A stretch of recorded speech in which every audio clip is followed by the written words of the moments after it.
Welcome to Edgbaston for Warwickshire versus Lancashire in this 50 over Metro Bank One Day Cup. They are heading to finals day on Sunday the 21st of September, which will be at the Utilita Bowl in Southampton. The semi-finals will be on Wednesday the 17th of September. Of course, depends on who qualifies for those as to where those are hosted. We see today the return of previously based here at Edgbaston, Eve Jones and Grace Potts, who will be turning out in the red of Lancashire today. I am Claire Jenkins. I'm former Somerset and Derbyshire player. I'm going to be joined shortly by Mike Perkins, who's going to take us through the teams in the intro, and also you will hear the voice of Polly Starkey, marathon woman and Naughty Child podcast host. We're due to start in a few minutes here. The weather is set for good. Lancashire have won the toss and elected to bat. If you want to join in on social media, for Warwickshire they use the hashtag #UBears or hashtag #Dare2, and for Lancashire they use the hashtag #RedRoseTogether, and you'll be watching us on the edgbaston.com match centre. They're both teams, so Warwickshire come off the back of 2 wins, 3 losses and a tie, very excitedly, at the beginning of the season that I was here for. And Lancashire 4 wins and 2 losses. More recently, they beat Blaze up at Old Trafford. I'm sure Mike will tell us a bit about that. In terms of comparisons, last season this competition, instead of being the Metro Bank One Day Cup, would have been the Rachel Hayhoe Flint Trophy. And in May at Old Trafford, Central Sparks won by 3 wickets, where Eve Jones, playing for Central Sparks in those days, got 136 not out, and Emma Lamb, playing for Lancashire, got 107 for Lancashire. But in July at Worcester, Thunder got their revenge by winning by 8 wickets, where Eve Jones, again, top scored for Sparks, and Emma Lamb top scored for Thunder. So we'll see if some of those are reversed. Umpires today are Russell Warren, Amy Clark, and the scorers are Heather Vernon and C.L. Hughes. And the match referee today is Sarah Bartlett. So, Mike, morning, and you've got some teams for us, I think. Morning, yeah, I have got the teams. Let's start with Warwickshire, because that's the easiest one. They're unchanged from their previous game. It's Stair Callis, Abby Freeborn, Davina Perrin, Katie George, Nat Wraith, Bethan Ellis, Em Arlott, Karis Pavley, Izzy Wong, Georgia Davis and Hannah Baker. So an unchanged home team here at Edgbaston.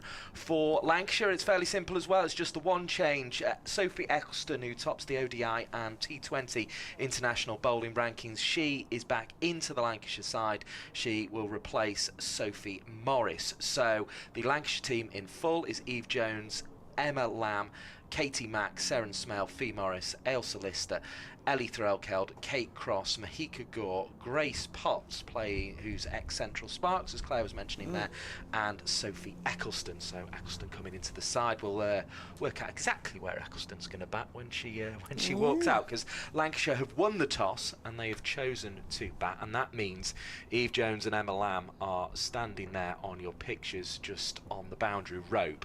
And the reason I mention them first is their batting this season has been rather phenomenal as a pair. They've put on scores this season of 185 against Hampshire, 151 against Somerset, 106 against Essex, 88 against the Blaze at Old Trafford, 53 against Surrey at Southport, and 34 in the first game of the season against the Blaze at Trent Bridge.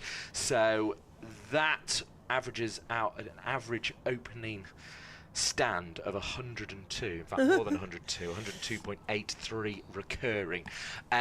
So they've been in pretty decent touch this season, it's fair to say.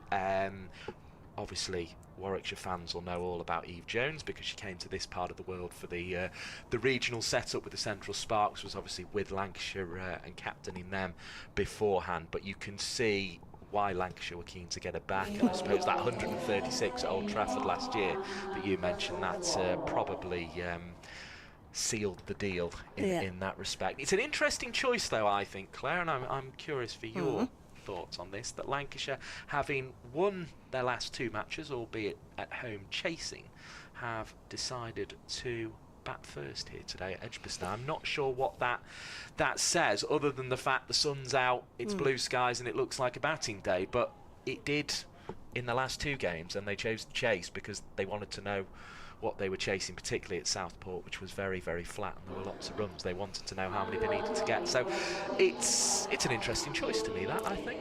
I think you're right, though. Some of the earlier games were potentially going to be weather affected, and also there was a stat about the first couple of batches of games where the team chasing were winning, and that seemed to be the main thing to do. But as you say, weather set fair, the pitch is looking immaculate. There's a lovely overwhelming smell of cut grass when I went and had a quick look down there this morning, but it is looking lovely. We do have, I have to say, quite a short boundary to the Hollies, and last week when we were here I was mentioning to Mike off air that it seemed to be whoever can defend that side a bit easier is going to be potentially the winner today. Were we on the same side of the square last week? Were we on the right side as we looked towards the City of Birmingham from the pavilion end? That short boundary is definitely to the Holly, so who's going to defend that best? We did have a result yesterday, so down at Taunton, Hampshire beat Somerset, despite Sophie Luff coming in at number 3, batting almost the entire innings, certainly till the last ball. Got 74 in the 130 minutes that she batted for. But Hampshire won 31 runs. That was a DLS affected game, and after Somerset got Hampshire all out for 213, and would have thought perhaps that it was going to go their way. The other games today, just quickly, are at Beckenham, where Georgie Heath is going to look after you on the live stream with her colleagues, and that's Surrey versus the Blaze at Beckenham.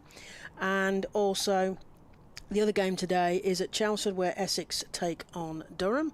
We are going to see Izzy Wong. Very quickly on Izzy Wong. Remember when she was on loan at Western Storm, she played against Central Sparks. Eve Jones opened the batting and she got her out with the very first ball. So well done for joining us early on the match centre at edgbaston.com, because this could be lively. Izzy Wong will want to make this count. Wong into the left-handed Eve Jones, who plays that down first, and there is no run. Ooh, that's a great niche bit of info. That was at Worcester last year, and it's gone rather better for Eve Jones, because she's played it out onto the offside for no run, attempting to drive. She was hit on the pads, as I recall, just below the knee roll, and it cannoned onto the stumps. It was at that point of last season where it was all rather falling apart for the Central Sparks, and they thankfully managed to get it back together before the end of the season, although Eve Jones did depart for Lancashire. Yeah, Eve Jones waiting, plays that into the leg side. They're going to get their first runs as Caris Pavley goes running after that one. They're coming back for 2. It's going to be an easy 2 there. So Lancashire in their bright red kit, even red helmets, and get the first runs on the board. 2 to Lancashire for Eve Jones, aforementioned Central Sparks captain as was from 2020 when the regional setup was here.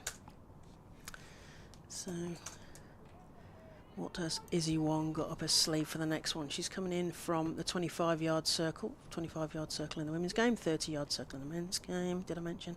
Wong, right arm over to left-handed Eve Jones. That's not quite wide, but certainly wide of the crease there. Eve Jones looks rather accusingly at Amy Clark, the umpire. It was... It is.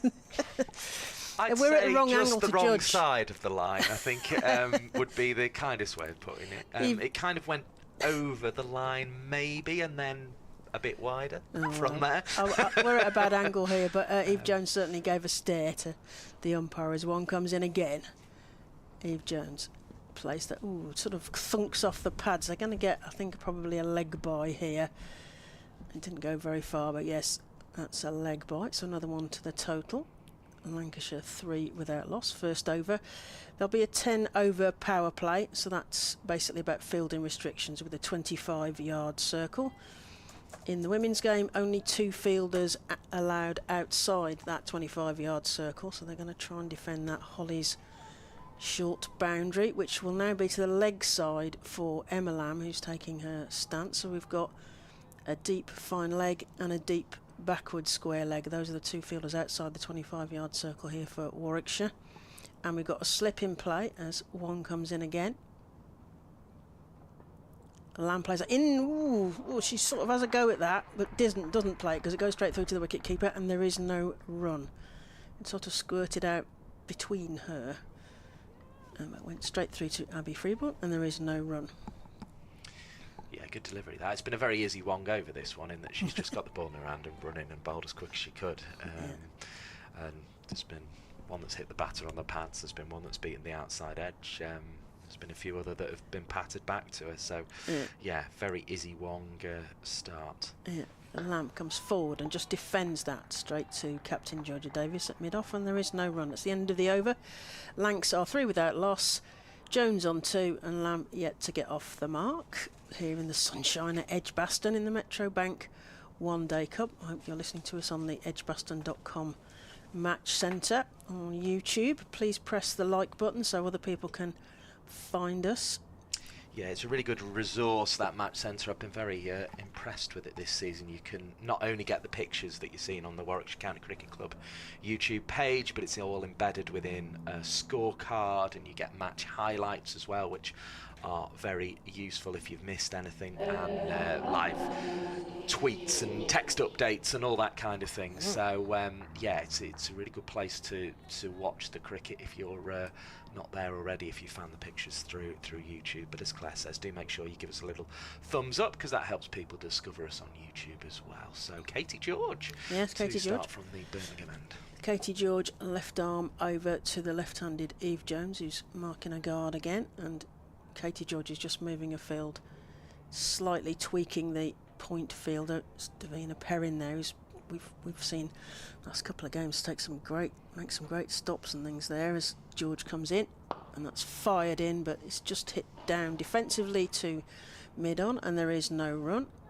There's a good line there, I think, from Katie George. Of course, I'm reminded, looking back at that scorecard from Worcester last year, that not only did Izzy Wong get a wicket with the first ball, she got a wicket with the second ball, because she's got Abby Freeborn out, and Chloe Brewer went for naught. But they were delighted to see that. So yeah, she sort of made a point that day with the 3 for 20 in the end off 4 overs. Jones is hit on the pads, and it's a big appeal, and she's out. Eve Jones is out. We've built her up, but she's managed to get LBW there, and Katie George is no doubt delighted, having had all of those stats Mike thrown at the Bears, and they weren't scared there. So Eve Jones departs LBW for just the 2 runs, and Bears will have their tails up, I think, now, Mike. Yeah, I think they really want the wicket, and Eve Jones's woes against her former side, be they named Warwickshire or Central Sparks, continue, because she got 2 more than she did at Worcester last year, but not many more than that. I think the only thing, watching on the replays, you could say maybe it would have crept down leg side, but it seemed like it was swinging from Katie George back towards the stumps, and the shape was already there. And I think Eve Jones, okay, it's not exactly missing a straight one, but it's missing one that was cannoning into her stumps. And Katie Mack, who batted very well at Southport but not very well at Old Trafford, in that she got a naught at Old Trafford, is on her way to the crease, but she was a big part of that chase of 297, the second highest in, or second highest successful chase in women's List A cricket in England, and she batted fantastically that day. But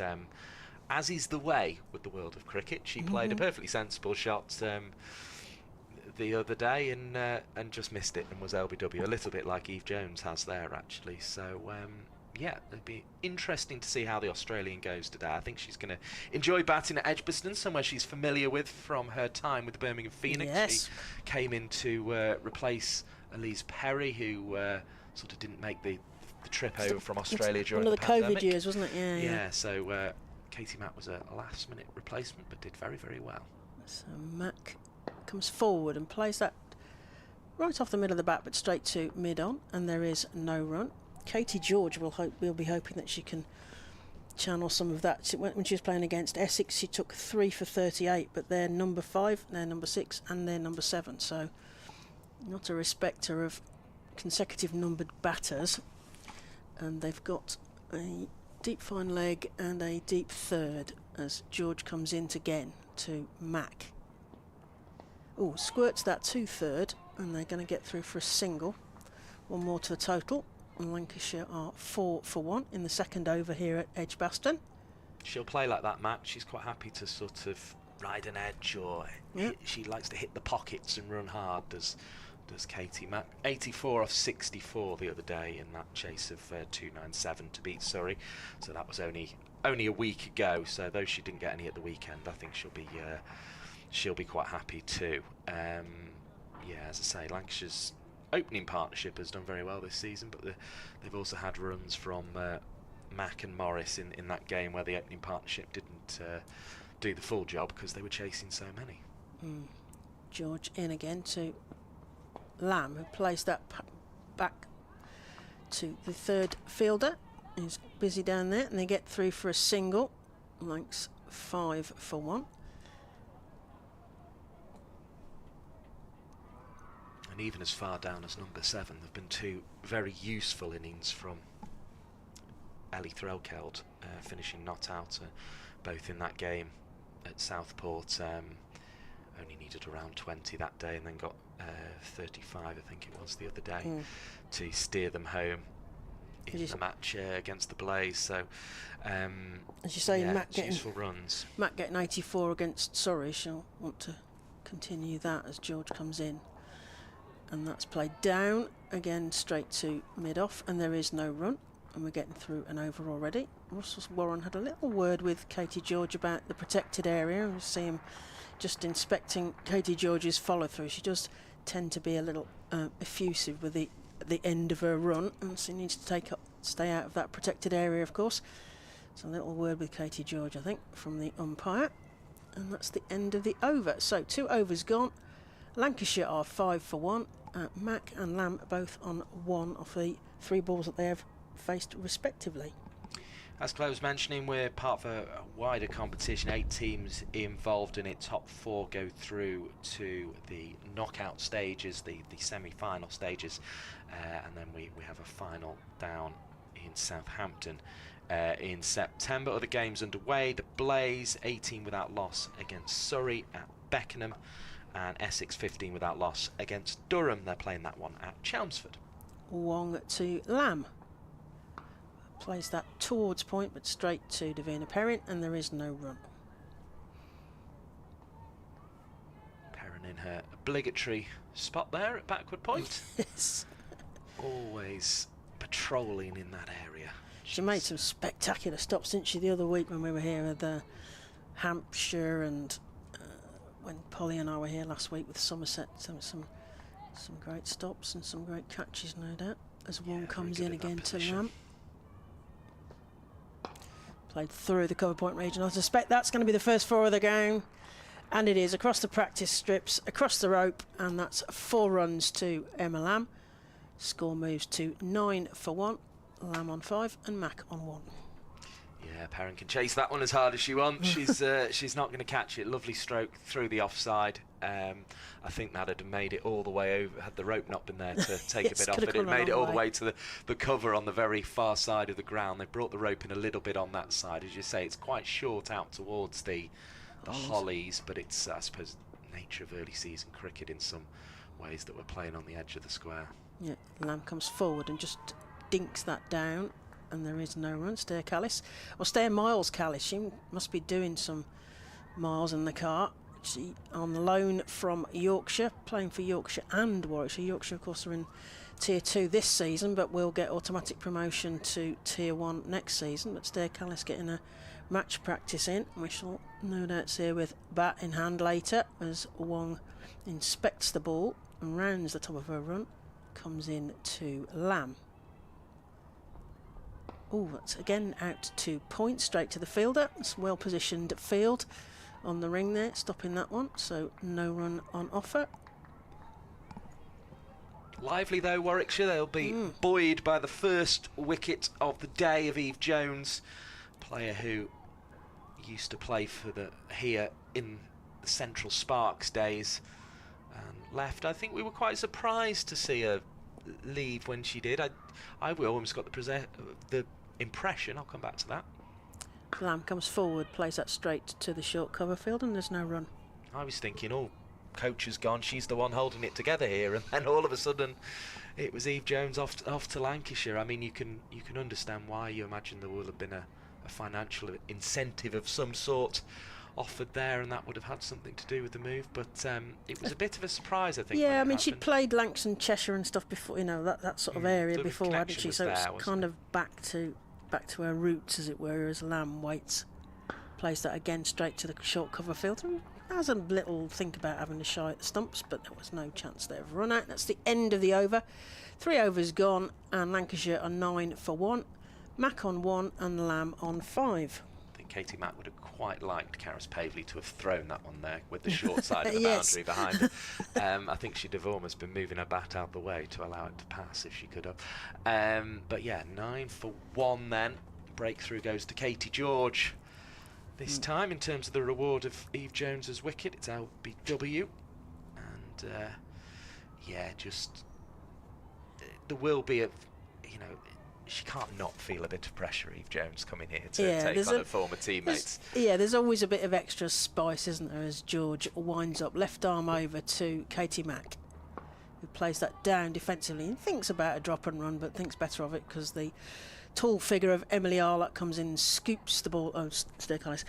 Scoops the ball up and sends it straight to the wicket keeper, and there was no run there, which is quite wise, I think. Drop and run, I think, is I mean, later when the fielders aren't quite so close, is underused potentially in the game. Yeah, I think we see quite a lot of it though in 50 over cricket. I mean, literally the kind of drop it and run over it, Enid Bakewell style, as George comes in to Mack. Ooh, it goes straight through to the wicket keeper. Obviously not off anything, so another dot ball. That's a good ball to Katie Mack, actually, because she likes to use the angles and won't necessarily always play with a completely straight bat. If you can get a ball to sort of leap and around her off stump, she is going to struggle a little bit with that, and you could get a little feather through to Abby Freeborn behind the stumps. Looks like we've got Wraith in the gully today. Yeah, we've got a gully and a deep fine third, as that's played forward and there is no run defensively. Field comes in. Warwickshire in their navy kit with a sort of royal blue, sky blue pattern down the front, and the numbers on the back in yellow. And Lancashire in their, I don't know, fire engine red. What would you call that? I've heard it called fire engine red. It's Lancashire red, isn't it? It's a very sort of soft drink red. It's red rose red. It's Lancashire red rose red. It is proper bright. Especially here against especially against the green of Edgbaston, as George comes in again. Mack, squirts that. There's going to be 4 runs. Another 4 runs underneath Davina Perrin. There's no stopping that, really. Came steaming off the bat there underneath Davina Perrin. 4 more runs. Mack takes those. Eased it away. It was genuine half volley, and all Mack had to really do was hit it, and she did. Just ease the hands through it. Met it with good timing, and it's the shorter side of the ground, so it was always going to be 4. But I think, again, that one probably would have made it the full way with the rope out on the long side. It's almost shot.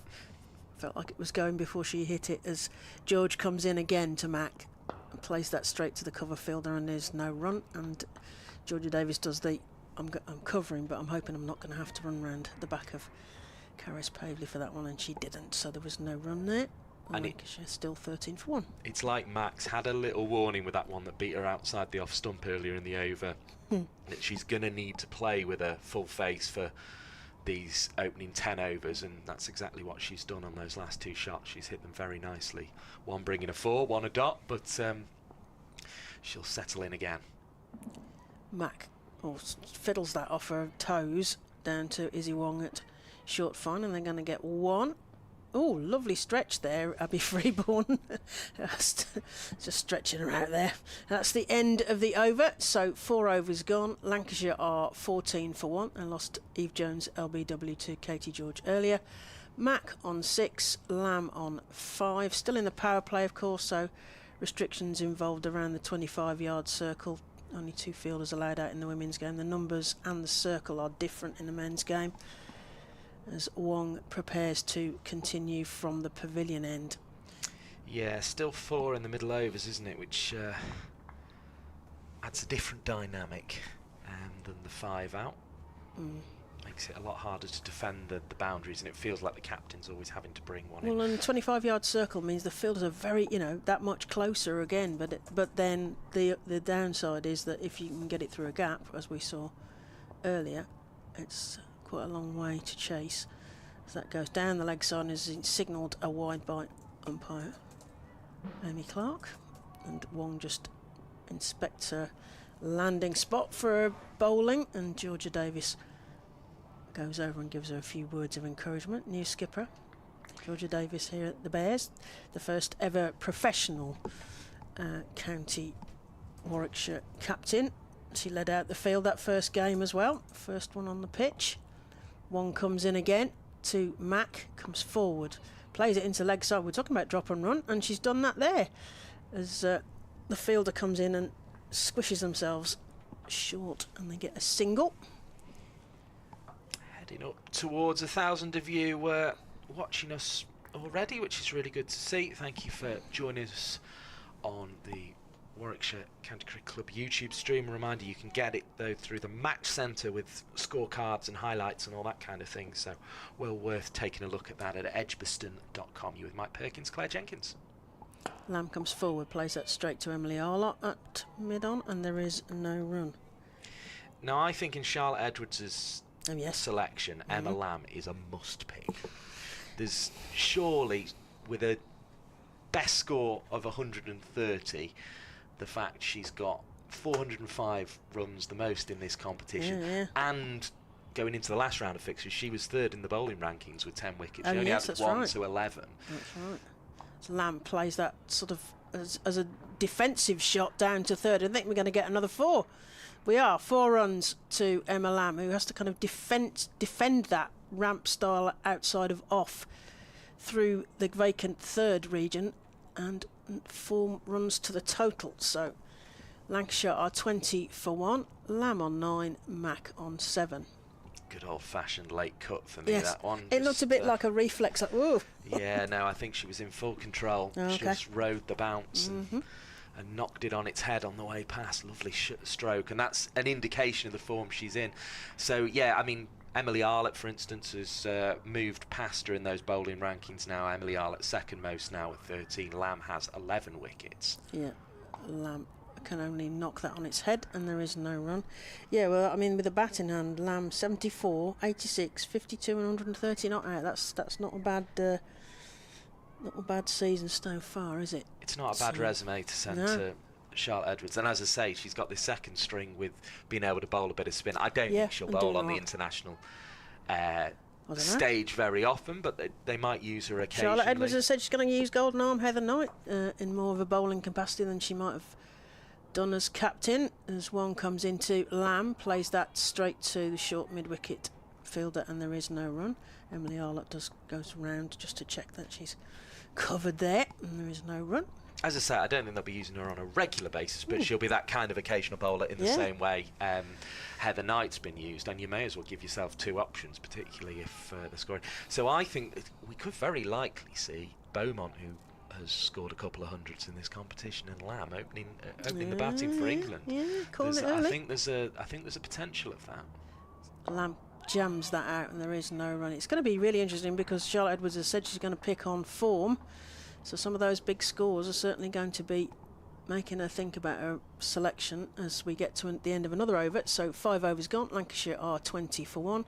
Mack on 7 and Lamb on 9. We think that we might get the England squad for the West Indies series. We've certainly seen the West Indies squad announced yesterday. So there will be people not sat by phones because they're going to be playing today. But if it's announced today, we're going to be getting some interesting to see how much change there'll be. I suspect that it won't be as much change as some might hope, but it depends if your favourite player is picked or not, as George comes in, left arm over to Katie Mack, the Aussie import, who has a little swing at that and goes straight through to Abby Freeborn.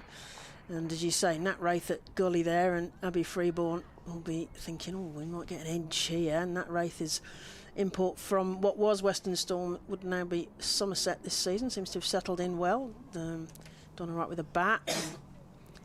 Taken some catches. He's a good fielder, of course. He's a wicket keeper, but Abby Freeborn very much the sort of sitting tenant, I think, for Warwickshire this season, as George comes in again to Katie Mack. Ooh, a little follow that round and think about taking a run, but it's given a wide by Russell Warren, the far end.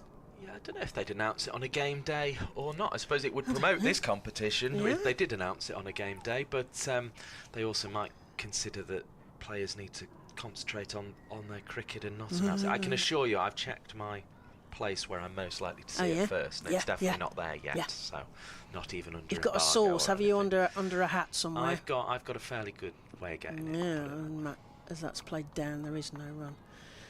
Well, is it too soon to start? Where's Lottie? Polly and I started. Where's Lottie today? So if we've got any sources out there who can give us a good lead on where's Lottie today. Of course, Barbara then took it into a different. She said, well, there might be Lottie bots. How do you know it's Lottie? So we think that she might be in a stripy red and white hat, but we're not sure. But so if anyone can let us know, Polly Starkey, Mike Perkins and Claire Jenkins, let us know where's Lottie today, as that goes down the leg side and another wide is given. I can tell you that the entry list for Queens is out. Oh, right, the tennis? Yes, but the wrong taking it off into a different sport there, Mike. But Jessica Pegula and Madison Keys had the entry. You see, if my mum's listening, she'll love that, because she loves a bit of tennis. Well, there you and go. I'll say, did you listen to me? And she'll say, no, there was tennis on. So, yes, she doesn't talk like that, by the way. As George comes in to Mack. Ooh, underneath the bat. Straight through, and there's a gasp in the field and nothing happened. But I'll do my best. I'll do my best to keep my eye out for any England squad news. Oh yeah. But yeah, I would be very surprised, unless they think it's too much of a backward step and they've seen on the international stage what they can get from Lamb and Beaumont. But I think that would be a very surprising move from a brand new coach to send that message out to players who she may well need. I would suspect I've got a on source. form, I'm coming back. Lamb and Beaumont will be in the squad. Yeah. Oh, Mack plays that. That's going to be another 4 runs to Mack, and it is again played very efficiently, posted through with the pace of the ball through the sort of backward point region. Another 4 to the total. I've got a source. We've got some information already. One of my sources for where's Lottie. I've got a reliable source that says not at Edgbaston. I was going to say, I think we'd be able to see her because there aren't too many in at the moment. What, in a red and white stripy hat? Well, no, I just think we'd spot her somewhere, wouldn't she? She'd either be in the box next to us or Mack. And that was played into the leg side. There's a pocket there, so they could get 2. Could they get 3? They're thinking about it. They're going to go for 3. Oh, exciting! 3 runs to the total. And we shall see Seren Smale if she gets to bat, turning 1s into 2s. I love that, watching us last season. Very quick off the mark. But we've got Mack and Lamb here deciding that they're going to keep themselves warmed up.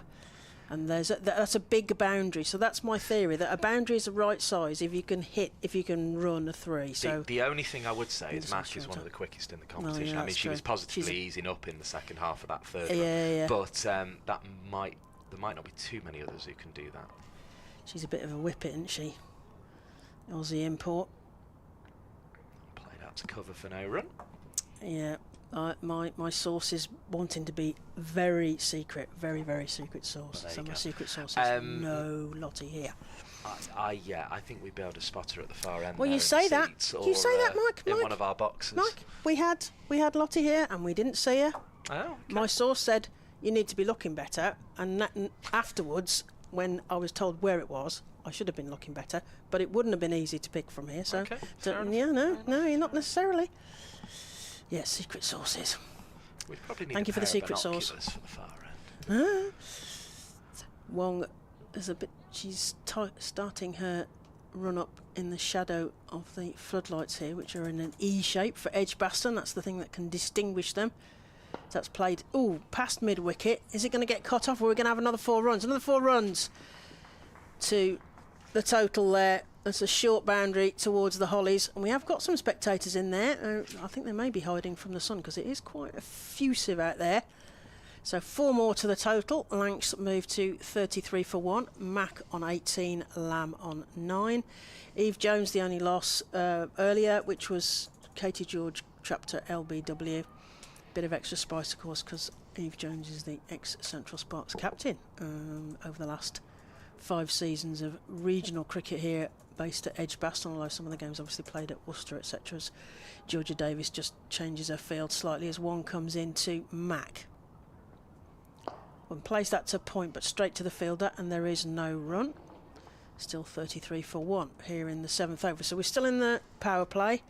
Only 2 fielders outside the 25-yard circle in the women's game.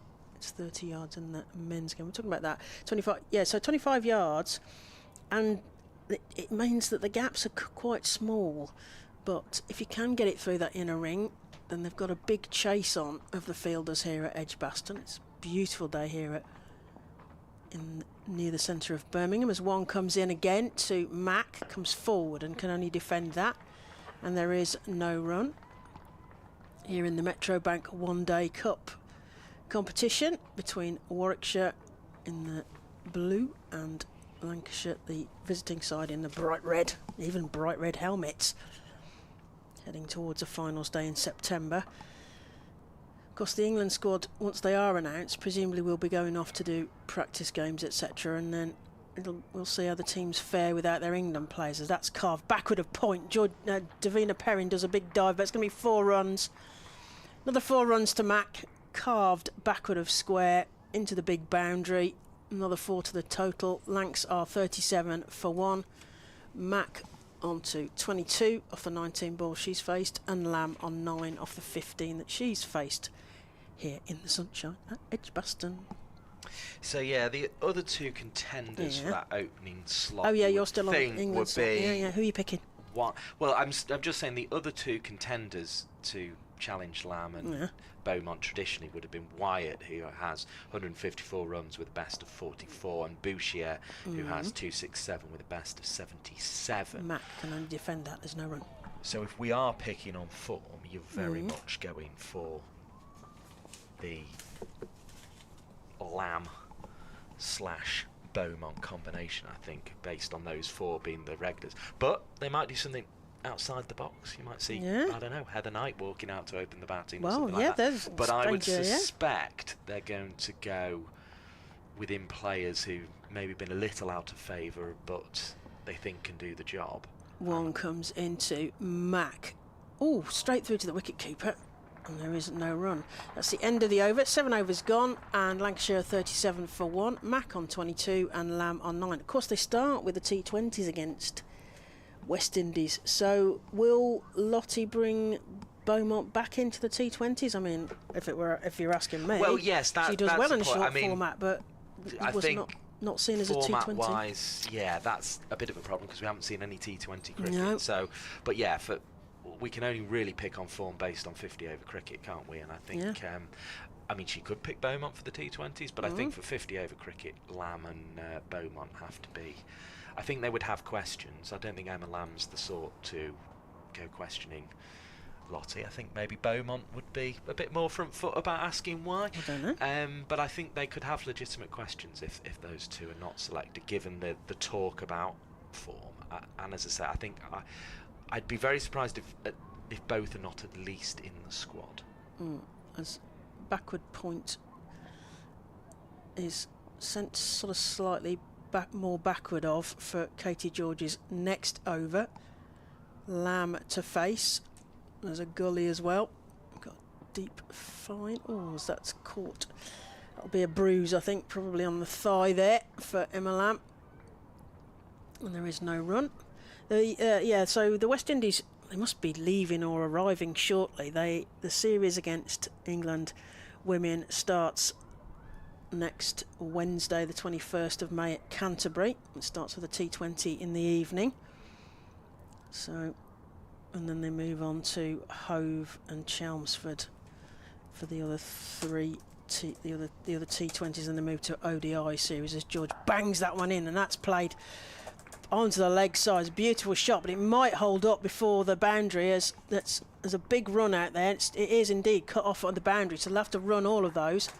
Nice shot, but down first, and I think that took the energy out of the ball, and it didn't quite make it onto that big boundary on the leg side to our left.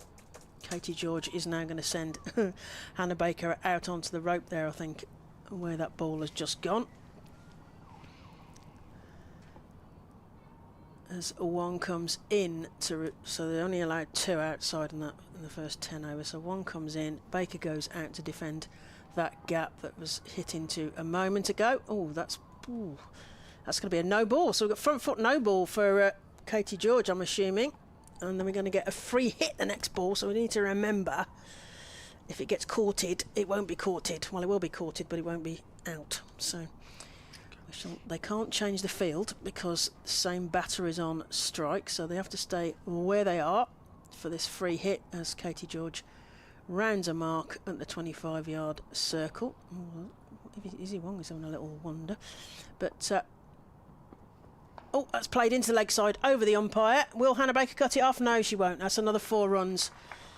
Easy runs there for Katie Mack, who moves on to 26, and Lancashire on to 45 for 1, heading towards that first milestone. They'll want that 50 up, as that's a long old run there to catch that.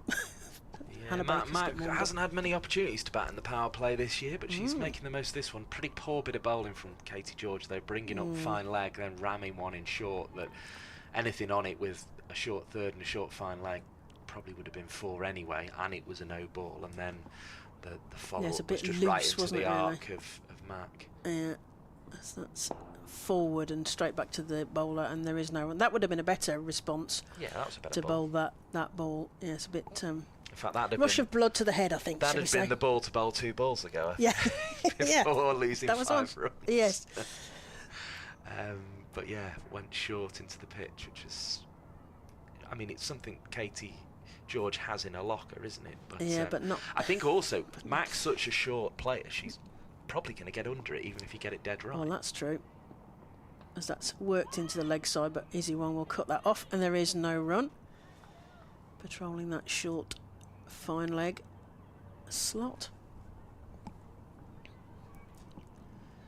Yes, Katie Mack, I forgot that she'd played for Birmingham Phoenix. I think it was the first year of the 100, and lots of the Aussies who were supposed to come were... she replaced Elise Perry. Yeah, that's right. But the ones that came, we love them for that. As Mack taps the ground. And that's, straight through her as well. Straight through to Abby Freeborn, and that's the end of the over. 8 overs gone. Lancashire are 45 for 1. Mack on 26 and Lamb on 12. That did all the right things for an edge, actually. It moved away just at the point it passed Mack's bat. And I think if it hadn't, it would have taken the edge. But it gave the illusion, because of where it moved, it gave the illusion that it had just taken a little touch through off Katie Mack's bat to the wicketkeeper. But there was fresh air, if that makes sense, between the bat and the ball. And Mack sort of withdrew it like a child with a hand in the sweet straw. Just got the bat out of the way in the nick of time before the drawer closes.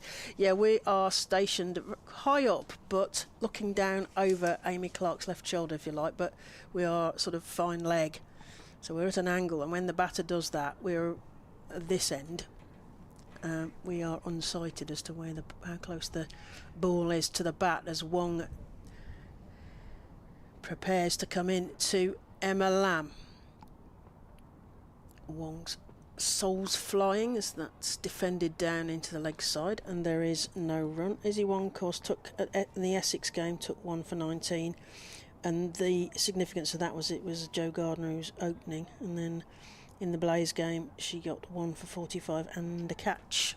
So we're at the angle that you're seeing on your screens at the moment, but we're a little bit further to the left of your picture, if that makes sense. At the other end, we're kind of at the opposite angle. Yeah, just so that the camera know. switches. So you know when we're like, why can't they see that? As that's played defensively down to Davina Perrin, who runs in from the point region and scoops that up. There is no run. I can tell you watching the replay of that one, though, it was bang on the stumps from Izzy Wong. Really good ball. Yes, I mean, it's great to see. We hope, as Warwickshire supporters, that she's getting into a rhythm. She's had some wobbles in previous seasons, and it's great to see her firing and coming in, opening the bowling. As Lamb waits, comes forward, place that down to Davina Perrin. Takes a risky run because Davina Perrin will have a go, which she did. But they managed to get in, and that's the other thing that's happened this season in terms of obviously more contact time over the winter with the professional setup.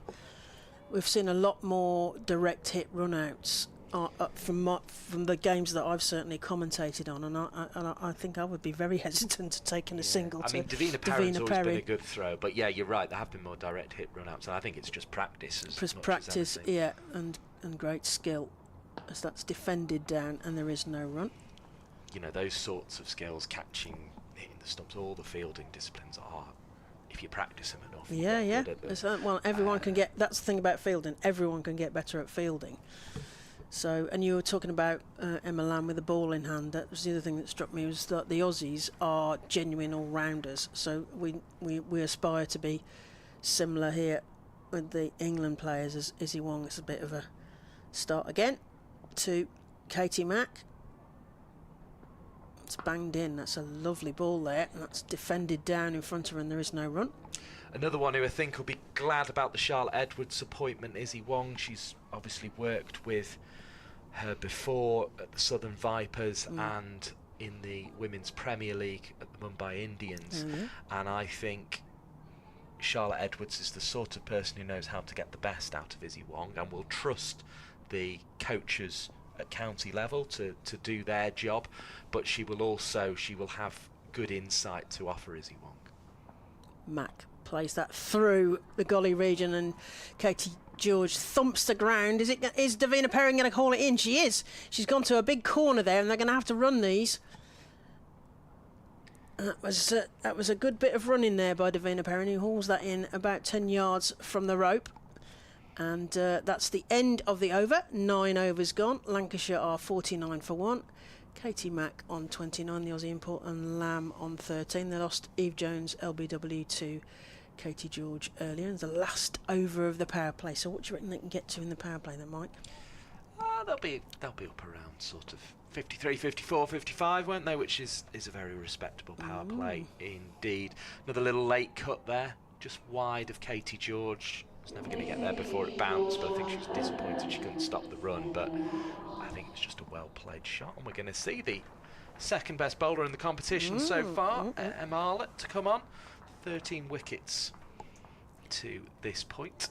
She'll be looking to add to that with her tall seamers. Get that little bit of extra bounce, and George is remaining very far forward actually of Abby Freeborn. It does like a pace or two in as she sets herself to keep wicket, but George is very far forward looking for the catch if Freeborn does get that bounce. She's kind of second slipish, I'd say. I'd say 3.5, if not 4 there. She's sort of almost a gully, isn't she? She's a long way across there, Katie George. Very wide slip indeed. You mentioned Emily Arlott's second in the table, level with Amanda Jade Wellington, who I've seen bowl a bit, commentating for Somerset this season, as Arlott comes in from the City end.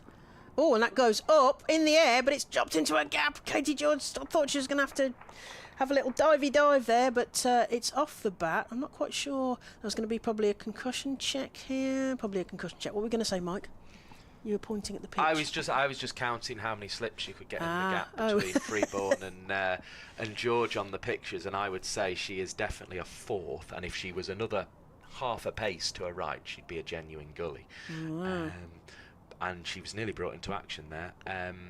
Max, I think, saying, "Look, it hit my bat. I don't really need a concussion check." I think she's saying she doesn't want a concussion check because it did hit her bat. Russell Warren is just checking. We're in the wrong position here because she's the opposite side to us at the point of impact. There, we can't see what. I mean, again, everyone who's seen the pictures there would have seen she had a bat up in front of her body, and it sort of came off kind of bat, maybe glove area, but so that would be the only thing, is if she needs her fingers checked, but she's certainly not going to need a concussion test for that, I wouldn't have thought. Well, best to be safe and sorry, because I think, in the past, yes, but if it's not hit her head, no, well, you don't need unless you got concussion of finger. Who knows? Yeah, you don't need concussion checks for hands and bats. There's a bit of a break going on anyway. They're going to get some drinks, and Katie George obviously thought it came off bat or handle or something, because she was very interested in almost scrobbling a dive there, but just not quite close enough to pull out the full dive, and she will do if she gets that chance. So everyone's having a bit of a breather here. It would have been a classic, actually, short pitch bowling dismissal, that one, if it had been given. It was a good start from Arlott, and it just shows maybe she's put on another little extra bit of pace. The fact she can get that kind of line. We mentioned she gets bounce, but that was actually a genuine short ball, which I don't think we saw much in her repertoire during the regional structure. Although, looking at the place the players are examining, that's very full. So maybe I'm just checking. being wrong. Maybe actually they think it was a bit fuller than I thought, but I thought that was a genuine short ball, and that's why it reared up so much. But the players there were looking at a patch very full on the pitch, so maybe I have got that wrong. Maybe I've misremembered. But Arlott's been having a bit of a season of it. Against Somerset, I think, was the sort of highlight. She got 4 for 61 and started, and also with the bat, but we're talking about bowling at the moment. So 2 for 49 against Durham, 2 for 30 against Hampshire, 2 for 51 and a run out at Surrey, 3 for 39 against the Blaze, best economy rate and a run out. So Emily Arlott is certainly enjoying this season as she prepares to come in to Katie Mack, having had a finger tested for concussion. That's played down and there is no run. I think all she had was a drink. Yeah, everyone got a drink and a breather. Because much like that one, I'm pretty sure it hit her bat. It might have been high up near the splice, but yeah, I think if you're not hit on the head, you probably don't need one. But no harm. Just checking she was okay, I suppose. Yeah. Arlott just short of the 25-yard circle mark as she comes in, right arm over. That's played down, and Davina Perrin will tidy up, and there is no run.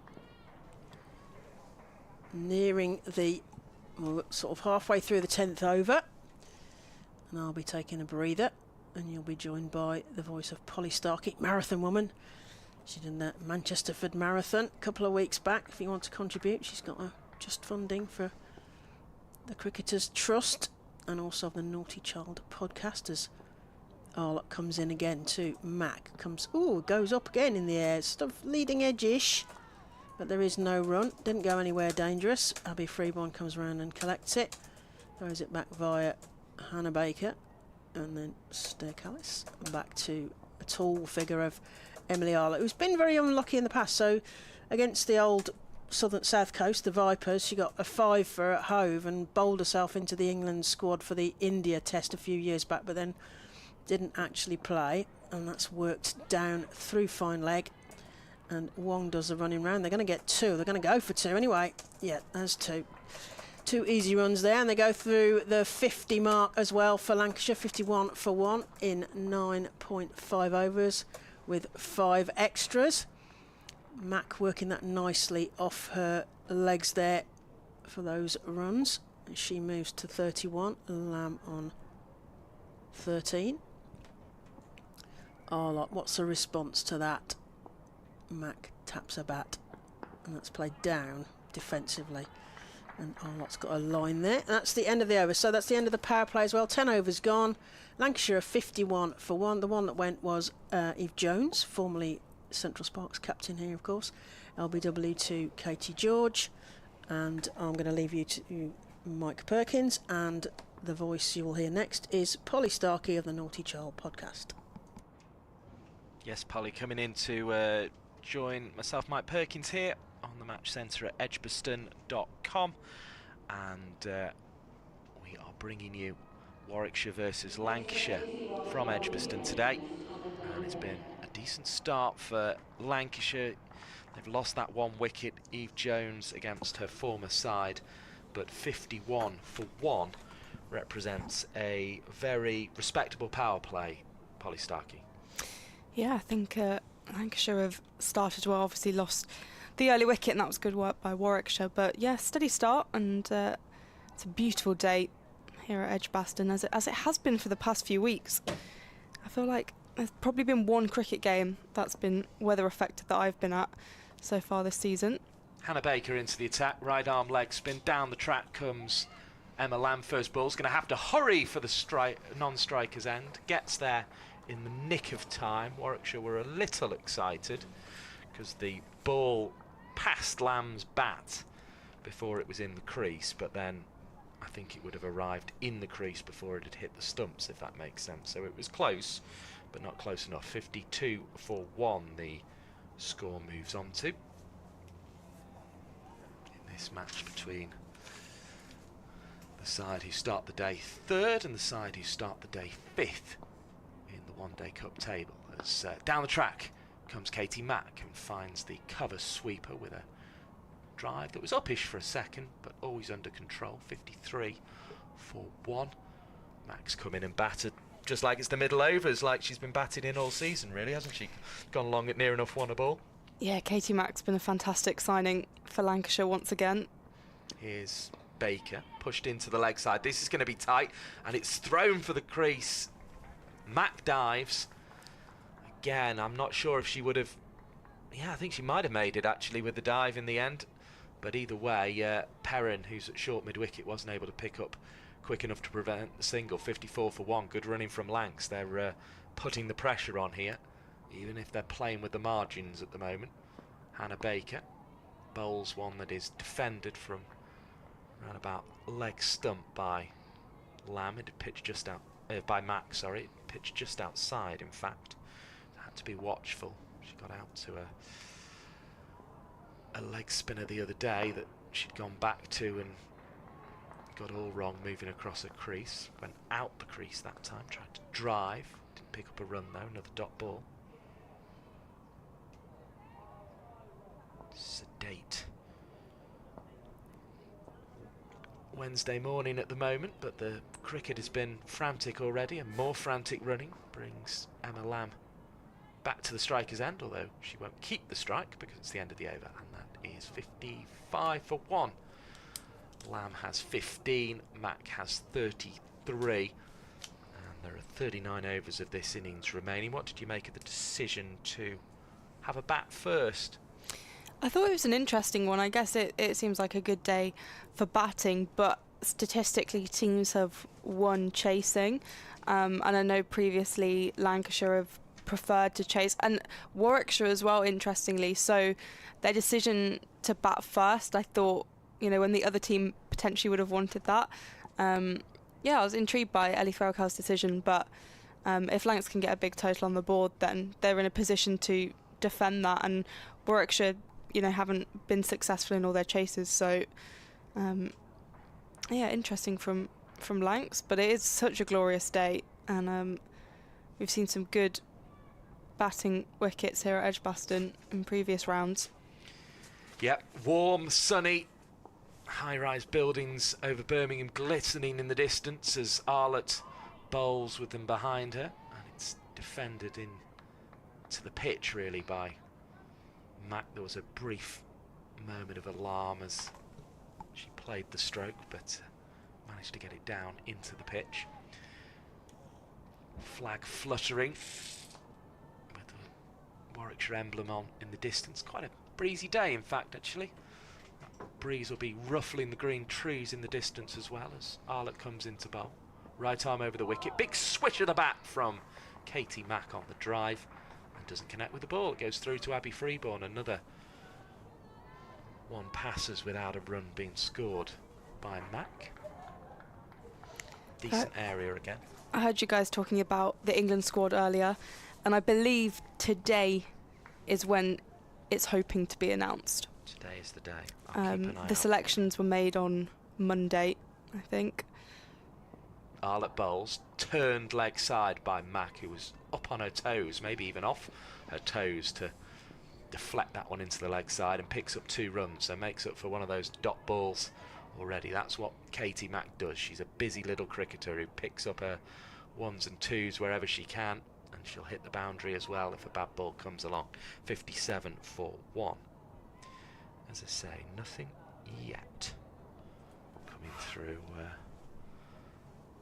where I'm suspecting to see it first, so we'll keep an eye out for that England squad announcement. They're usually around midday, aren't they, squad announcements? That's a sensible time, as this one is played to Hannah Baker at mid-wicket, and it makes its way up, so yes, you've got an even better source than me. I think midday, around about 34 minutes time. That would be nice. That seems a sensible time to announce a squad. There's been a lot of anticipation. Arlott, who of course in the days of regional cricket, got a call up after bowling to Heather Knight. I think it was here at Edgbaston. Gave her the hurry up a few times, and the England captain said, I like a bit of that. I'll get you in the test squad. Thank you very much. 59 for 1. Couple clipped off the hip there, the knee really, of Mack in the end, down to long leg. And it prompts a little change in the field here for Emily Arlett. So she's got Stair Callis at backward square leg, who had to come round and field that one.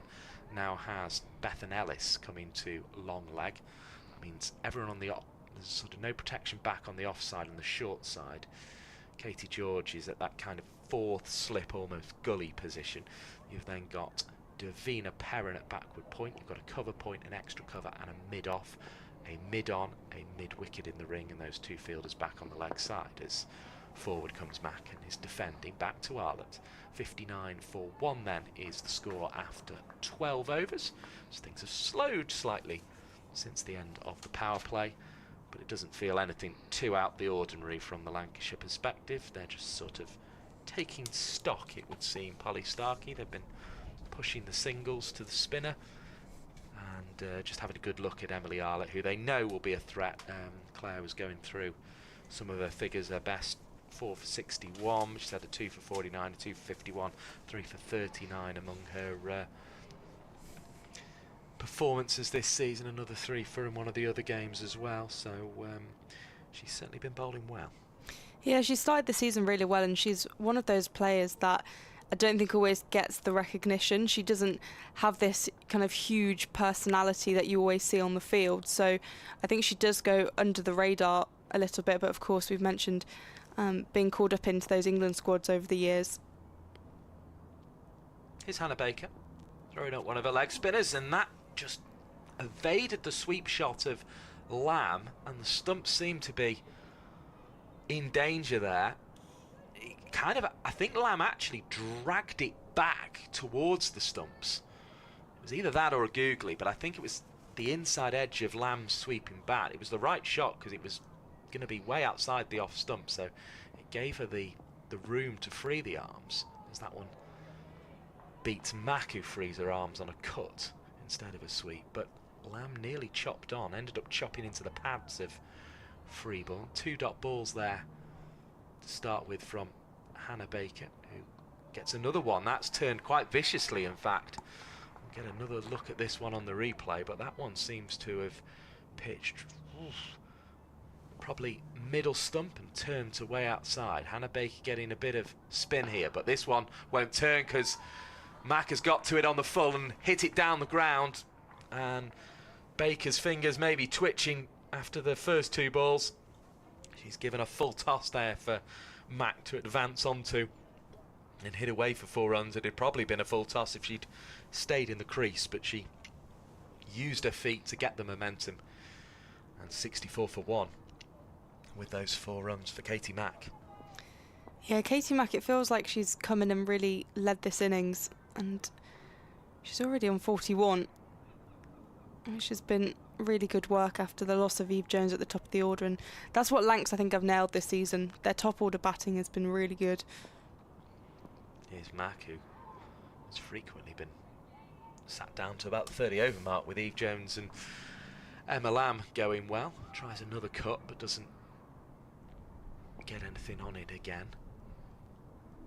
Most Aussies though will attack the spinner, and that's exactly what Mack's doing here, but she finds the sweeper at cover, so there'll be just the 1 run to Stair Callis. She's quite a long way in on the long side of the boundary, probably 3/4 of the way back on an artificial strip. Well, it's not artificial strip, it's a grass strip with an artificial covering on it that she picked the ball up on out there. 65 for 1. Got her spikes a little bit tangled in it, but she's free now, and a productive over for Lancashire after a couple of quiet ones there where boundaries weren't on offer. Max got stuck in and seen her opportunity to score there. Yeah, definitely. Katie Mack has been in fine form, and it's interesting to see Emma Lamb kind of playing second fiddle. She's been fantastic this season, and I heard you guys talking about the England selection, and I think it will be crazy if Emma Lamb gets left out. I don't know what more she could do. You know, she's got the batting, she's got the bowling, she's leading the way with the run score in this competition. I guess it is obviously a very difficult decision when you have I mean, a lot of the options who have put their hand up and done well so far this season are all openers. So that, I understand that makes the decision a bit more complicated. But given Emma Lamb's history in international one-day cricket as well. Here's Arlott to Mack, who is forward, defending slightly awkwardly. It goes out onto the onside, no run. So, yeah, I'll be surprised not to see her in that. As I say, sort of those four main contenders, Bouchier, Wyatt, Lamb and Beaumont. Lamb and Beaumont are the two who've put themselves forward, really, aren't they? They're the two that have, as I say, have gone past 100. That's the main thing you want to make yourself eligible for international selection. That's a good ball from Arlott. Just jumps up past the bat of Mack, who was sort of hovering with it outside the off stump, and again sort of withdrew it, but after she played a missed at it, and that's a very good bit of bowling from Emily Arlott. For me, I think Wyatt Hodge is in a different conversation, so not necessarily coming in as an opener, but maybe coming in at 3, 4, or even further down the order in one day specifically, obviously different in T20. As Arlott bowls to Mack, this one's turned leg side, but only as far as Katie George, who was in from mid-wicket, to pick up. No run. You've also had Sophia Dunkley, who's been batting really well for Surrey. So there are just so many top-order batters who are in the conversation, which I think that's such a good thing, because the one, I guess, complaint I had at the end of Australia is, well, who's pushing for spaces in the England squad? There should be at least 2 people for each place. Arlott to Mack, who defends the ball back down the pitch to the bowler from around about the crease. I guess that I think a lot of the players in regional cricket would say, well, we were a little bit ignored under the last management, and that's why you didn't have anyone coming through. They were there, but you just weren't aware of them. You just weren't picking them. As Arlott on her way again, bowls a ball into the pants of Mack, who was trying to turn it leg side as she had earlier in her innings, but doesn't make contact on this occasion. Bryony Smith's 100 the other day came at a good rate. I don't know if that'll be of interest for the T20 squad. She's obviously captained England A in previous guises.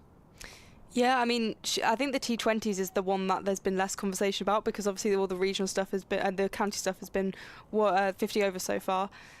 And that, I suppose, is the priority in some ways with the World Cup coming up, a 50 over World Cup, as this one's defended to Katie George at mid-wicket. No run. That's a very good over from Katie Mack, and it's warmly applauded by those here at the pavilion end here at Edgbaston. 65 for 1 then after 14. It's a maiden over there from Arlott. Very well bowled indeed. Beat the outside edge during it. Yeah, good over from Arlott there. And yeah, obviously World Cup coming up in India in October time. That is something obviously England will be targeting, but I've always said, like, I would much rather England focus on the home World Cup in 2026 and really kind of refine the squad for that and build a team for then, because I think the World Cup in India is almost too soon to make those big changes. Baker bowling to Lamb, who just about manages to prod this one past the wicket-keeper Abby Freeborn. Had she not, she'd have been a stumping candidate, but she just managed to send it through what probably would have been a first slip region, although it was all on the floor. Gets back for 2, 67 for 1. Mike Perkins and Polly Starkey, cricket writer and broadcaster from the Naughty Child podcast, with you on the Match Centre at edgbaston.com. If you're not watching the pictures there, well worth taking a look. You get your scorecard, you get the highlights, you'll be able to see that Eve Jones wicket, for instance, on there at the moment, and you get all the latest updates as well from the media team here at Warwickshire. As this one is hit into the leg side, that'll be 4. Brilliant stroke by Emma Lamb, and I think she was just sizing up that boundary there. Advanced a couple of paces down the wicket, got to it on the full, and hits it for 4. But I think later in her innings she might be trying to hit that one for 6. It was just a little tester of how easy it is to find that boundary, and I think that's how she'll be looking to accelerate her strike rate later in this innings. Faces up to another now, is back defending, having got the boundary. 71 for 1. The 4 runs took the score on to. Nice stroke that one from Lamb 2 balls ago. Yeah, she was patient and waited for that one. Lamb, who's seen less of the strike, 22 off 27 now as she tries to chop away into the offside but doesn't find a run behind square.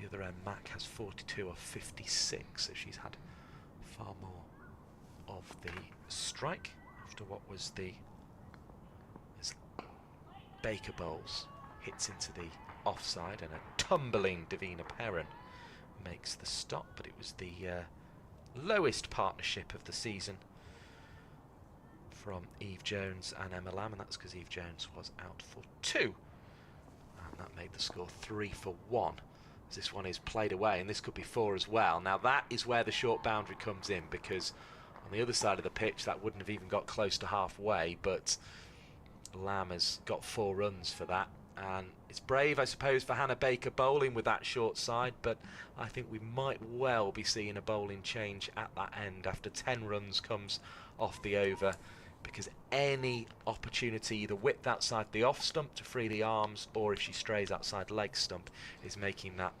leg side boundary very vulnerable, and Lamb took advantage twice. 75-1 with the 10 off that, the 15th over of the innings.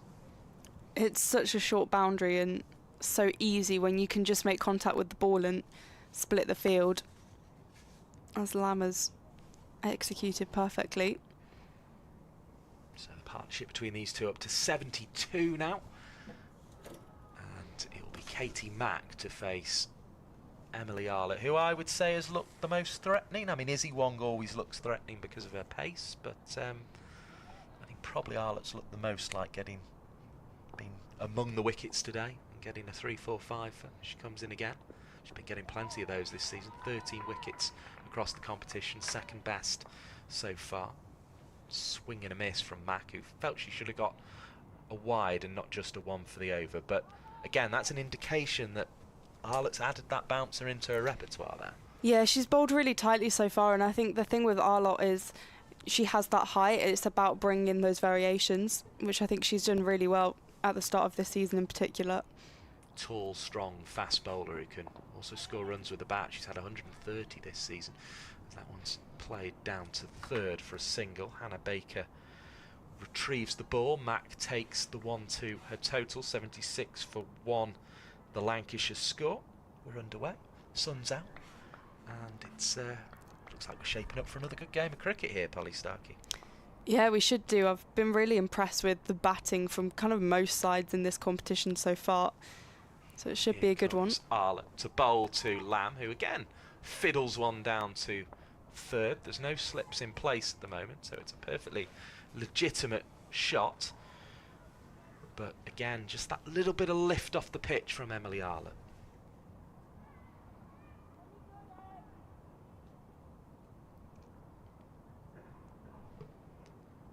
Warwickshire also have plenty of bowlers at their disposal. Karis Pavley we may see later on with some left arm off spin. Arlett bowls, forward comes Mack, defends into the offside, and that is no run. It is picked up by the aforementioned Pavley. He's patrolling at short cover at the moment. Mike Perkins and Polly Starkey from the Naughty Child podcast, your commentary team here at Edgbaston.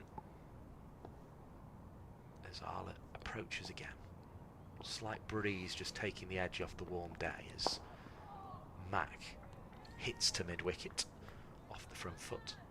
And George is there. It was a full delivery from Arlett, who's approaching the end of her 4th over. If she's not picking up wickets, she's keeping things very, very tight for Warwickshire at the moment. There's a little bit in this pitch, isn't there? Maybe Lancashire's decision was, well, sun's out, good day to bat, let's do it first and hope the pitch deteriorates a little bit as back goes Matt. That one bounced in more orderly fashion for the Australian. She was able to just prod it out into the offside. In fact, barely even a prod in the end, just allowed the ball to hit her bat. 77-1 the score. Lancashire looking to build a total here. We've had 16 overs of their innings so far. With Warwickshire then, would you say the sort of doubts, if there are any, about their team are the same ones we had coming into the competition. On the first day we were talking it's going to be about whether they've got enough batting, and we almost saw that frailty exposed by some good Hampshire bowling that led to the tie, and from 133 for 3 they weren't able to chase their total as in comes Baker. This one's hit airily. We said Lamb was sizing up that boundary. Well, she's got full value this time. 6 runs to the total, 83 for 1. Lamb back into her crease, onto one knee, and smashing that one over the mid-wicket boundary for 6. That was a close one for one of the spectators who was walking round as the ball was struck. He just managed to move out the way. That was a big 6. Got to keep your eyes peeled. I wondered if they'd take Baker off after that leg side boundary was found twice in the previous over. Well, it was found from the first ball of the next one as well. Another single added to it as well with that nudge into the leg side of the front foot. 84 for 1. Baker under a little bit of pressure here. Brave move from the skipper to keep her on. Here comes Baker again. It's driven off the toe of the bat to Georgia Davis, the aforementioned skipper at mid-off. Maybe she just didn't fancy bowling with that boundary herself. Said you can crack on, Hannah Baker. As in she comes, bowls a ball into the pitch. It's defended out into the offside. Gathered from backward point. And there's no run to the total. I'll probably answer your question at the end of the over. Leg spinners get through their overs very quickly. As Baker comes and bowls, and this one is pushed into the offside. Ellis is interested, but not the first one to it. It's Wraith instead from backward point who's been doing the fielding. Another dot to the total. So if Baker is trying to get out the over, she's doing okay so far.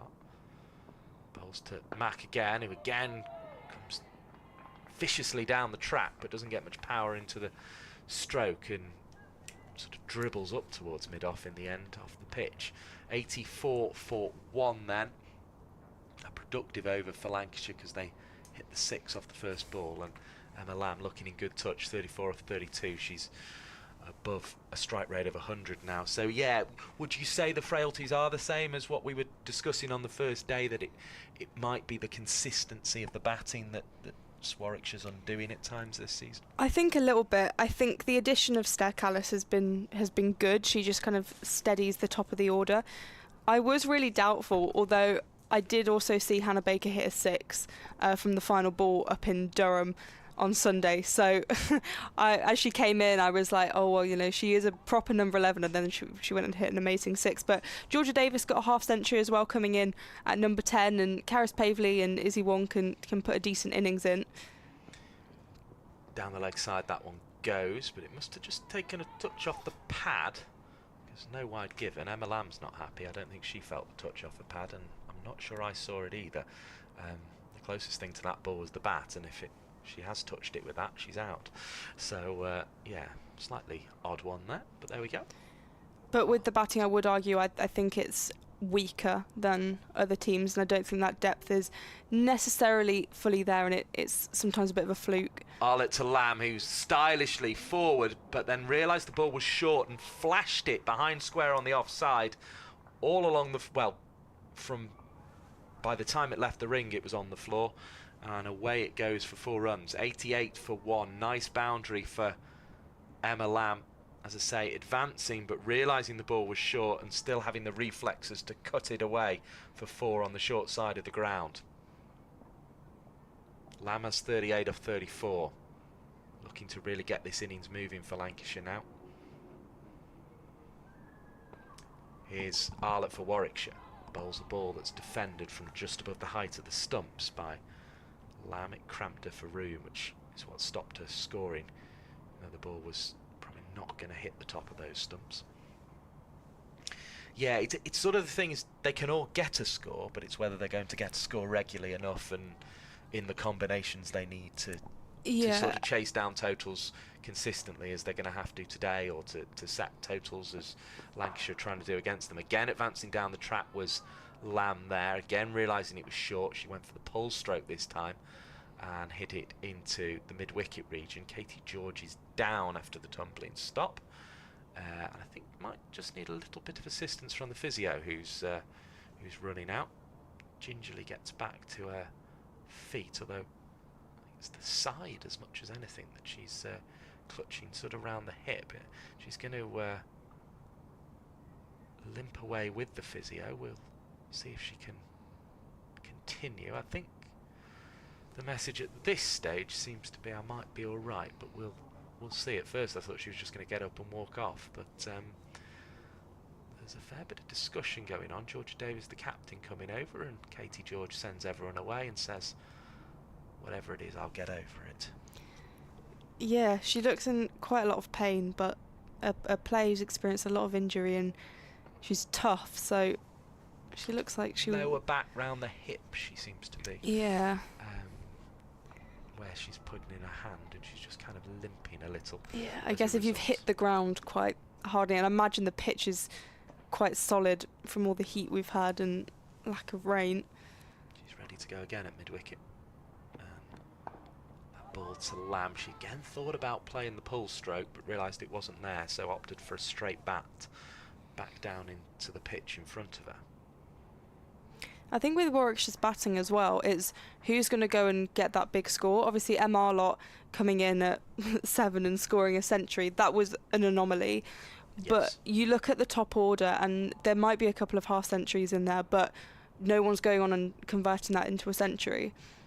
Here's Arlott, who comes in and bowls. Shorter length, Lamb looking for the hook stroke. There were 2 back on the leg side, so it was a risky option on a big boundary. I think that's why Arlott's quite happy to go for the short one. I think that's why Baker's been asked to bowl with the short boundary in this spell. Baker's actually going to be replaced now by Caris Pavley. But a dot ball was the result, but the flashing blade of Lamb, it could have either produced 6 or out there. I think there was no in between. Yeah, Mack and Lamb are both building good innings, but I think there's also a level of caution they'll want to play with, knowing there are still 32 overs remaining and they've got work to do. Mack on 43 and Lamb on 38. Caris Pavley will be coming into the attack. Long discussion with Georgia Davis. As I say, it's going to be difficult for the spinners to defend that short side, because if they give width outside the off stump, the arms will be free to attack the short side, and obviously if they go too far the other way outside the leg stump, they're bowling towards the short side. So there's going to be a real discipline needed from Pavley here to keep the ball within the line of the stumps. Short to start with, it's uppish and over the top of Wraith, who was at a kind of short third position, and Mack's going to pick up 4 for that. As I say, it probably wasn't quite as she intended, but it was nonetheless effective, and it was in a gap, as it so often is with Katie Mack strokes. 92 for 1. Mack has 47 of them. Warwickshire just need to be a bit careful, not let Lancashire run away with the game. It was a rank bad ball. It needed hitting, that one, and Mack perhaps didn't hit it where she intended, but still got 4. It was a backward point and a short third for Pavley, who bowls a fuller ball. Mack was onto it in a flash, advancing down the wicket, but just driving back off the toe of the bat to Pavley. Lamb's scoring rate at the moment means Mack doesn't have to be too concerned. Now she will need a concussion check here, because she's gone for the ramp and has been taken in the grill. It would have been an inventive shot, but the helmet was a lot nearer the ball than the bat in the end. And they say you have to get your head on the line of the ball to play that shot, and she certainly did that, but the bat wasn't there in time. And Matt will just need a little concussion check here on 47.92 for 1. Polly Starkey. Yeah, it was a good creative attempt by Mack, but not fully executed. You can see the physio running on. She's the sort of player who I don't think it'll put her off trying it again. Oh, if no. It's the right shot, she'll keep playing it. She's just getting a little drink from the extra fielder here for Lancashire, Danny Collins, and I think that's almost the extra fielder's job these days, is to run on before the physio, so they can get a bit of liquid on, and it won't take any longer. They'll be asking Katie Mack all sorts of questions about her day in her life and ensuring that she still knows who she is, essentially. But I don't think it didn't look like the sort of one that had upset the batter too much, so hopefully, but it can be the innocuous ones, I suppose, that cause the problems. But Katie Mack there with a little discussion with Emma Lamb.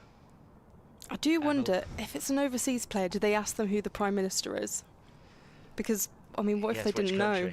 Yeah, what country are you on Maybe about? that's the test. If you reply which country, they know you're all right. I think Emma Lamb's advice might have been, don't do that again. Don't get hit in the face again.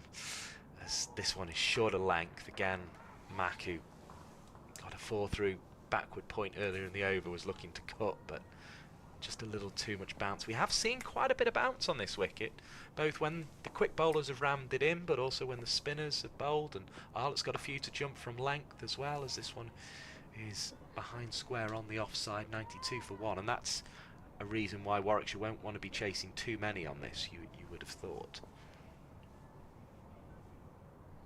It's looking a good day for batting though. The skies are blue and clear, as Mack thought about going back, but then had to just defend that one into the offside. 47 off 71. She'll want to accelerate from here, but Mack's very good at picking up twos and can very quickly claw back a little deficit like she's got at the moment.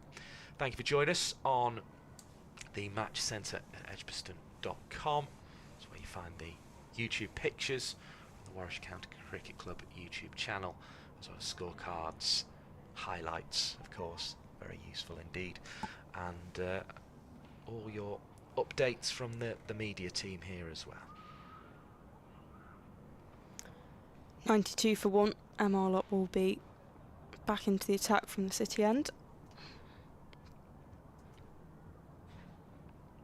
Yes, these two have now put on 89 for the second wicket.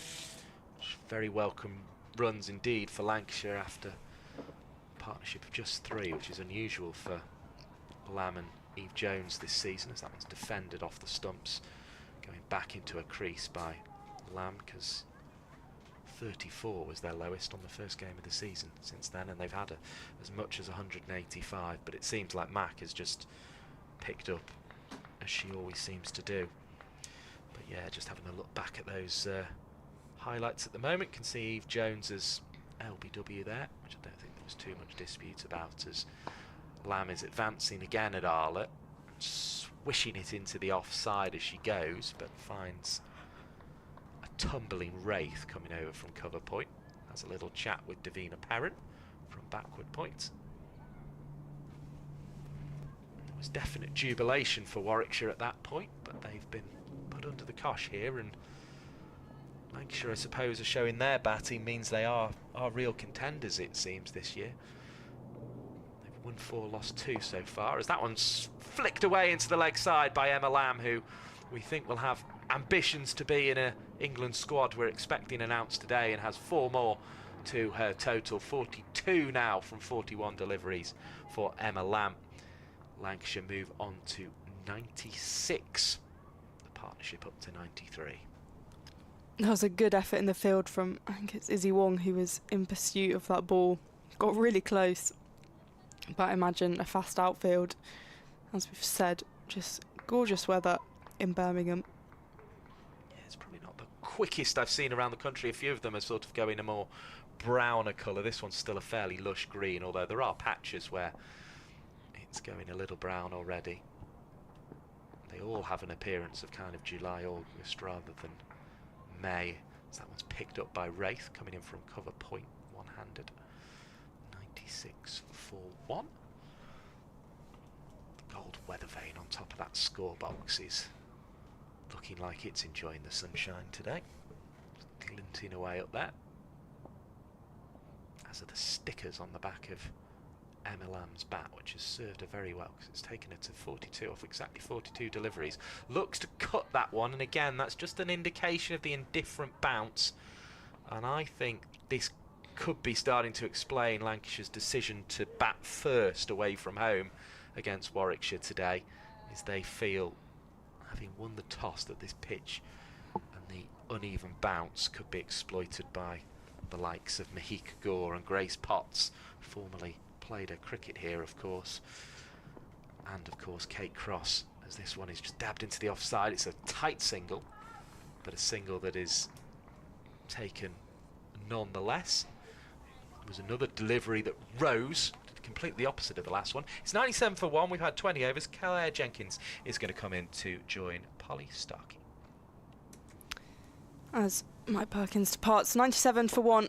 Katie Mack, 47 from 71, and Emma Lamb, 43 from 44. The partnership worth 94 runs. It will be Caris Pavley bowling from the pavilion end.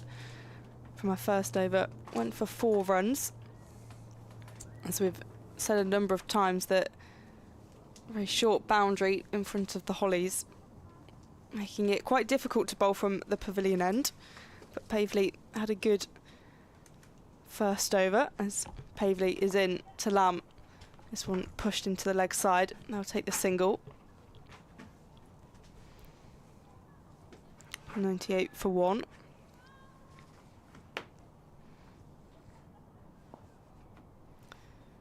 Pavley at the top of her mark.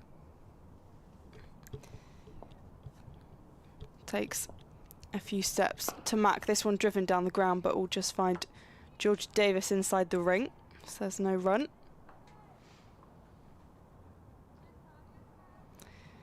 Pavley, who's been very handy with the bat so far for Warwickshire this season, as she comes in. This one just defended for no run. Got a half century against Durham at the weekend, and then also some scores in the 30s and 20s against Surrey, the Blaze and Essex. Pavley to Mack, and she goes for the scoop this time. It pays off, won't go all the way to the boundary.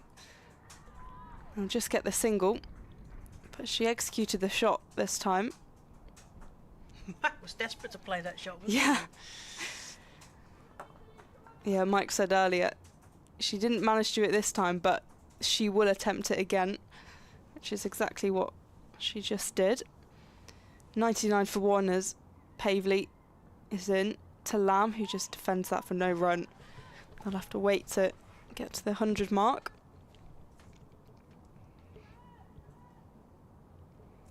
Slight change in the field there, sending Davina Perrin from short catching mid-wicket to fine leg and bringing the square leg slightly squarer.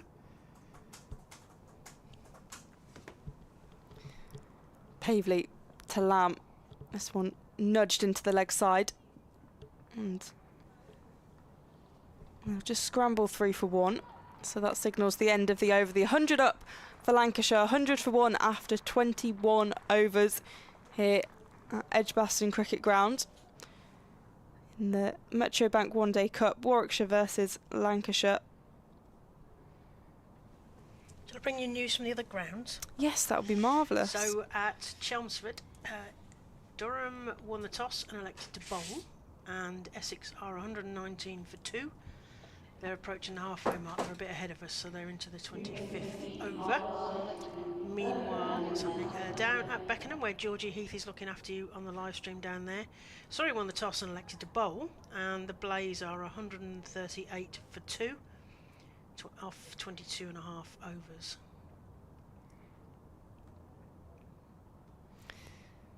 So Hannah Baker is going to change ends, now bowling from the City end to Lamb, this time swept on the leg side. It's going to race down the ground. There's Stair Callis in pursuit, and she will pick it up before it reaches the boundary, fine leg boundary. They'll push through for 3 though, which is good work between the wickets. If she's not collecting air miles on her driving around the country, or however she's transporting around the country. She's collecting steps here at Edgbaston. She's got a big bit of real estate to deal with there. Yeah, she's monitoring probably about a third of the pitch as Baker's in again. This one just dabbed into the offside by Katie Mack for no run. Freeborn was very excited there. She thought she was going to get a dancey hoops, I think. 103 for 1. Baker in again. Mack tries to scoop that but doesn't really get anything out. Just kind of prods it into the leg side in the end to Davina Perrin, who's at mid-wicket. Both batters on 48, the partnership worth 100. Baker in again. This one nudged to Nat Wraith, who's kind of poised inside the ring. 103 for 1. Baker to Mack, this one driven down the ground. Will find the fielder inside the ring. Georgia Davis. Mid off there. Yeah. Just on the ring, you say. 104 for 1.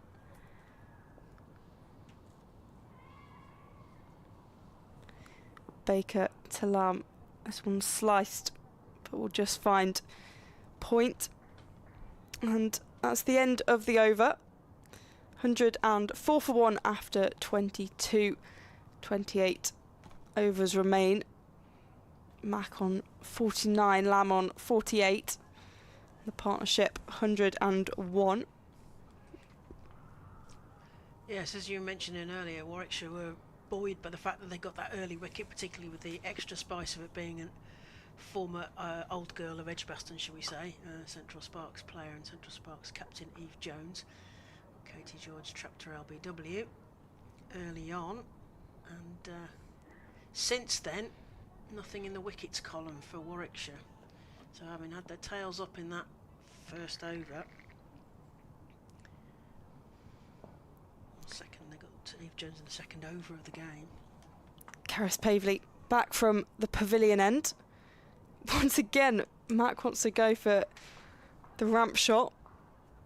Another concussion test needed. Poor physio's been working overtime. Is that the third now? I think it's the third. It was like when we were here last week, Abby Freeborn, I think, had about 3 concussion tests. Yes, there's a whole troop coming out because they're bringing the drinks out for the Warwickshire players as well. It must be quite warm out there, I think. It was already warm when I was down there first thing. Just had a quick look across the pitch to just get the atmosphere this morning. Forecast is set fair for today. 104 for 1, so we just have this pause in play. As we said, some drinks coming on and a concussion check for Katie Mack, which she seems to have passed with flying colours for the third time. Both batters almost on those 50 milestones. 49 for Mack and 48 for Lamb. Warwickshire will want to try and break this momentum, because there is always that feeling once you get one wicket there might be another one to follow, and they want to wobble Lancashire at this stage. Pavley continuing her over from the pavilion end. This one sliced out. Callis should get there. She stops the ball. There's a slight bobble of the delivery, but that was a good shot from Mack, and that will bring up the 50. I don't think she quite realises she gets the 50 until she hears the applause everywhere. That's another milestone for Katie Mack, who's had a fine start to the season with the bat coming as the overseas. 84 against the Surrey, 44 against the Blaze. Pavley to Mack, and once again the exact same shot played, and that will go all the way for 4 this time. It felt like Stair Callis thought, oh, can't be, oh, really? Oh, there we go. That's over the line. She sort of gave up halfway and then thought, perhaps I could get it. Yeah, she's had to work hard there. She's working hard out there. So I like to watch Katie Mack field. She's a great fielder. Yeah. So like many of the Aussies. 108 for 1. Karis Pavley. And again, this time straight to Katie George. Mack on 53, Lamb on 48. This one just defended for no run. It's been better from Pavley. Of course, has went for the boundary, but on the whole, I think her bowling's just been a bit more measured.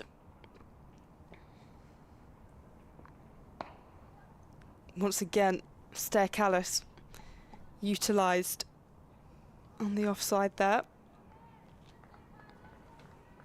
Catherine Bryce has brought up another half century where she is. I see that come up.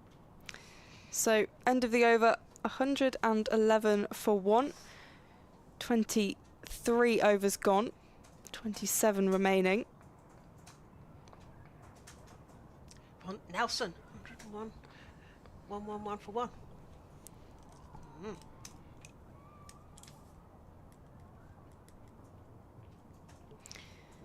Kind of eagerly keeping an eye on my phone, as if I'm going to get an England call up. Just seeing if there's any news about the players the will squad. know, won't they? I mean, They would have. Yeah, they would have been told by now. The media will be waiting with anticipation to see how much change or not. Charlotte Edwards, the new England coach. Yeah. What I understand is selections and players were told. I think it was Monday. So you didn't get a phone call? No, as Georgia Davis is in this time. This just pushed into the leg side. Will go past the ring.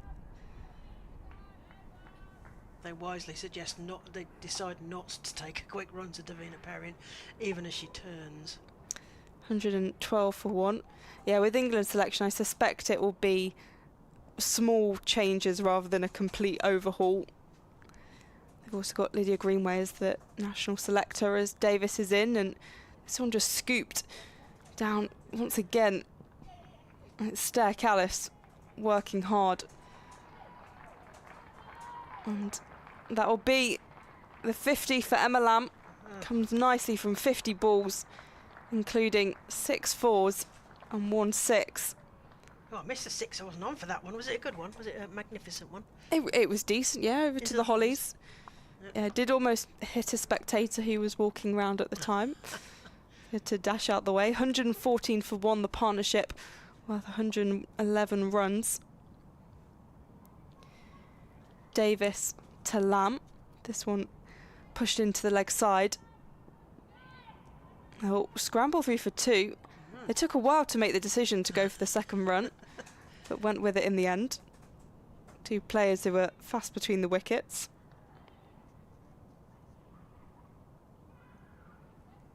Got a message from our former commentator for Blast the other week, Barbara Daniels, since she's enjoying listening to us. World Cup winner in 1994, of course. 116 for 1 as Davis is in. This is flicked into the leg side. Callis running in.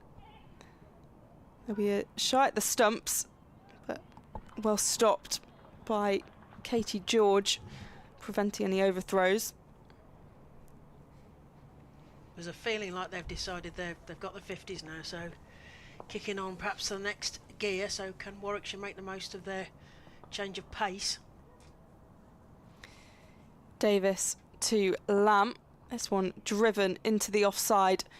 There's a shot at the stumps. Once again, well backed up. The batter's safely back. Up in Durham, Georgia Davis did 2 fantastic direct hits. One it was kind of irrelevant in the context of the game as Davis is in, and there's a bit of whip the bails off, and that's out. Fast work by Abby Freeborn behind the stumps, and Mack will depart for 57. An important innings from her. It felt like it started a lot quicker than it ended, but Good work from the Australian overseas. So Lancashire 119 for 2. Their second wicket to fall after the early departure of Eve Jones.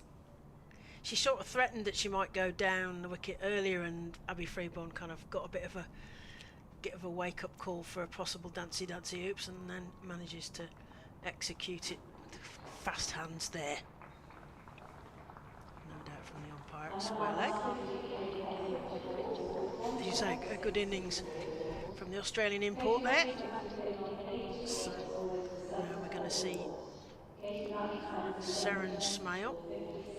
Now, I mean, as a Warwickshire supporter, I perhaps shouldn't say this, but I hope we're going to see Smale bat for a bit, because I do like her batting, and I particularly, the thing to look out for now is Seren Smale's ability to turn what would be quick singles into quick twos, and since Emma Lamb is already warmed up, that might be a useful thing to look at.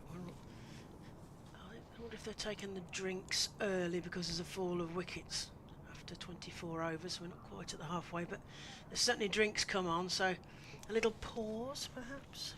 Yeah, probably taking drinks early.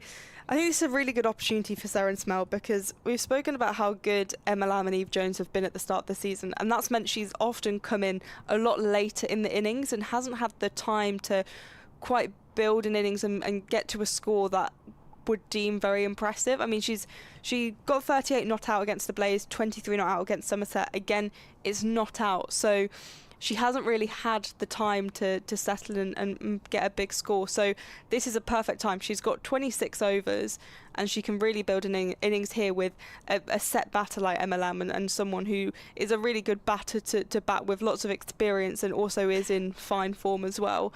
So if they can build a partnership and do what Mack and Lamb have been able to do, and they replicate that, then Lancashire will be sailing away.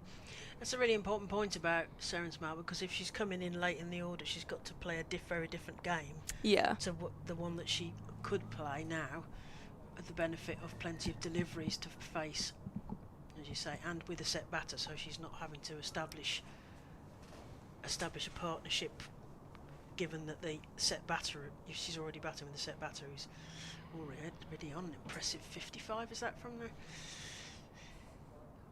Just over a run of ball for Emma Lamb.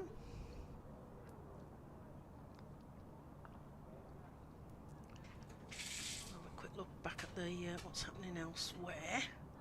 Well, we've got a bit of a breather on my computer updates. So at Chelmsford, Essex are 125 for 4, and they're into the 28th over against Durham down at Chelmsford. And Beckenham, where Georgie Heath is looking after you down there on the live stream, the Blaze are 158 for 2, and they are into the 26th over. So they've got more runs under their belt there, the Blaze, 156 for 2 at the halfway. We've got a bit of a way to go from here for that. The game at Chelmsford's probably closer in runs, but a bit further on in overs. 119 for 2. Just before the halfway stage, Emma Lamb on 55 and Seren Smale just coming into bat after the fall of Katie Mack, who was out for 57, stumped by Abby Freeborn off the bowling of captain Georgia Davis.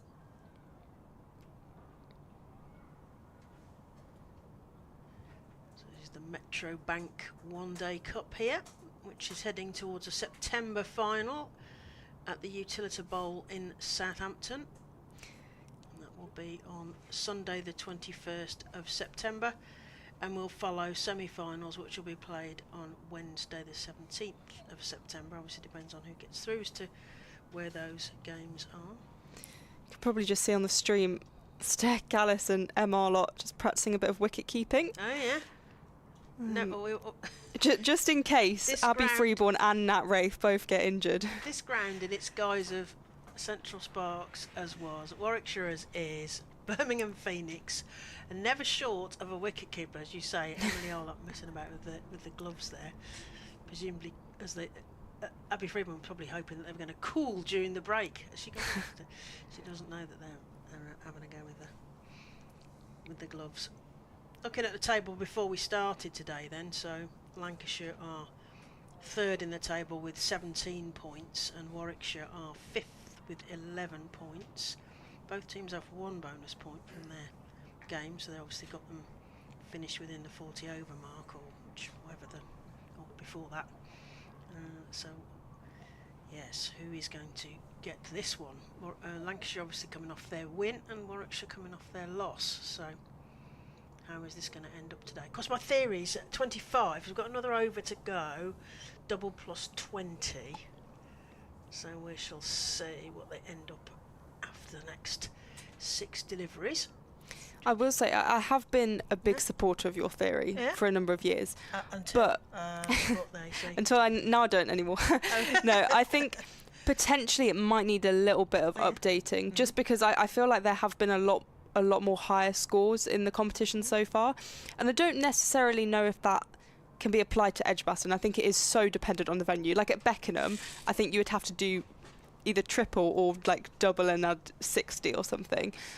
So I think the theory can very much still be applied. I think potentially maybe plus 30 or 40, just add a few more runs. I mean, I could be proved completely wrong, but I have just noticed generally the trend across the first few rounds of the competition. There have been much higher scores. They have sort of accelerated at the end, haven't they? I think that's probably, so that's a credit to their batting technique at the end of the overs, and it is that. I know we've talked previously under the regional thing about, if you haven't watched much women's cricket, the thing that you will notice is that they aren't tail enders generally, and of course the contact time that they're getting now into the kind of 6th season of this increasingly professionalised setup will mean that they're getting better and better and better. And actually, you know, when as you mentioned, Georgia Davis coming in at 10 and hitting with 50, I mean, that's fairly unusual, but they can all bat.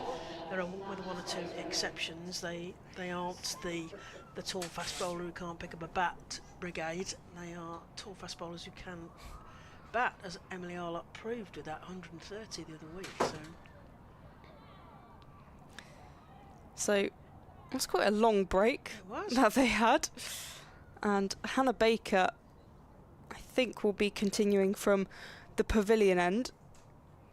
I saw her banner earlier, so around the ground they've got banners of all the players for Warwickshire, the men's and the women's. It's a massive one. I bet her mum's been down there, had a photograph down there. Yeah, as we drove in I saw the one of Davina Perrin as well, so nicely dotted around the ground. Definitely worth a look out for. Yes, you probably could collect all the players, get a photograph with all the players. In fact, I think we have had a change of wicket keeper. I don't think that's Abby Freeborn. It must be, it must be Nat Wraith. The question is Abby Freeborn still on the pitch? It doesn't look like it, as Hannah Baker is in, and this one's pushed into the offside. They'll take the single. I'm presuming that's Nat Wraith. Yes, it is. 73 on her shirt. So potentially a slight injury to Abby Freeborn, and I can't see Abby Freeborn, so she must be off. Yeah, I'm not sure who is coming on as sub-fielder. She's got Amusa and Kumar in the squad, Millie Taylor, and Meg Austin. There was a named 12th, so I assume it'll be. I'm just going to find that for you. Just making some adjustments in the field. Katie George coming in as a slip. Meg Austin is the named 12th, so I'm assuming it'll be Meg Austin.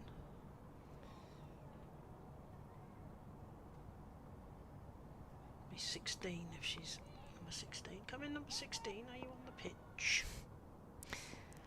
Hannah Baker in again to Smell. This one rocked onto the back foot, pushed out to the offside. Stair Callis kept busy. The ever-present.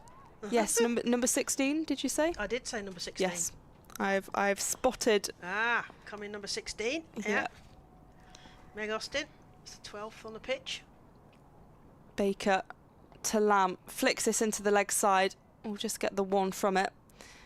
In fact, earlier today, I went back to my old school and I was speaking to one of the teachers there who actually had taught Meg Austin. So he used to teach back in Staffordshire. And he said he taught Meg and her sister, and he used to get regular updates on the cricket. And this one's nudged into the leg side for 1 run. So I think she must have been playing at times during the school day, and he would get updates. Oh, she's got to 30, she's got to 50. And I think one of the occasions is when she scored a century.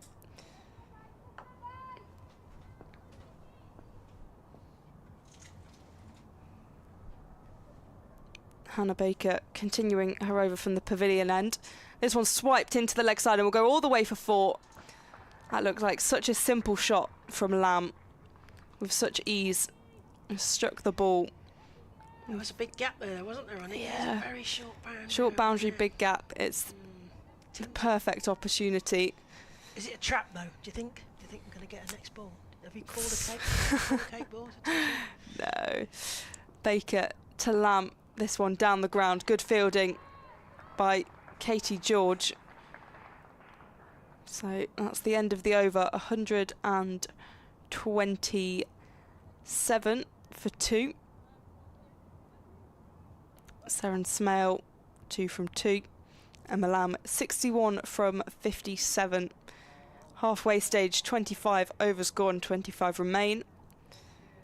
And so if my theory is right, I mean the thing is, it's useful to have as just a yardstick, guide, yeah. because then you can see have they really motored in the second half, or have they more or less kind of ticked over. So my theory would say double plus 20 at the halfway, so that would make it 274, which would be a big total. But as you say, possibly the par total on here with this well cut outfield and a short boundary might well be higher than perhaps some of the other grounds, depending on how they're playing. So Georgia Davis is bringing herself back into the attack, just nudged into the leg side by Seren Smale, who will pinch a quick single in classic fashion.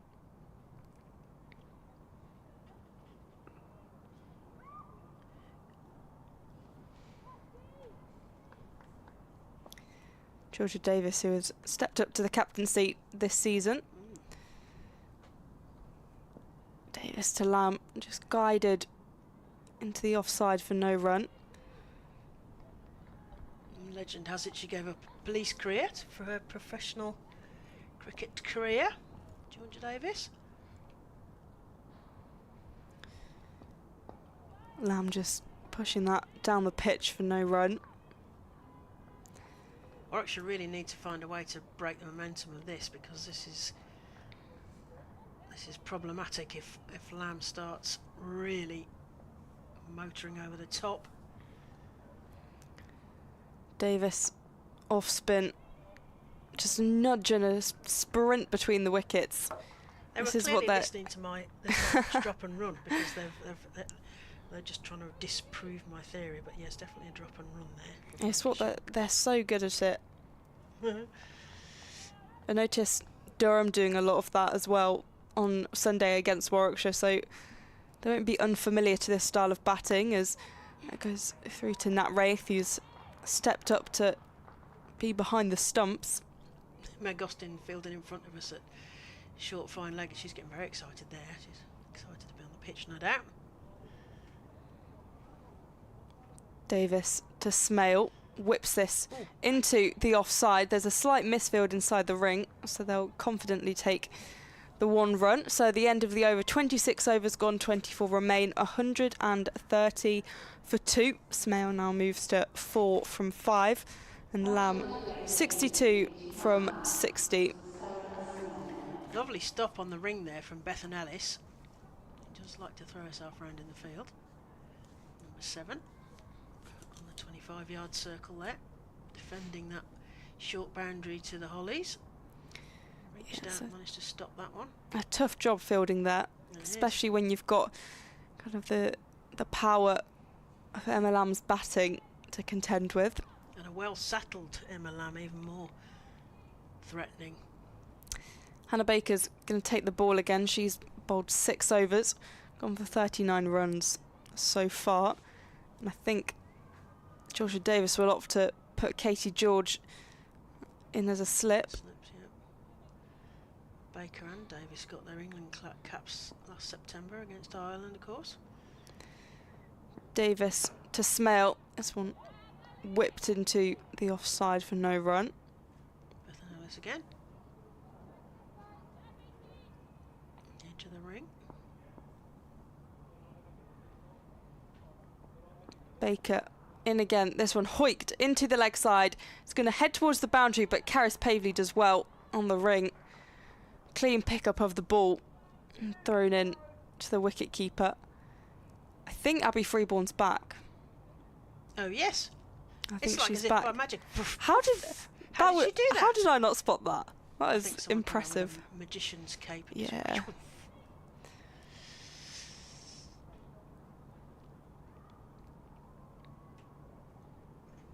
Baker at the top of her mark. Just having a look around. Lamb on strike. Baker in. This one hoiked into the leg side and it's going to go all the way for 4. That's a nice shot from Lamb. We've seen her utilising the short boundary. Once again finding the gaps. And just does it with such ease.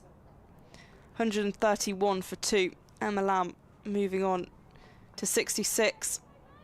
We talked last week at Somerset about who can defend Holly's boundary best. Might well come out on top. Baker in. This time a tentative defence for no run. 135 for 2.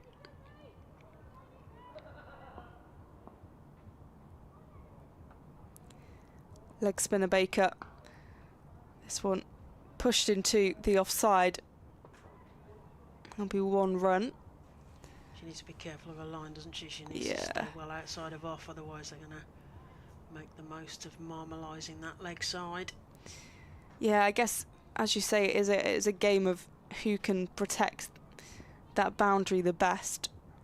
I think it's a big task for the bowlers as Baker's in. And there's a catch. It's been taken. That is outstanding from Katie George in the slips. What a catch that was.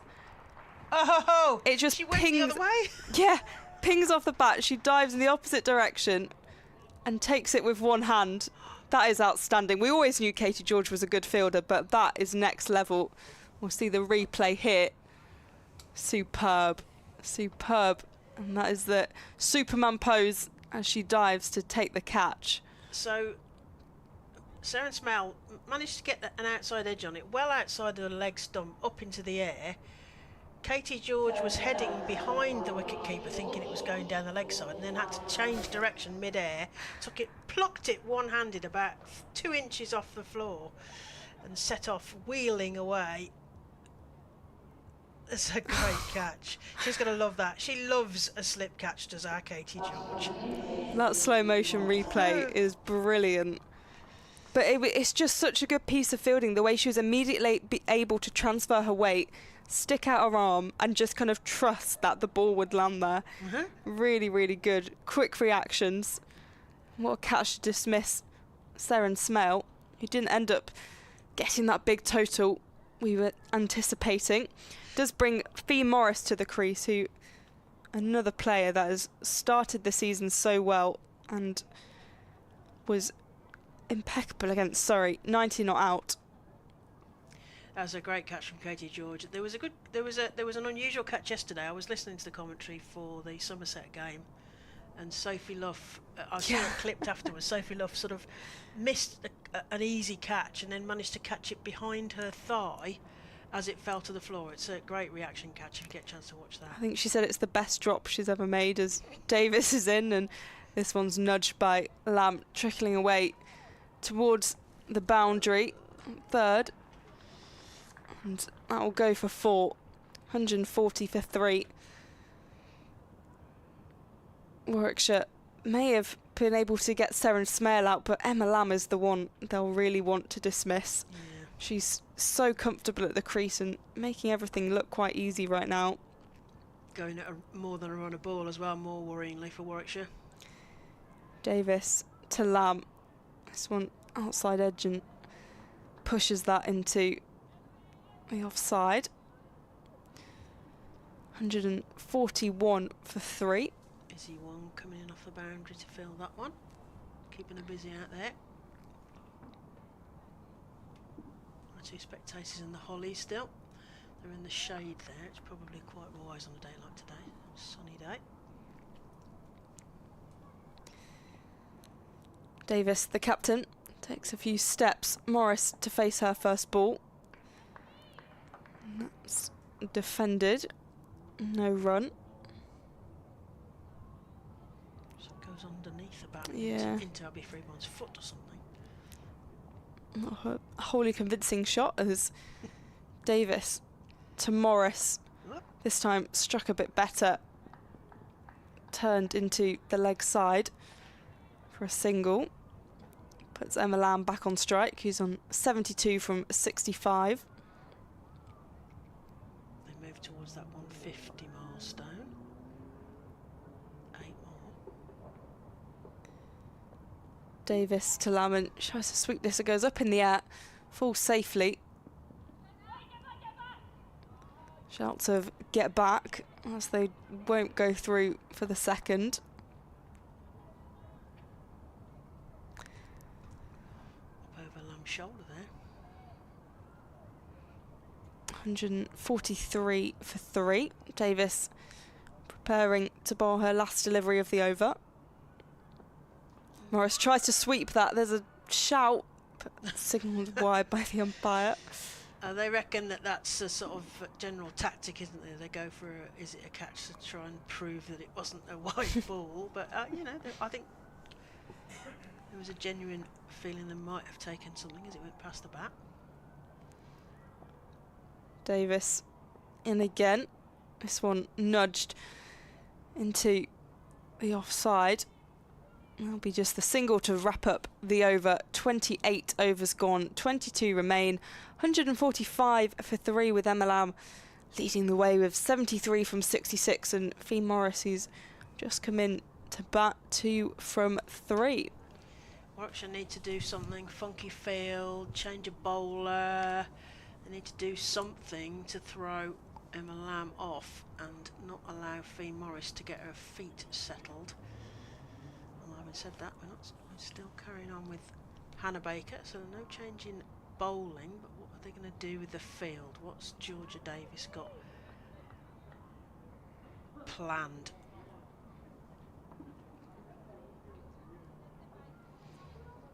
Hannah Baker, 7 overs so far. 1 wicket. Has gone for 45 runs. Baker dismissing Smale. That incredible catch, which I'm sure we'll continue talking about all day, from Katie George. Baker in again.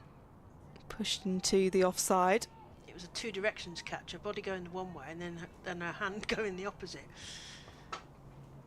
She crouches to try and take another one. Baker to Morris. This one defended but nudged. There's a misfield just on the ring, but they won't go through for a second. 146 for 5. Emma Lamb taking a breather, perhaps. Davina Barron just jumping over the stumps in case she wasn't doing enough sport today. Yeah, now she's going to give herself cramp or something. Yeah, it looks like she actually hurt her hamstring a little bit. Baker in again, flighted, fielded well by Davina Perrin. Because we saw her get sort of cramped, didn't we, the other week? Yeah. We were here with the Somerset game. Baker in again. This one swept, slightly lofted in the air, will be fielded on the boundary, that short boundary in front of the Hollies by Izzy Wong. Yes, keeping busy. They're really having to get their body behind the ball as it comes. Yeah, you could see her kind of just sink to her knees a bit and like try and get everything behind it. Yeah. Baker to Morris. Pushed into the offside. 149 for 3. What can Warwickshire restrict? Lancashire 2. Need some more wickets. Baker in again. This time turn around the corner. It's going to go for 4.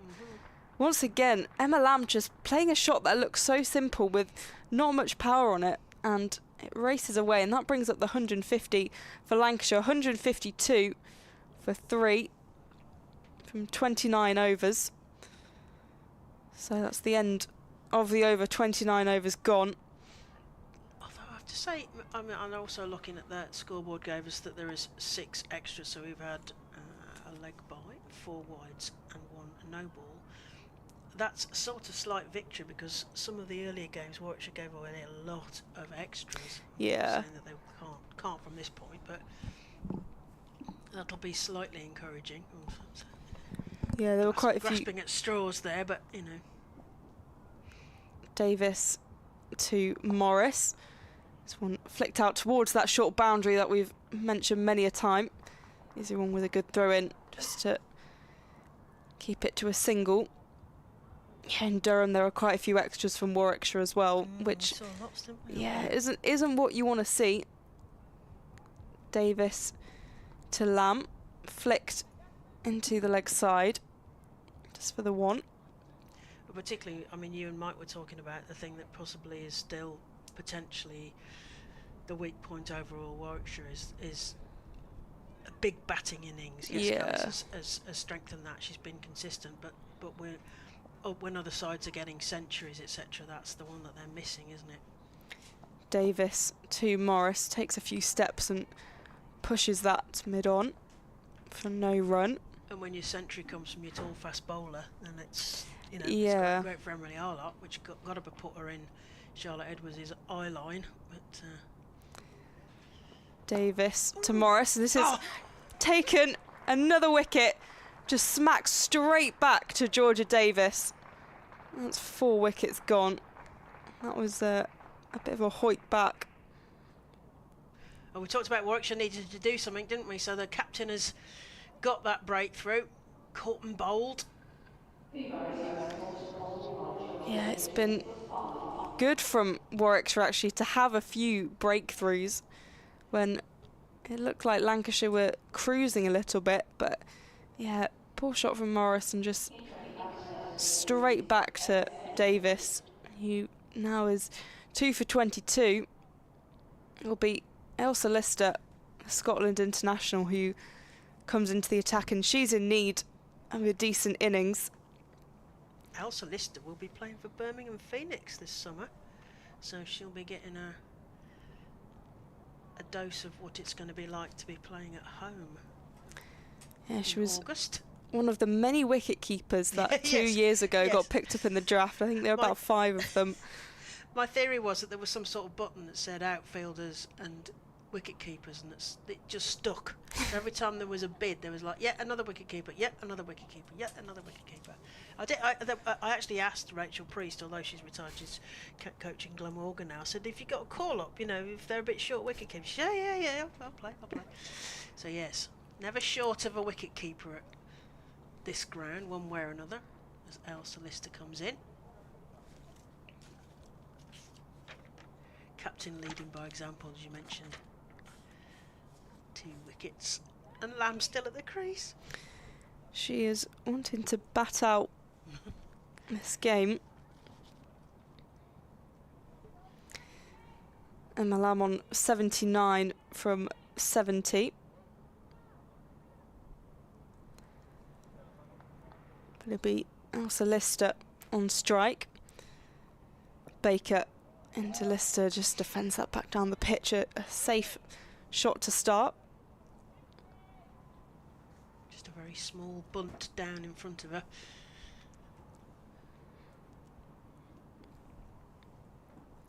Davis to Lister. This one hit with a bit more power, but just flicked to mid-on. Perry managed to get a hand on it, take some of energy out of it. And that's the end of the over. 30 overs gone, 20 overs remain, 154 for 4. I'm going to depart and Mike Perkins will replace me. So, thank you very much, Polly, of the Naughty Child podcast. Essential listening if you're interested in women's cricket at all. Get yourself to that and subscribe to that. And I'm joined by Mike Perkins in a moment. In the sunshine here at Edgbaston, in this Metro Bank One Day Cup. We've got Warwickshire in the field, and Lancashire put themselves into bat when they won the toss this morning in the sunshine here at Edgbaston. And the score is Lancashire are 154 for 4. Lamb, who has properly cemented herself at the crease here, 79 off 70 balls, so she's going to face the next one from Wong, who's bowling from the pavilion end. That's knocked down and there is no run. Wong entering the second half of her possible overs. Onto the 6th over here at Edgbaston. Welcome back, Mike. Good to be back. Good to have a bit of Izzy Wong bowling. I think this could be exciting with that short leg side boundary. Well, I needed if to she change. starts hitting the pitch hard. Yeah, so I need to change something up here as Wong comes in. Right, I'm over to Lamb. Ooh, on her pads, it's a big appeal. Umpire is not interested. There's a lovely appeal there, lots of shaking hands. Always looked high to me. We'll have a look on the replay. Maybe not. Maybe skidded through a bit more than we thought there. Difficult for us to tell from the angle that we're at. It was a good shout. It was the fact Definitely she was sort of shout. jumping that made me think it was high, but it's actually hit it fairly low on the pads when we've been watching this again. No, maybe not, maybe not. It just rose at the wrong point, really, and I think that's what gave the umpire the clue to make the decision that it was going over the top. But a little, it's not a life, but maybe half a life for Emma Lamb there. Wicketkeeper going down the leg side is usually a telltale. It's up in the air, but into a gap above Katie George's head. Stair Miles Callis comes in from the ropes, and they get through. She's having a groping around in the outfield there with the ball. They managed to get through for 2 there. Yeah, that'd be the other thing that potentially wouldn't have gone in its favour, was had it just gone a bit straight and crept down the leg side. But it was sort of close on both fronts, wasn't it? But just not quite there on either. No. As Wong comes in to Lamb, crouching. Plays that down. They do a dab and run. They were definitely listening to me earlier. Easy single there, and they move on to 157 for 4. Lister will now face, she's yet to get off the mark. Lamb settling in 82 off the 74 balls that she's faced here at Edgbaston. You're listening to us on the edgbaston.com match centre here, no doubt. If you are also watching and have the opportunity to, please press the like button, because it will help other people find us as Wong comes into Lister. Takes a swipe at that, and almost a twirl at the same time. They get through for a single as Hannah Baker comes in off the rope, fields that back. Bit rushed for time there, Lister. I don't know how many occasions she will have faced anyone quite as quick as Izzy Wong, because that one seemed to rush her. Some great catches whilst I was gone. Katie George is obviously at slip, but also that reaction one from Georgia Davis. Yeah, because it was welted back at her. Yeah, it was absolutely smacked. I mean, poor Seren Smale, she's not having much luck this season, and to be dismissed by a catch like that at slip is very unfortunate. It was a very good catch as Wong comes in. Again. Oh, is it a catch? It's a catch! Is it a catch? The batter is pointing at the fielder and is standing her ground. So, what does the umpire say? Decision to make. There's going to be a decision to make here. It will have been a specky, but I'm not quite sure. I'm not sure what's happening here, because the umpires I would have expected to be coming together. I think they've ruled that it's not a catch. It's not a catch. I think they're wheeling away on the replay, and I think can't see the ball, unfortunately. The fact it was Meg Austin who was the 12th fielder who took it, and I think the fact she's sort of cursing towards the skies as she walks off is she felt she was under it, but they disagreed. The other fielders clearly thought it was taken. Did it maybe just roll out at the crucial moment?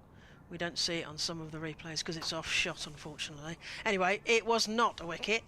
It was a dot ball for Warwickshire as Davis comes in from the city end to Lister, who swirls round on that and manages to play it backward of square.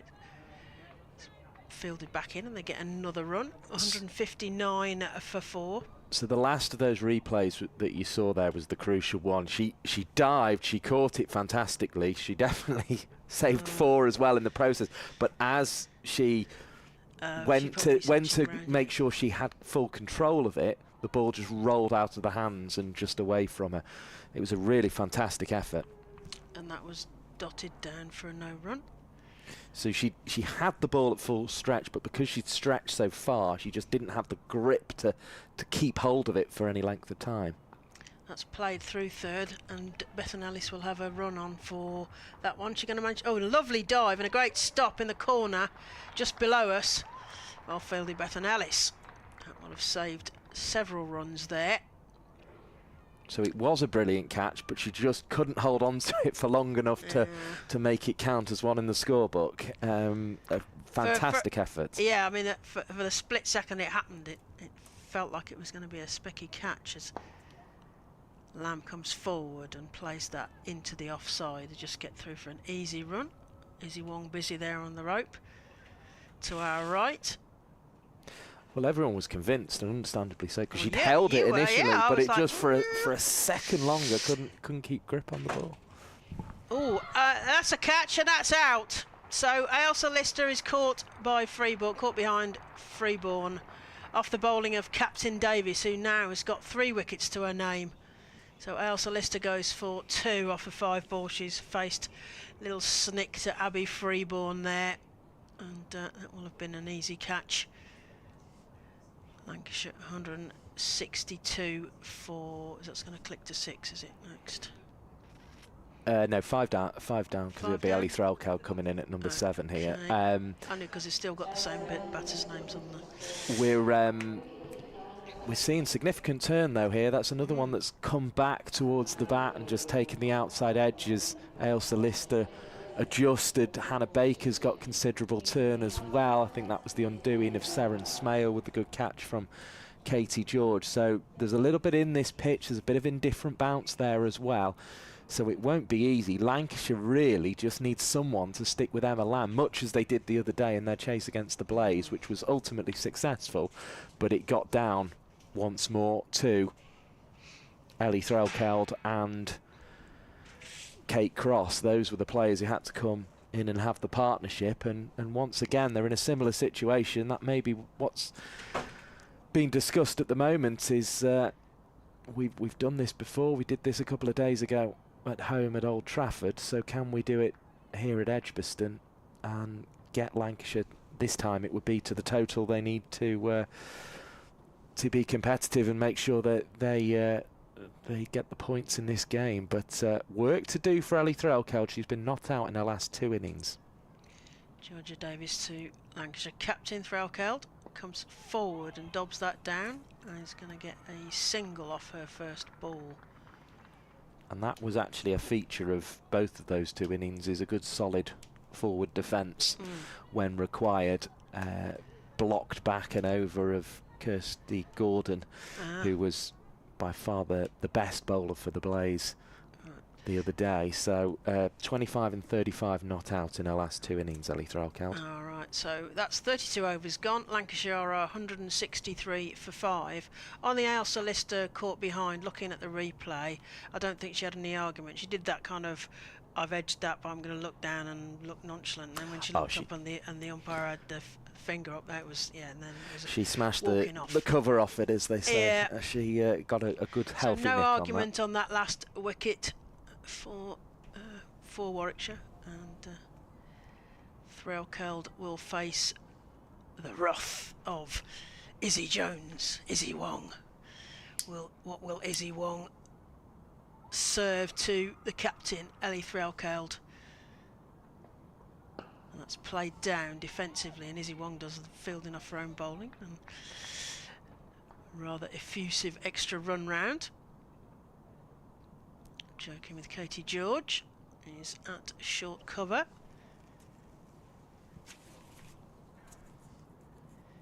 Izzy Wong getting some advice from her captain Georgia Davis, since she's got 3 wickets. Hopefully it is good advice. Izzy Wong tossing the ball hand to hand. More, takes a please, turn. I think. Right-handed Threlkeld plays that straight to Katie George. at short cover, and there is no run. Georgia Davis gives them a big clap.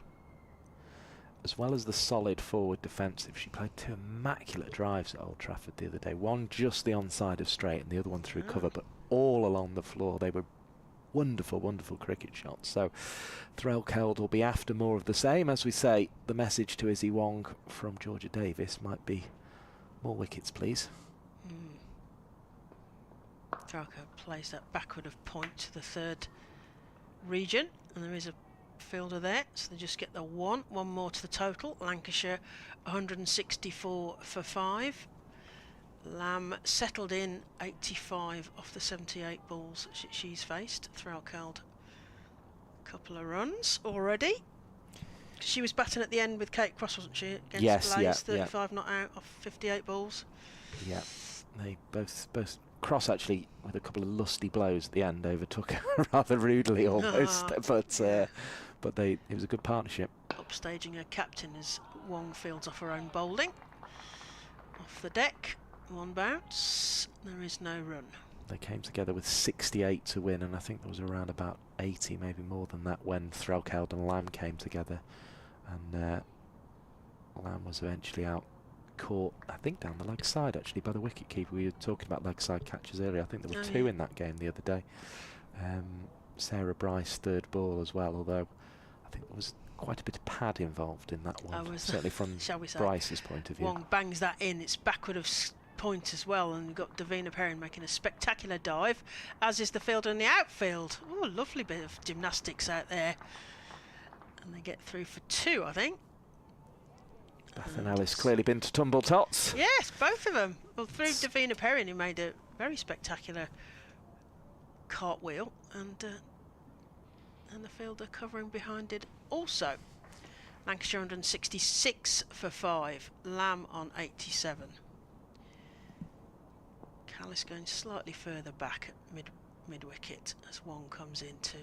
Lamb plays that back past her and off Izzy Wong's foot to Ellie Threlkeld, and the question is, where did that hit? Because when you put your foot out for those things, inevitably it's on a bit of ankle bone or something, as the physio or somebody's running out. I don't think she put her foot out for that one. I think Lamb hit it at her and she couldn't get out the way in time, and it's an ouchie anyway, but it was also the end of the over, so Izzy Wong now will limp off to the Hollies rope boundary to do the patrolling out there after stopping possibly a potential 4, certainly several runs off her boot of the last ball of that over. So 33 overs gone. Lancashire 166 for 5. She's limping away. The worry was it was going to be one of those where the sort of she didn't realise she was in pain at first, and then it kind of came on. But she looks all right out there. Adrenaline kicking in as Georgia Davis continues from the pavilion end, and that's worked into the leg side by Ellie Threlkeld. Davina Perrin does some very balletic fielding, and they only get the 1 run. I tell you what, Georgia Davis to continue, but she's going to go round the wicket to Emma Lamb, who's getting increasingly settled here at the 87 that she's on here at Edgbaston. Davis in. It's just played defensively straight to mid-off, and there is no run. If she's not in that England squad, and she's been told so, she is making sure she lets everyone know that she should have been. Yes, I think, settling in for that. It's Georgia Davis to Lamb. Comes forward, plays that again to mid-off, but they're going to take a run this time because the fielder has to go round. Callis has to get around that one to field that one back in. They get another run.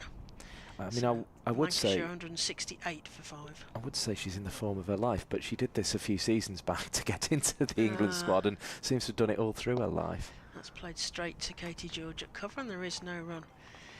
Some players play well at domestically, and we see it in all sports, don't we? And then they get an international shirt on, and it's a different scenario as Davis comes in again. Ooh. Abby Freeborn thought she was in on that, but it was played in front of her, and Katie George comes in and swoops the ball back, and there is no run. She has certainly performed at international level, Emma Lamb. It's certainly not like she hasn't had a score. Not in the same way that she has at domestics, as that's played into the offside, and they're straight to the fielder, and there is no run. So that's the end of another over. Get through these quickly when they're on the spin bowling. So 34 overs gone. and Lancashire are 168 for 5, Threlkeld on 3 and Lamb on 88. Could we see 3 figures then, Mike, since you're I think talking up Emma Lamb? we could see 3 and another 50 the way Emma Lamb's going. She's in very, very good touch indeed, and as I say, she will want to make sure she didn't give it away. She might feel she did slightly the other day, getting 74, although, as I say, it was a bit of a strange dismissal from memory down the leg side. Yeah, I mean, she averages above 30 in ODIs, 30.46, 396 runs with a high score of 102. She's played just the 2 test matches, 3 and in 76 runs, high score of 38. Yeah, it's not the big runs though, is it? That's the thing. That's the point I'm making. That goes straight through. And there's an appeal. It's out. She's caught behind Freeborn, and Lamb finally goes 88 runs. So she takes a swipe at it. She shows some dissent, I'm afraid, to the umpire. So she probably she can't believe it. She can't believe she's caught behind by Freeborn. Well, I think her feeling is she didn't hit it. I think that's the indication from the reaction, is she didn't feel she got bat on it. But what else it could have been, because the bat was a long way from the ground, it was a long way from the body, so if there was a noise there, then it was because the ball hit the bat. But Lamb definitely felt she didn't, and it wasn't like it was one where she looked round to check, if that makes sense. No. She sort of just kind of went off towards square leg and was very, very surprised to see the finger raised when she went back. But so Emma Lamb goes for 88 off 83 balls. She was at the crease for 142 minutes, which is even more than Sophie Love was yesterday for Somerset, which is incredible. And she got 10 fours and a 6. So she's caught Freeborn off the bowling of Izzy Wong. So that was a magnificent innings from Emma Lamb, as you say, who has to be in Charlotte Edwards' thoughts. The only slight concern would be she's not gone to 3 figures again, and I guess that's when we're talking about that difference between domestic level and international level. You need to be going consistently past the 3 figures at this level to ensure that you do it often enough. But I don't think that's a bad start to an international career. It's just, for a first go, I think that's to be coming away with 100 and an average of 30. That's not a bad start. She just has to build on it as her international career goes. As we see Sophie Eccleston, we've talked a lot about when is she coming back and is she going to play some domestic cricket. She's played that into a pocket which might get hauled in on the rope. It's going to be a dive. Oh no, it's 4 runs. So Sophie Eccleston hits a 4. I don't know if they're getting her eye in, but she hits a 4 off the first ball from Izzy Wong, dismissively through the covers there. It took a long time, and Katie George nearly got to it, and another 10 yards on that rope and she might have got to it, but just missed out. Lovely shot from Eccleston to start with, really classical cover drive, just got in position and punched it well, and actually that's a really encouraging sign that she's feeling in that sort of nick with the bat. Yeah. Wong in again to Eccleston, plays that again. They aim at same area. They're going to have to. Katie George got another run on the case, but I think she's going to hole this in. They're going to have to run this because Katie George has got to it 10 yards from the rope. Are they thinking about a 3 there? They are. And that's good to see from Eccleston. The commitment's there to come back for the 3 and work really, really hard for Lancashire. She's been injured, was the message we got from Phoebe Graham when she came up and joined us on commentary. I don't know exactly what the injury has been, but it's kept her out to this point of the season, but she's looking like she's been practicing her batting and it's been going well. Yeah, Wong into Threlkeld. Through her underneath Freeborn as well, so they're going to get a run for that, but I suspect it's going to be a leg bye. Yes, it's going to be a bye. Another one to the extras column. I look at the Aussies call those sundries, which always makes me think about ice creams, but that's the sort of thing that distracts me. So yes, a bye there, and Lancashire are 176 for 6. Threlkeld on 3 and Eccleston already on 7 of the 2 balls that she's faced. Katie George will be hoping that she doesn't have to take another run to the boundaries. One comes in again. Has it got caught in the pads? Down in front of her. Just an inside edge, just back into the I thought feet. She'd knocked, when you knock it into your pads and people say, keep running. I think, though, we've been discussing that England squad. I think if there was any sort of injury concern, even if it was a fairly minor one, it makes sense to have wrapped Sophie Eccleston in cotton wool, given she is the top bowler in both ODI and T20 cricket. She's not one that there's sort of question marks over whether she's going to be in the side. I wouldn't have thought. Wong. Oh, it's up in the air, but it's into the third region, and there's nobody in that one, so they're just going to get a single. Well, you say that, but I would think that it's the end of the over, by the way. That's 35 overs gone, and Lancashire 177 for 6. Personally, as an England fan, I would want to think that nobody is definitely on that sheet. I would want to think, because Charlotte Edwards has talked about form, and I appreciate what you're saying, but to drop the best bowler in the world in both formats is a very big call. But there has been questions, hasn't there, though, about the England side. There have. Attitudes. There was. Yes, but I think but there was. There have been, and things. Nobody should be a guarantee. But I don't think you're going to be dropping the best bowler in both formats. And I think for all the criticism there was over the winter of Sophie Eccleston, who was bowling all the overs in that Test match where it was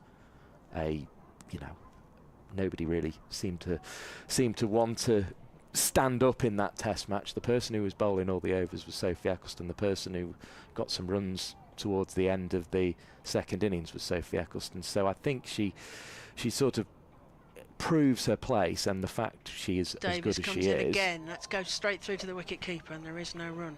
You think she's proved a point? I think it would be very harsh to drop somebody who is. It would be a big decision, but it would be a massive decision, wouldn't it? It'd be one of the.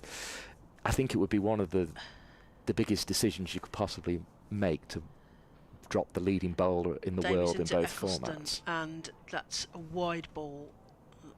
Another one to the total. You know, you couldn't name many cases in the history of cricket where the number one bowler in both formats had been dropped. But there has been questions about how maybe being settled is not the best incentive to carry on, as that's worked into the offside. There's a big chase on for Bethan Ellis. Is she going to stop that?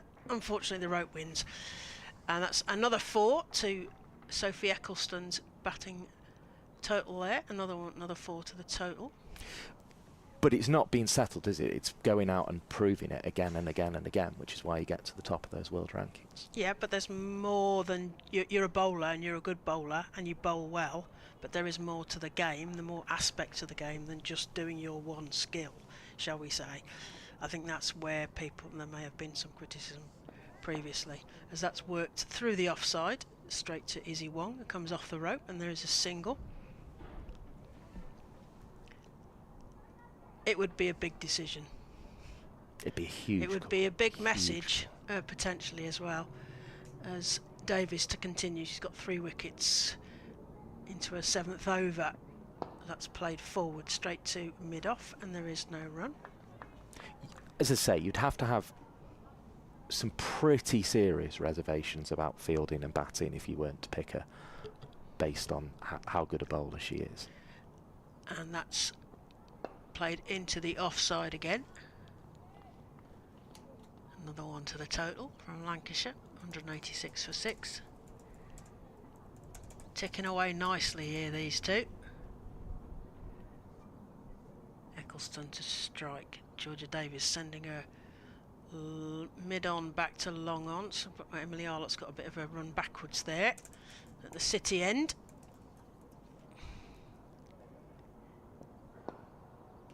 That's played straight to Katie George, and there is no run. Another over goes ticked by. Gosh, they're going quickly now. 36 overs gone. Lancashire 184 for 6. Threlkeld on 4 and Eccleston on 13. Yeah, and she started well, hasn't she? 13 off 8. Yeah. Looking in good touch. She's moved above Kate Cross in the order as well. So that's a nod of confidence that clearly, and as I say, if she's had a bit of a niggle, but it hasn't stopped her going to the nets and batting, that could well have been what she's been working on. Practice, though, won't she? I mean, you also want to give her some. Kate Cross has played, doesn't she? But this is Sophie Eccleston's first domestic game of the season, as far as I'm aware. Yeah, yes. I mean, the Lancashire concern will be winning this game, of course. Yeah, but with 184 on the board already, they're not. Yeah. Haven't struggled so far with the bat, shall we say, as Pavely comes on from the pavilion end, left arm around the wicket. That's played through the point region. There's one dive and one run to catch that ball and reel it back in again. And they get through for another single, possibly two. That looks like a throw curled on strike there as Pavely comes. It's a sort of slightly slingy, wristy action round the wicket, left-handed. That's played forward straight to Emily Arlott at mid-on, and there is no run.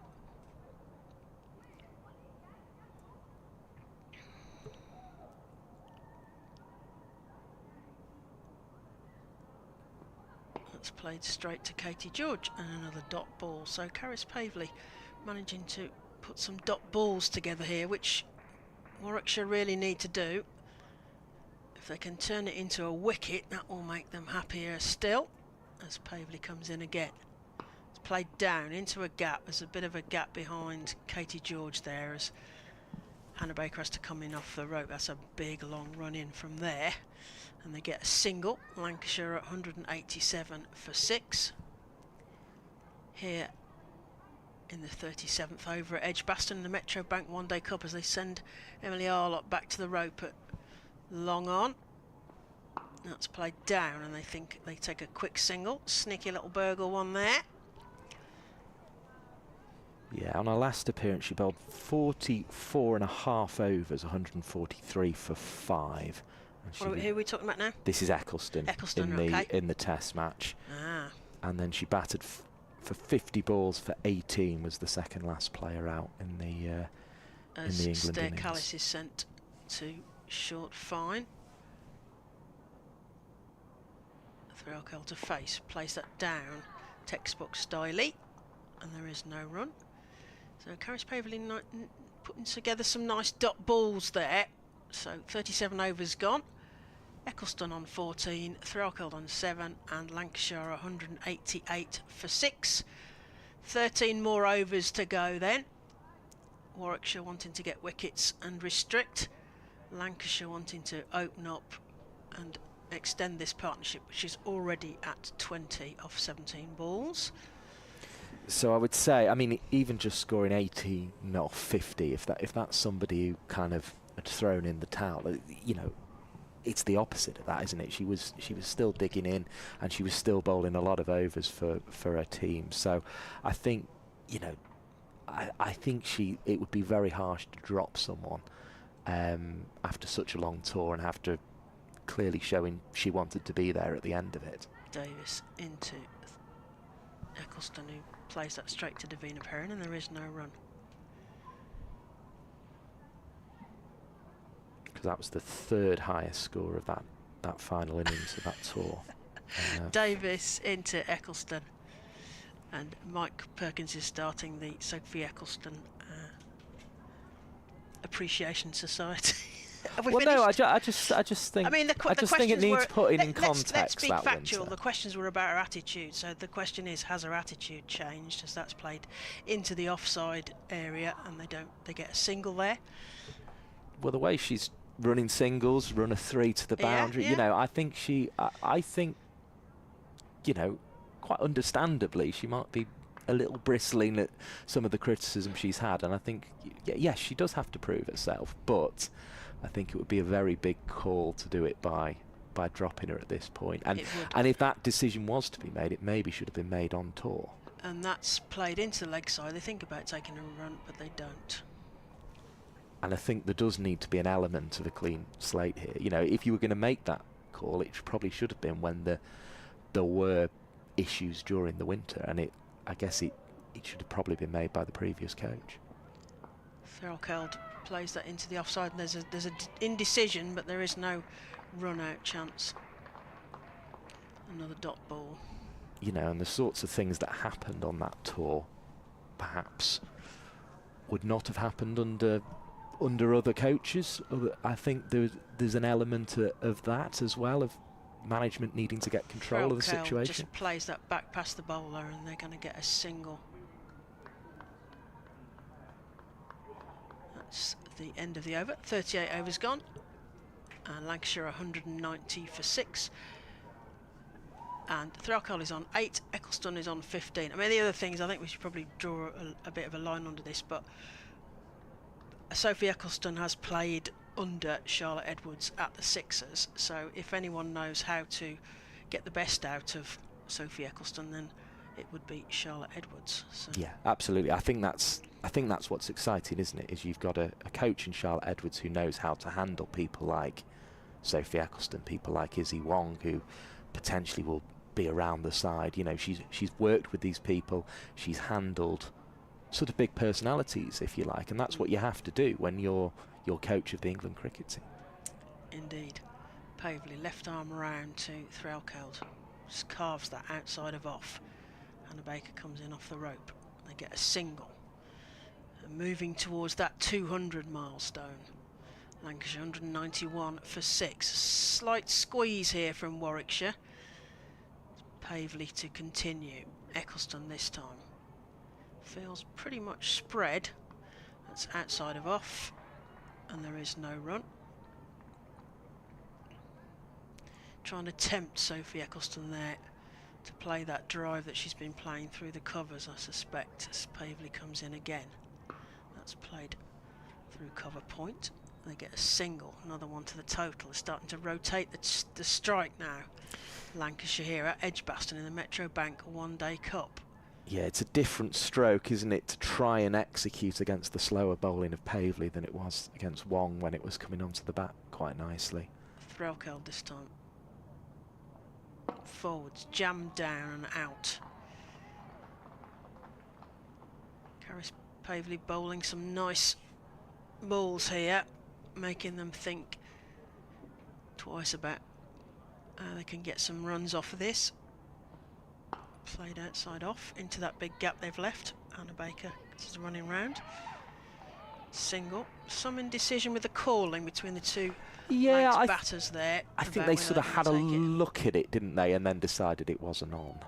I think they sort of were both getting a stride in and then realised that the fielder had the ball in their hands. Yeah, I think they're caught between the need to sort of go faster, but they don't want to take it at a risk, because there's no point in doing that at this stage, as Stair Callis goes into short fine leg again. Caris Pavely surveys the field behind her. Eccleston plays that through point. There's a despairing dive. Hannah Baker does the tidying up. They think about a second again, decide against it. Risk too far. She's a long way in off the boundary there, Baker. That's what's allowing her to cut it off. Obviously, it could end up costing them 4 at some point. That's the other side of the coin on it. But I think it's interesting, really, for Threlkeld about when she decides to try and accelerate her innings here, because she's 10 off 22, and that's not been a problem in the previous games, where she's had a specific target she's been working towards, and she knows the main thing is ensuring she doesn't lose her wicket. Whereas here, she kind of doesn't know what the target is. It's her own choice. She won the toss and she decided to bat first, so she's going to have an interesting decision about when exactly she's going to go after this innings of hers. So 39 overs gone. We're going to see a change of bowling. Hannah Baker is coming back on again, replacing Georgia Davis. Lancashire 194 for 6, Threlkeld on 10, Eccleston on 17, partnership at 26. Baker's already got a wicket here, 1 for 52 off the 8 overs she's bowled so far. What can the bamboozler in chief of the Bears, Hannah Baker, capped by England in the Ireland series in September, of course, as was Georgia Davis, her captain. Bethan Ellis been brought to short square leg, and Eccleston to face. Oh, a little swipe round the leg side, that's going to be given a wide. So trying to tempt Sophie Eccleston to play that to short square potentially. Bethan Ellis needs to be ready on the ring there, standing next to the umpire. Baker in again. Eccleston plays that through cover this time. That's going to get cut off by Georgia Davis on the edge of the rope. They think about a second and then think against it. It's a good throw in, nearly a direct hit again from Georgia Davis.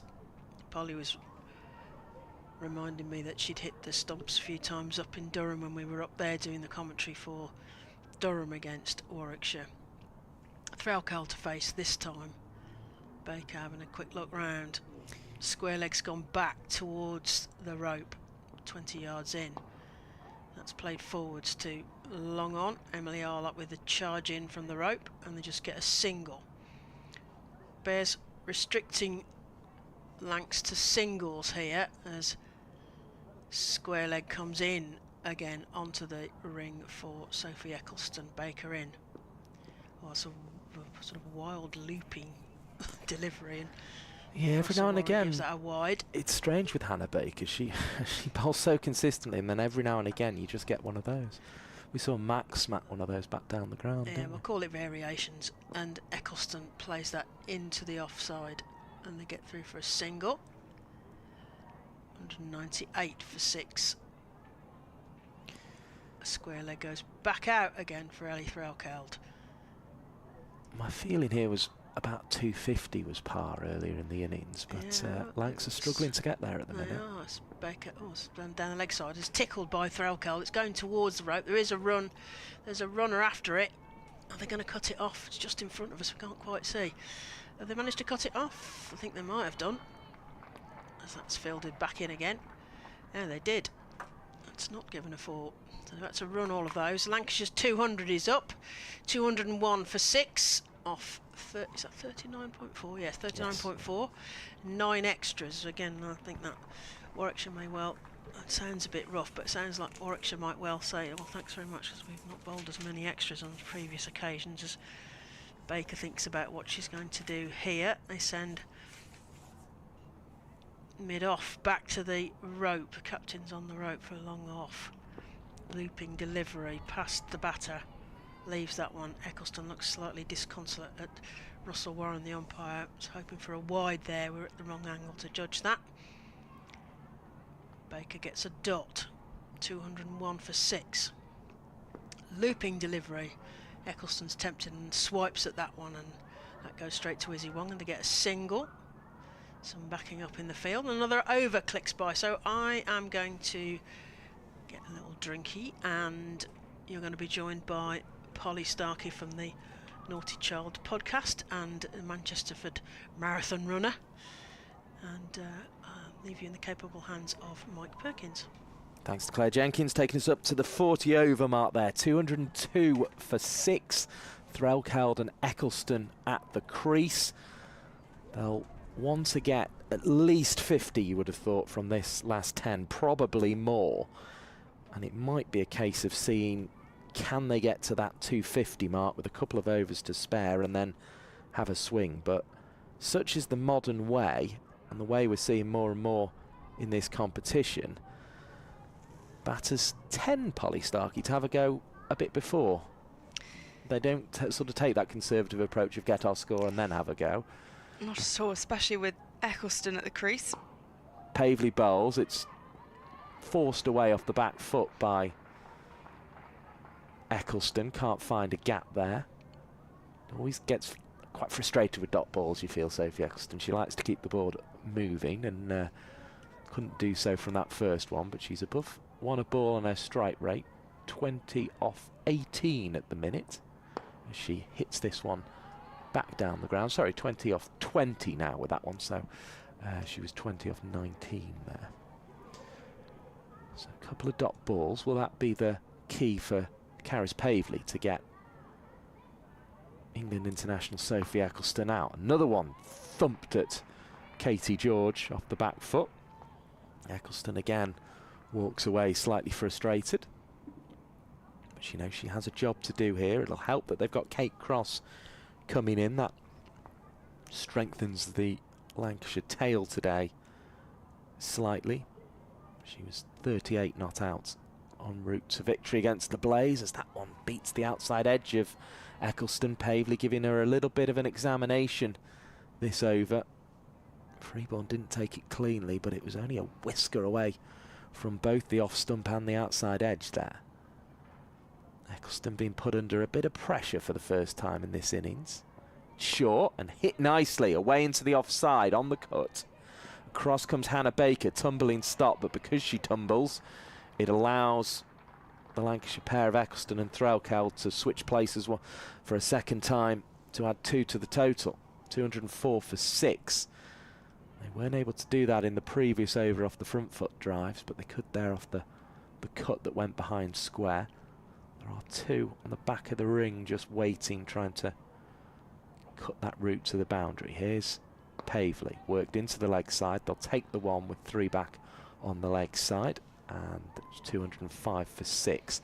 And I'm actually surprised we haven't seen that tactic of 3 back on that short boundary a bit more often, Polystar. It's obviously difficult when you're only allowed 4 outside the ring, as are the rules in women's cricket, because you're using 3 of them on that side. But given they're only going to concede 1 by being back there, I'm surprised we haven't maybe seen that tactic a little more often. Yeah, just kind of seeing what it looks like on that side. And then also, I guess I saw this in the previous game, but moving forward, what happens. And one thing I have noticed from Georgia Davis is she does set some funky fields. She's done some slightly rogue things in previous games, so I don't think she's afraid to mix it up and make a lot of changes. Well, she's bringing Slip back in here, which seems ambitious in the 42nd funky over. Fields. And she's got a cover, a short mid-wicket.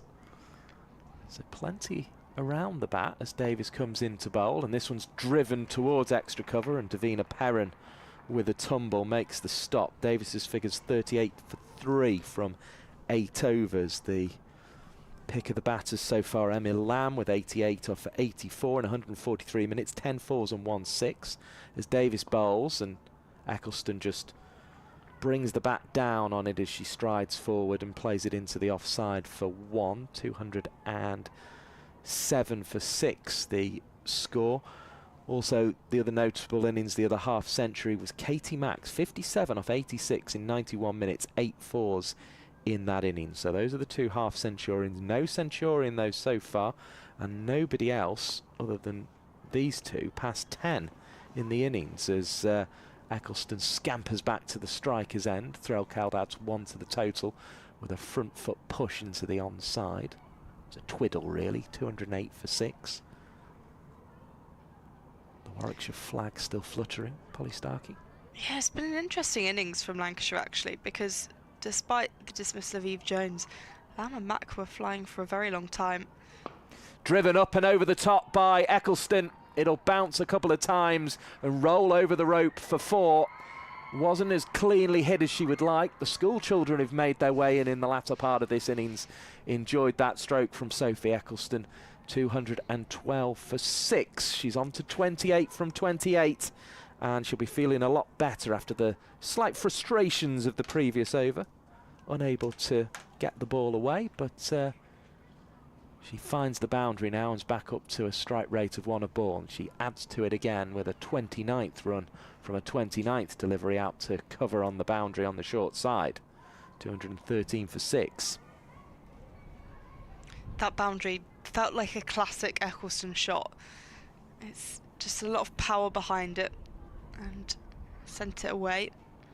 Used the length of the arms to lift it up over the fielder at mid-off as Threlkeld's forward defensively. As I say, it feels, because obviously Eccleston's going along very smoothly, it feels the real decision for Threlkeld to make about how much she sort of trusts the back end of that Lancashire innings. Obviously Cross she batted with the other day, she'll have plenty of trust there, but whether she thinks, it depends how long I suppose she thinks the other 2 can bat for. You know, is 5 overs the right amount for them? Is it more than that? Is it less than that? Because that will dictate when she can really try and play some big shots. 213 for 6. The partnership now worth 45 runs.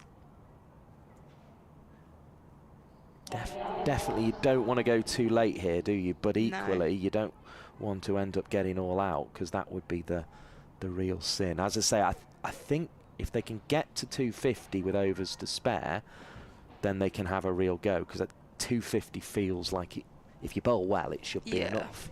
Yeah, definitely.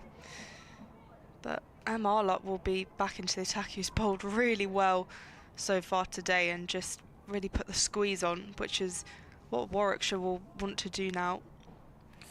Yeah, 16 overs, 1 maiden, 17 without a wicket so far.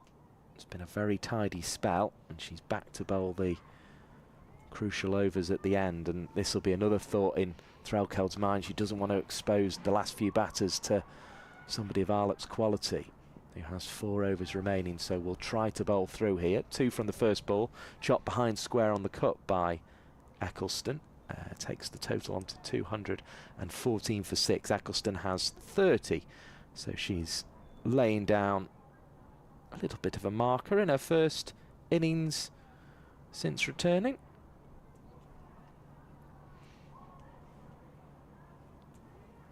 Waits once more.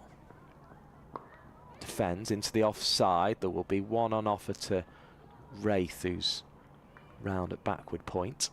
215 for 6. The board's in good form at the moment, isn't it? It's been very quick today.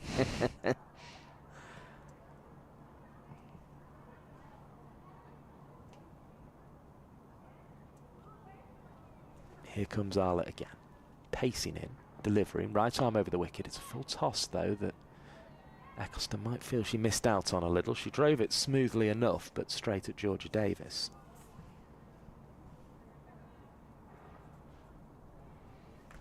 No run on offer as a result. Mike Perkins and Polly Starkey. You said the scoreboard was up to date, but I think now it's not, because I think it's Threlkeld on strike rather than Eccleston. Yes, it is Threlkeld. That's interesting. As this one's helped around the corner, she's going to come back for 2. The main thing is the totals, right, which is 217 for 6. Thought there might be a tap of the knee from the umpire there, but no. They're runs to Threlkeld. So she's on to 18 by my maths. Although they've been given to Eccleston, who's definitely at the non-strikers. So we'll wait for this to even out. 217 for 6 is the important bit, as in comes Arlott. This one's clapped away through the leg side, and Threlkeld finds 4. She needed it, and it rolls away. She's into the 20s, up to 22. 221 for 6.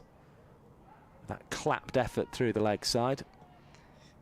That was a nice shot and brings up the 50 partnership between Threlkeld and Eccleston. Needed partnership at the back end of this innings. It's fairly similar to what happened the other day with Threlkeld and Cross coming together and getting 35 and 38. Useful runs at the back end of the innings. Threlkeld waits once more. Shorter length, and she thought about hooking it and pulled out of the effort, and that's more evidence of that Emily Arlott bouncer. She'll be a little disappointed with that over. 26 now from her 7, but she made that last one count. Then he took Threlkeld's head off. It was a sensible decision to abort the stroke, I think, Polly Starkey. Yeah, definitely.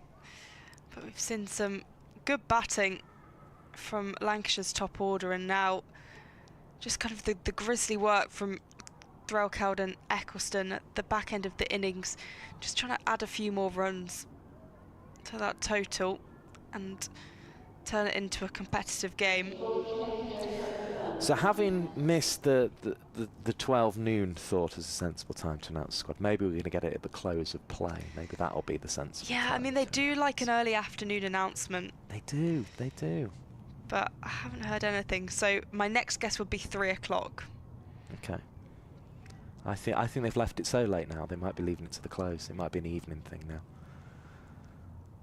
Although, I suppose there might be 1 or 2 grumpy newspaper writers who would like it sooner than then, for so they can clock off by 5. But looks like they're going to be on for a late one. Katie George, 4 overs, 24 for 1 so far. Comes in and bowls. It's down the leg side. That'll be wide. 223 for 6. We've got an interesting conundrum with the board, because that 4 was definitely hit by Threlkeld in the last over, and this is definitely Eccleston on strike. I'm going to try and get up another scorecard just so we have a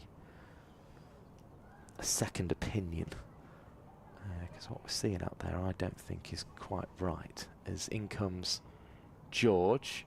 It's through to Freeborn, who can't see where it is, and that allows Threlkeld, who's probably been in that situation herself, where one's not really bounced through to her as she would like and popped up in the air and she's not known where it is. And Threlkeld was like, yes, please, we'll have a bye there. 224 for 6.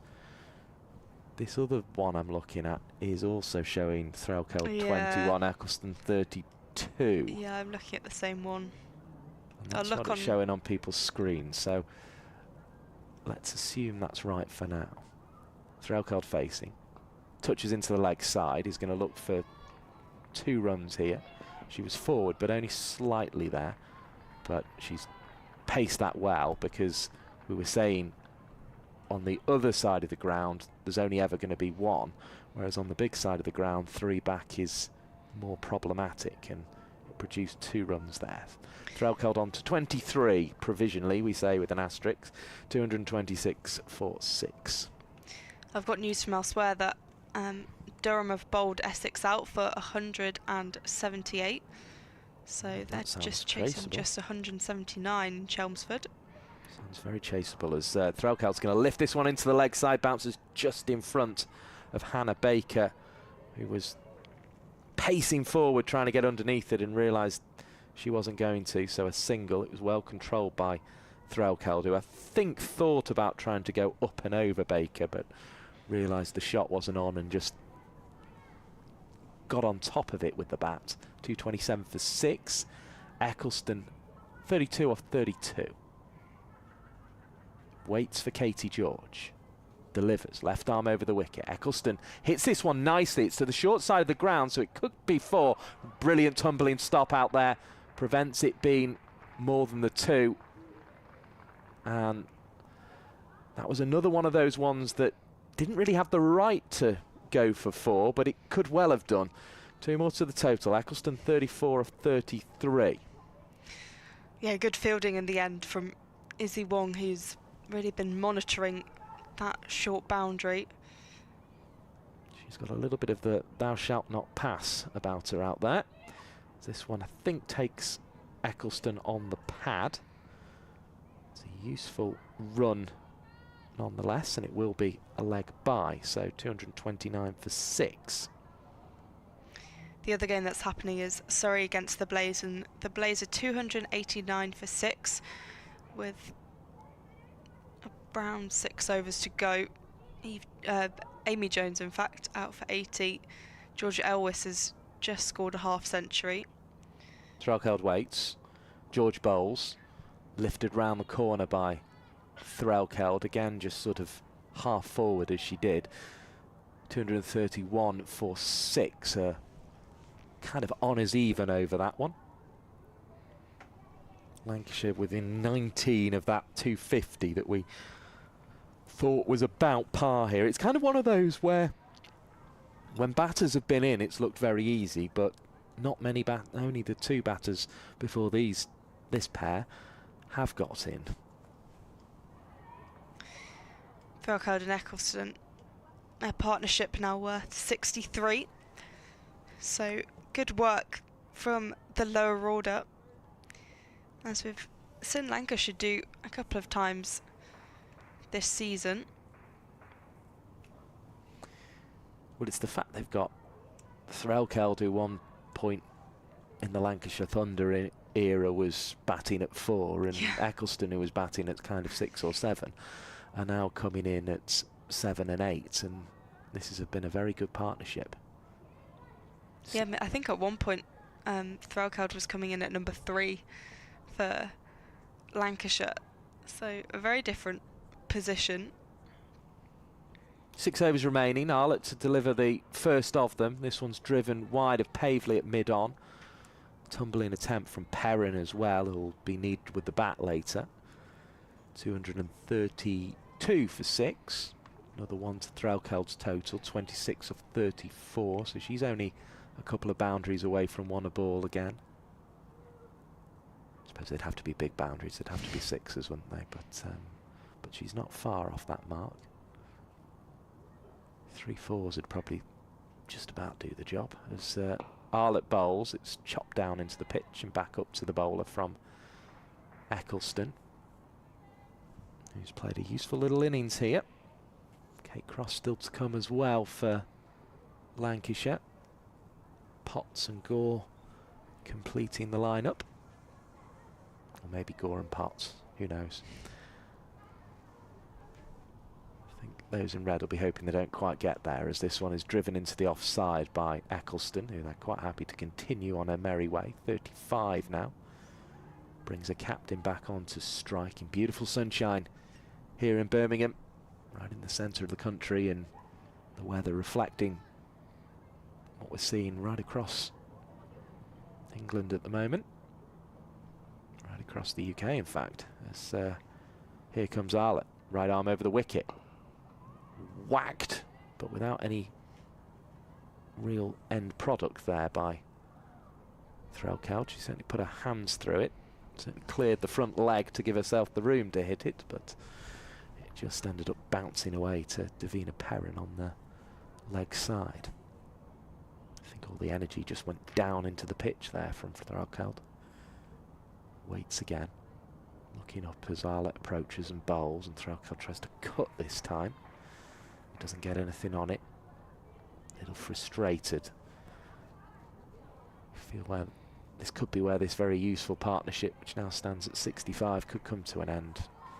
Polly Starkey, just because of the frustration from the last couple of balls from Threlkeld. Clearly feels she needs a boundary. She's looked at the short leg side. Manages to just touch it past the wicketkeeper on the offside. Only just adjusted in time. Will pick up 2 for that, but doesn't get the boundary I think she was after. 2, 3, 5 for 6. That'll get rid of some of the frustration. Arlott's bowled so well. Just really economical and just not even necessarily looks unplayable, but just really difficult to kind of find where to hit her. And yeah, she's just kind of nailed it down to date. I think the thing missing is the wickets, and she probably hasn't quite got the reward, but she's played the selfless role of just accumulating those dot balls and building the pressure. Yeah, Katie George could bowl through here now. Arlott can at the other end, but Georgia Davis has saved herself an over back if she feels the need. Karis Pavley's got plenty as well, as has Izzy Wong's got a couple.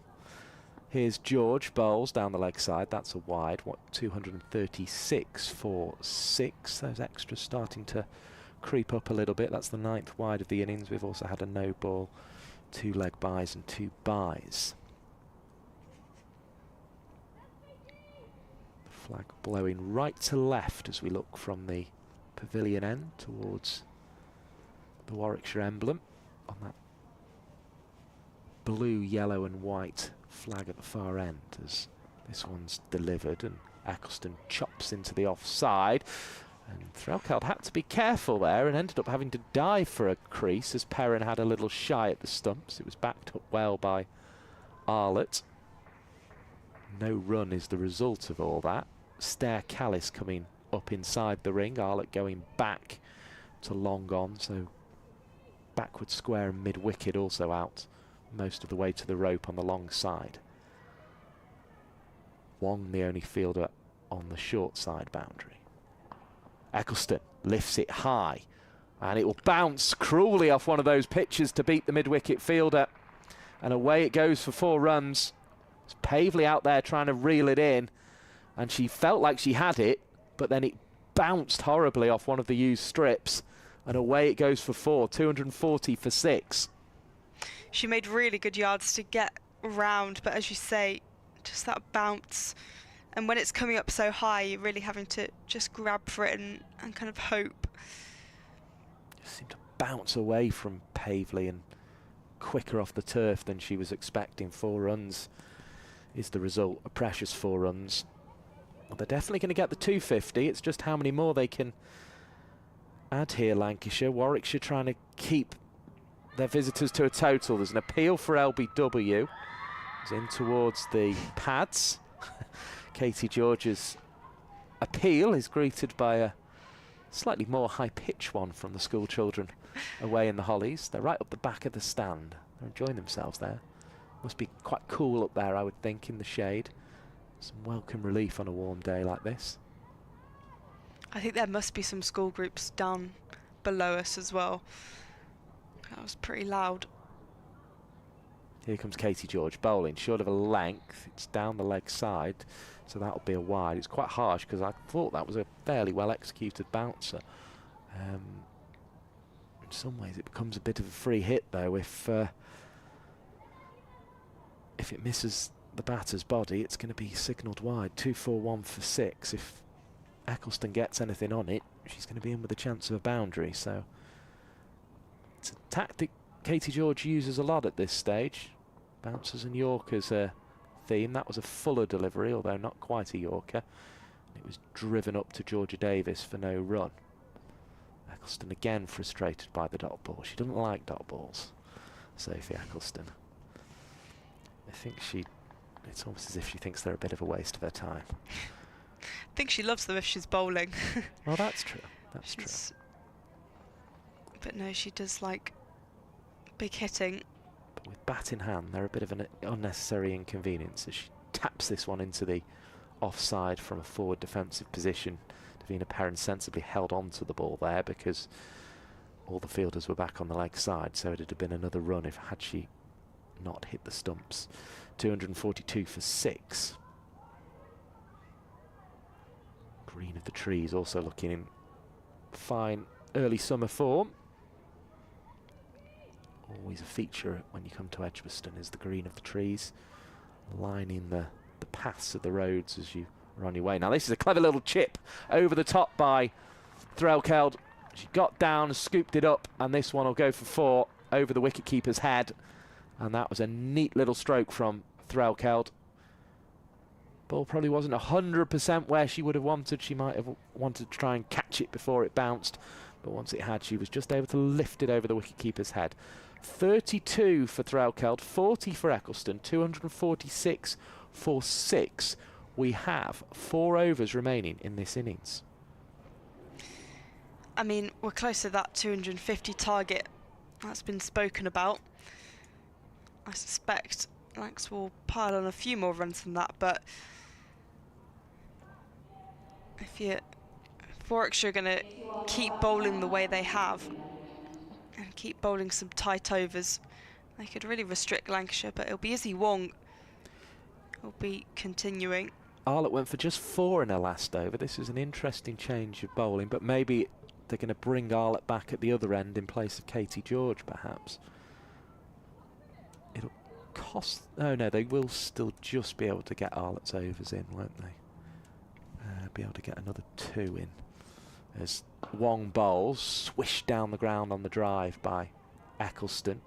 In from the boundary is Georgia Davis, the captain, who's made the call to bring Izzy Wong in at this stage. So responsibility being given to a young bowler. 247 for 6. Will Threlkeld go for the improvised little scoop again? She's got fielders up at fine leg, short third and backward point, which would indicate the shot's on.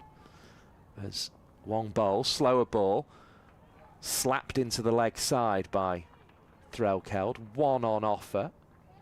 Perrin it was off the mid-wicket boundary. 248 for 6. Scoreboard still very speedy. I think we're all back with everyone with the right numbers. It all got a bit Sunday afternoon, didn't it, where somebody swapped the book to somebody else at one point, but I think we're back where we were trying to get to. And that means Eccleston is on strike and adding to her 41 with what looks to be a 4 through extra cover. Lovely stroke. Got the hands out, extended the arms and brings up Lancashire's 250. 252 for 6. So if that's past score, they've got 3.5 overs to add to it. And Sophie Eccleston's 45 has been very useful indeed. Surely this is where Lancashire have to go for it and accelerate. Only just over 3 overs. So I think this may be the time. She came to the wicket, Eccleston, with a score on 168, so there's work to do. But these two have added 84 now for the 7th wicket. As this one hits the pads of Eccleston. How much bat was involved, we're about to find out a little bit. Trickled away behind square on the 45-degree angle on the leg side. Wraith came in and picked up 253 for 6. So 83 now.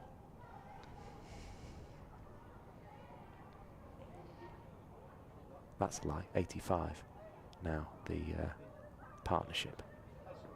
Wong bowls, clipped into the leg side. Threlkeld set off. There was a little bit of a look of "are you sure" from Sophie Eccleston, as she thought Hannah Baker at square leg might get there, but Threlkeld had judged it well, and there was a hand of apology from Eccleston towards her captain. 254 for 6. 86 the partnership. Eccleston, one hit along the floor, or indeed in the air away from a half-century. Wong wants her fielder long off to come a bit straighter. Running in now, smooth rhythmical run. It's short of length and slower. Eccleston hits to the leg side, but without the power she would have liked. Another single. It's well bowled over that in the end by Izzy Wong. Did concede the boundary though.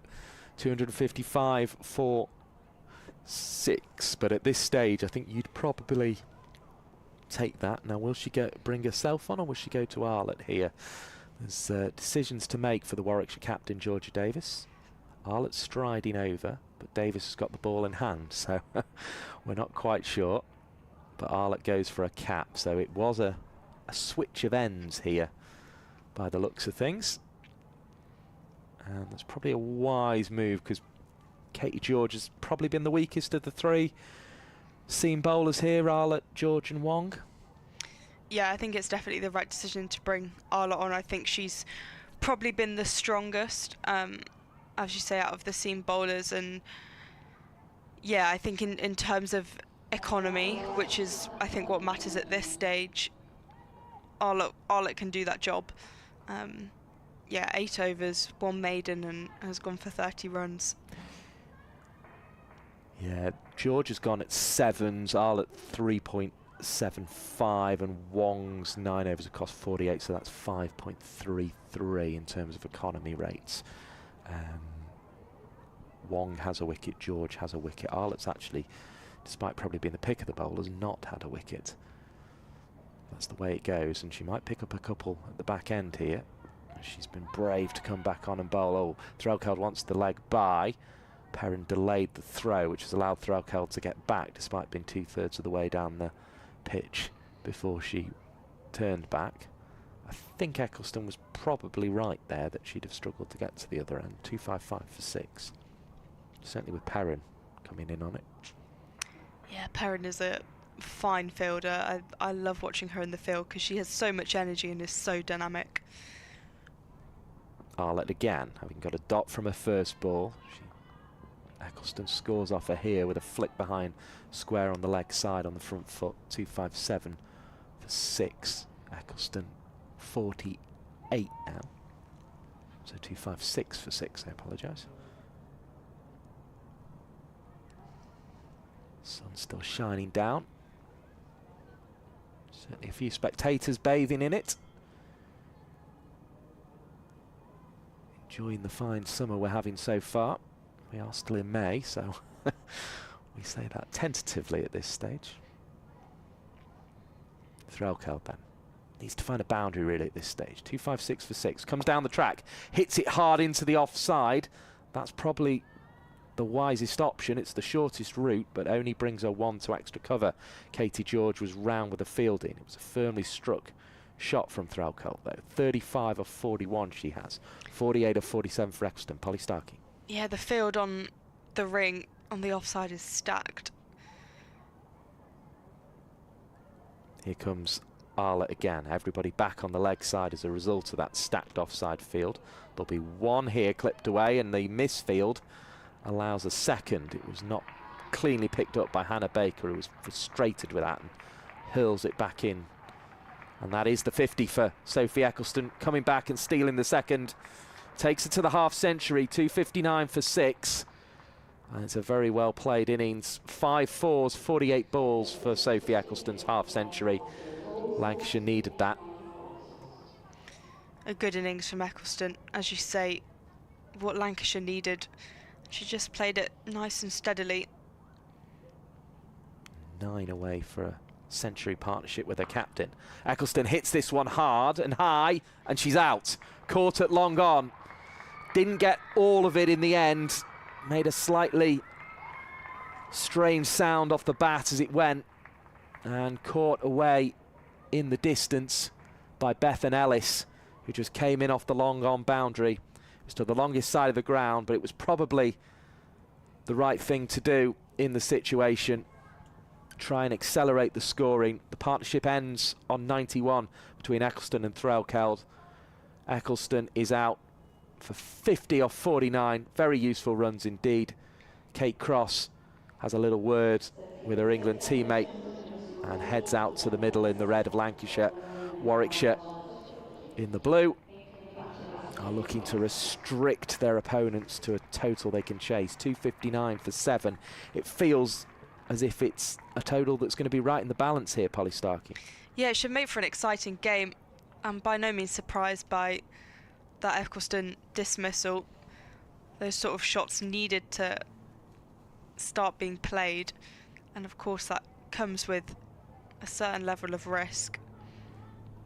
But we saw Kate Cross and Ellie Threlkeld chase down a fantastic total and did a stellar job with their partnership against the Blaze. Came together with 68 needed to win in that game and made it fairly comfortably in the end.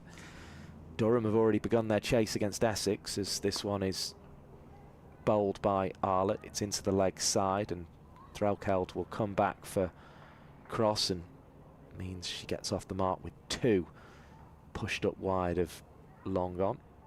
261 for 7. It's the end of the over. Threlkeld back on to strike for the next one then. Essex setting the target of 179, and Durham are 25 for 1 in the 5th over in pursuit of it. The Blaze 337 for 9. They're in their final over against Surrey. So some impressive scoring in that game as well from the Blaze. 80 from Amy Jones off 76, so she's laying down her marker. She's another one you wouldn't imagine will be dropped given her keeping, but certainly needs to contribute with the bat as well, and she's got 80 today. Catherine Bryce 56 off 66, and Georgia Elwes 82 off 67. So nobody making a century in that Blaze score, but there are plenty of good strike rates sending them up past 300, well past 300, as Threlkeld looked to slog sweep that one over the leg side. It was a slower ball from Wong, which I think sort of almost forced Threlkeld into the shot, because she had to improvise something as she waited. Dot ball, precious at this stage. Threlkeld in with a chance of a half century if she can get a few big shots away, but she mainly needs them for her team. She's looking to send up towards 300 if she can. Here's Wong. Bowls a much quicker, straighter one. Yorker length, and it's dug out into the offside on the drive by Threlkeld. 262 for 7. Little bit of a conversation between the batters. Feels like it'll be a tough chase for Warwickshire, this. But it all depends what is added in these final 2 overs. Wong once more. Up to the wickets. Bowl slower this time. Chopped behind square by Cross. She waited for it well, and she's going to get at least 2. That's all she'll get, though. Throw comes back in. A couple of bounces.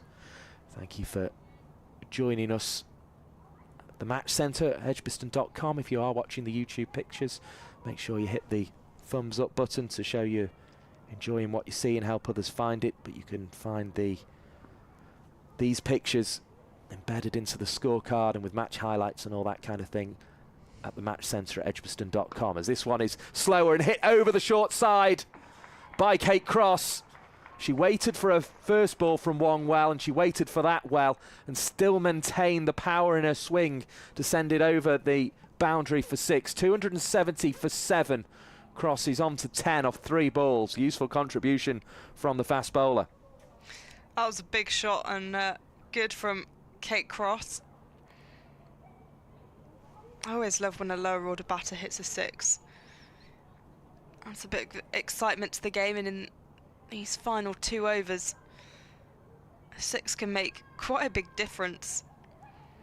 If you are joining us during the innings break from the Surrey v the Blaze game, then the story here is Lancashire the players who've got in have gone well, but not as many as Lancashire maybe would have liked have got in. But half centuries for Lamb, Mack, and most recently Sophie Eccleston making her return to cricket. Good to have nearly 3,000 of you watching the stream via YouTube. As I say, a reminder, you can get it embedded within a scorecard and with match highlights at the match centre at edgbaston.com as Izzy Wong comes in to bowl. And we'll conclude the penultimate over of the Lancashire innings with a single, 271 for 7, with Mike Perkins and Polly Starkey. And as I say, if you have been watching other games today, do make sure you get us on another screen, on a second screen, if you've got the luxury of being able to do that, because this game will go all the way today, you feel. It's going to be a tough chase for Warwickshire, and we'll find out exactly how many they'll be chasing when these 6 balls are completed. Emily Arlett, who just has the 1 wicket to her name, but's been the pick of the bowlers with 9 overs, 1 maiden, 36 for that 1 wicket, will complete the innings here. Lancashire will be looking for 280. Warwickshire will be looking to keep them below that. They'll have a tight ring on the offside of short third, backward point, cover point, extra cover and mid-off. That means they can have 4 fielders back on the leg side. Stair Callis, Hannah Baker. We've also got mid-wicket and mid-on. And Arlett wants long leg in the form of Stair Callis pushed all the way back. Here comes Arlett with a few birds' shadows swirling over the pitch, and this one is clipped into the leg side by Cross. They're going to come back for 2 because it's the final over. They've got 3 wickets in hand. They may as well. And Threlkeld makes it. 273 for 7. As Arlett continues to pace back. We've been on England squad watch all day. We'll keep an eye on that through the second innings of this game. Do make sure you join us for this Warwickshire chase. But what will they be chasing? We'll find out shortly. A swing and a miss from Cross brings a dot ball. 273 for 7. It remains. As I say, if anyone is heading off for a sandwich or a cup of tea, reminder, you can just turn the volume up if you're on your TV, or take your tablet or your phone with you to keep us company. We'll be back for the second half of this game. The all-important Warwickshire chase, as this one's switched into the offside. It'll only be 1 to Katie George, though, at extra cover, who just rolls it back underarm once she knows it's only going to be a single. 274 for 7. So it'll be an exciting chase, this one. So as I say, do make sure you join us, even if you just drop the line to save a bit of data or whatever. As here comes Arlett to bowl, hit into the offside, and Threlkeld will take a single. 275 for 7. And the innings drawing to a close. 2 more balls remaining in it. And we will, as I say, be quickly heading off to find something to eat ourselves and be back for this chase in the second half as Cross swings hard at that one. There's 1 ball to go. A final thought on this innings, Polly Starkey? I think it's been really good from Lancashire. At periods of the game, Warwickshire have restricted Lancashire well and kind of put the pressure on with dot balls. But I think overall, Lancashire have recovered this innings from kind of the middle overs where it was looking a bit rocky. Here's the final ball of the innings then. Arlott bowling to Cross, who flicks it into the leg side, picks out Hannah Baker at backward square leg. They'll come back for 2 because they have to. The bails are taken. It's out. So 276 for 8, I make that, because it'll just be the 1 added there. We'll confirm that total in just a moment, but it was built on scores of Emma Lamb's 88 before being caught by Freeborn off the bowling of 1. Katie Mack 57, stumped by Freeborn off the bowling of Davis, and 50 for Sophie Eccleston before being caught at long on by Ellis off the bowling of Arlott. And in fact, the scoreboard's been so quick all day that 275 for 7 is the final score. So they even added the single whilst they were coming back for the second there. 275 for 7, 276 will be the Warwickshire chase. Half centuries for Lamb, Mack and Eccleston. Myself, Mike Perkins, Polly Starkey and Claire Jenkins will be back for the second innings of this game. Do make sure you join us as well. And in fact, the chase will be 277. They have added the 1 for the run out there. So 277 the chase for Warwickshire, 276 for 8 the Lancashire score. After a little word about what's coming up at Edgbaston, we will take our interval and we will rejoin you to see if Warwickshire can make this chase of 277 here at Edgbaston.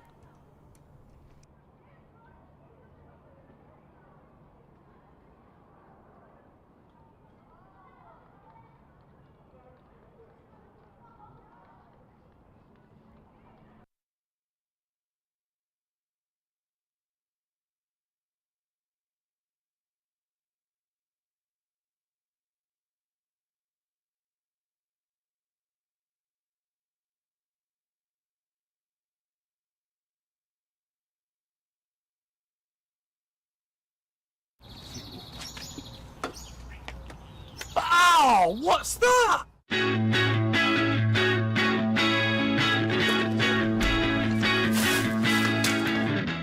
Attention all stewards. Prepare for the block.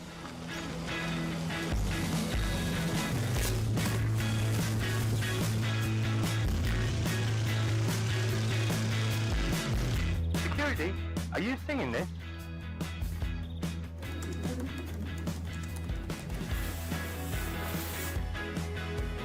What are you doing? What do you mean? It's important. I think we're going to need more bubble wrap.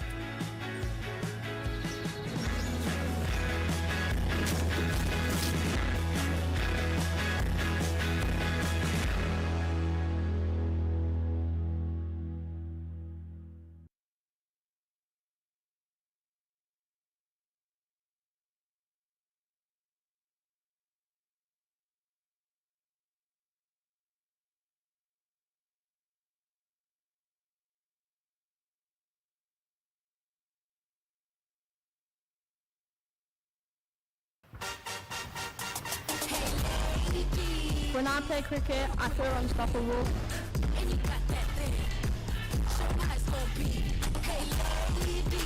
This is our turn to be in the spotlight.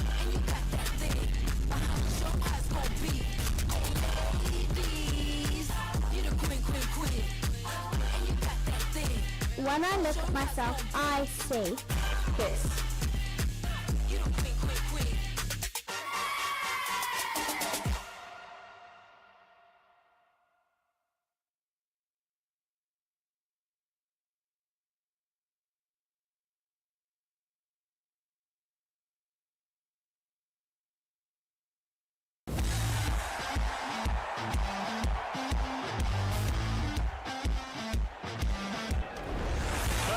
Good as it gets from Hassan Ali. There is simply nothing that the Bears cannot do.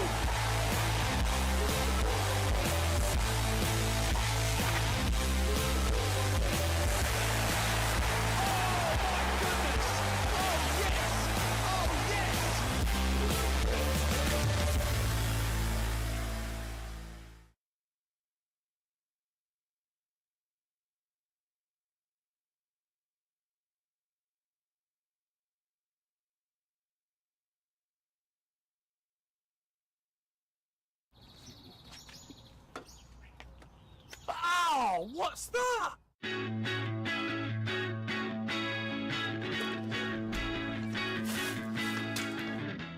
Attention all stewards. Prepare for the bluff.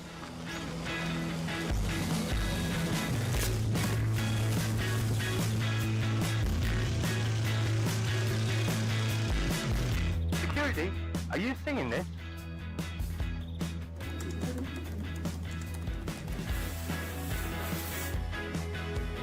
What are you doing? What do you mean? It's important. I think we're going to need more bubble wrap.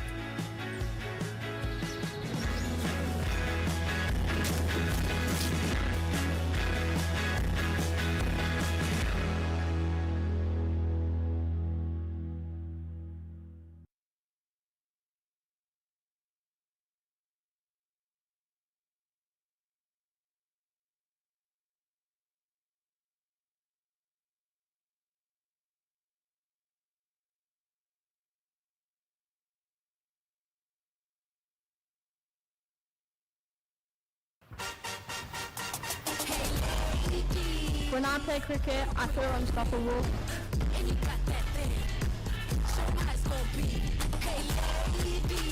This is our turn to be in the spotlight.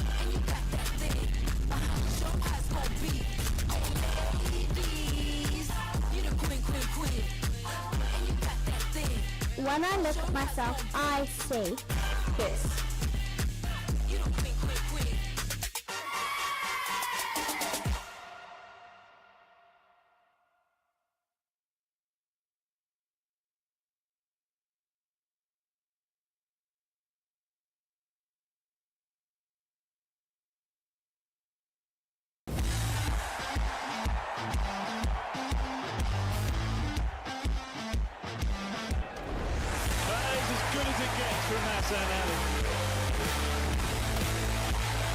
There is simply nothing that the Bears cannot do.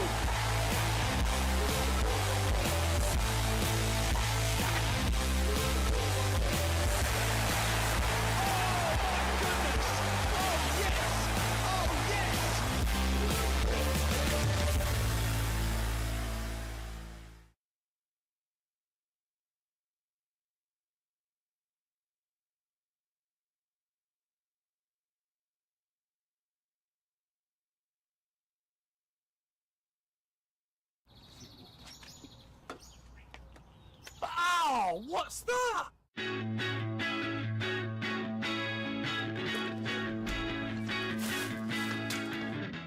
Attention all stewards.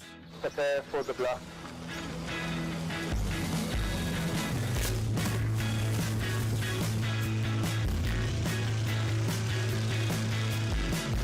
Security, are you singing this?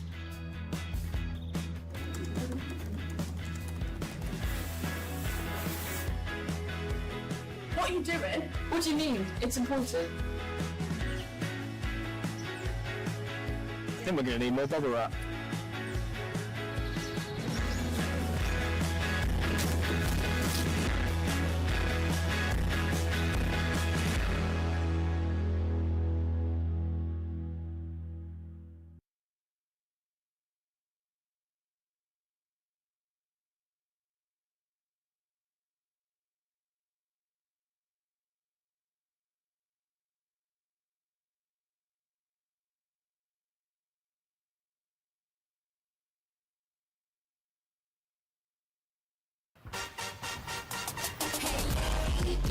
When I play cricket, I feel unstoppable.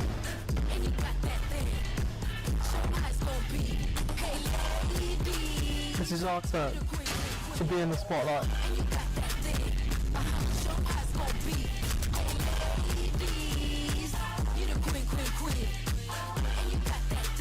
When I look at myself, I see this.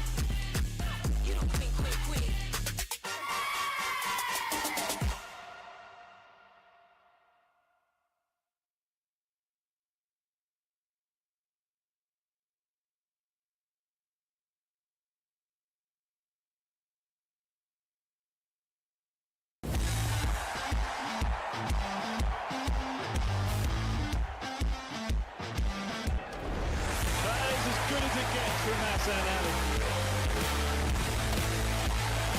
There is simply nothing that the Bears cannot do.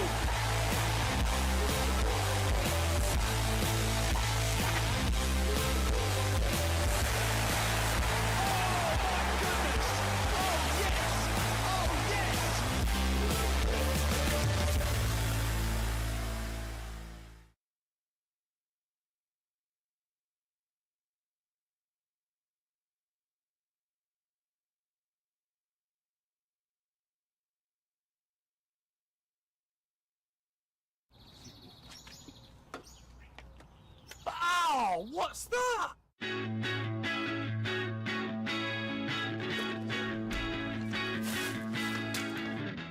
Attention all stewards. Prepare for the block.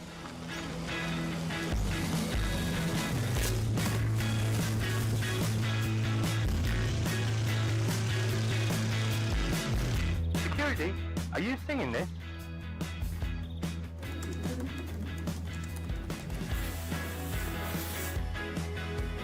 What are you doing? What do you mean? It's important. I think we're going to need more bubble wrap.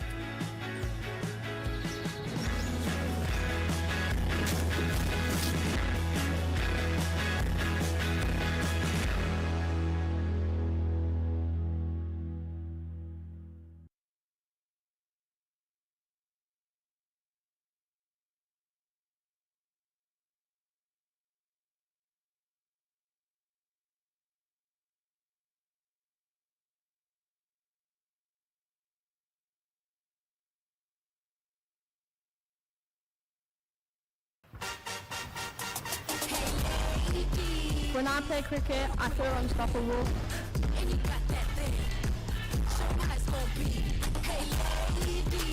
This is our turn to be in the spotlight.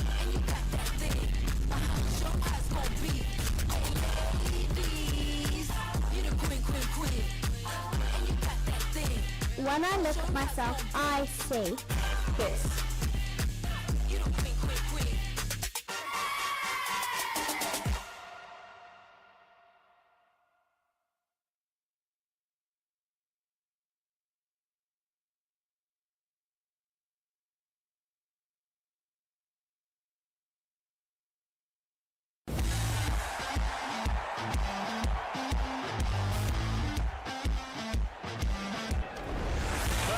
Good as it gets from Hassan Ali.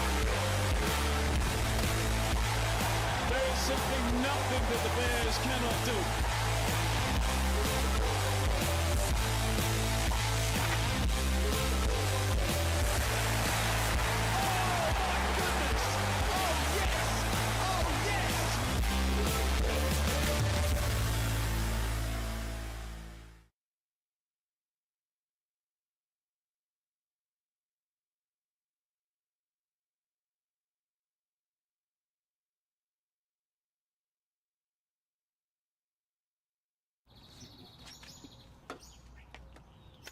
Oh, what's that?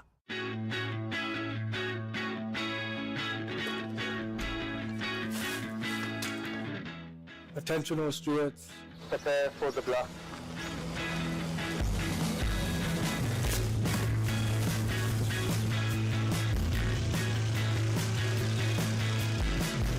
Security, are you singing this?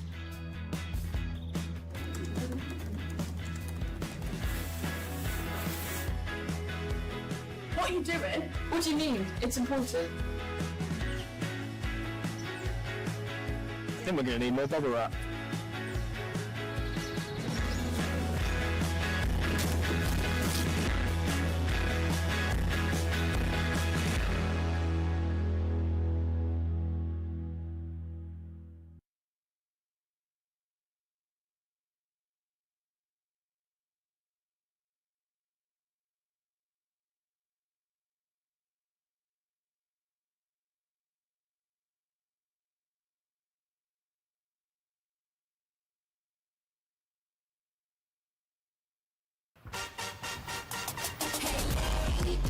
When I play cricket, I feel unstoppable.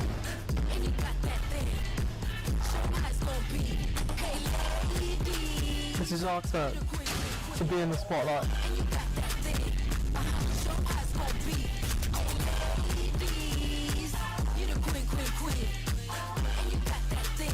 When I look at myself, I see this.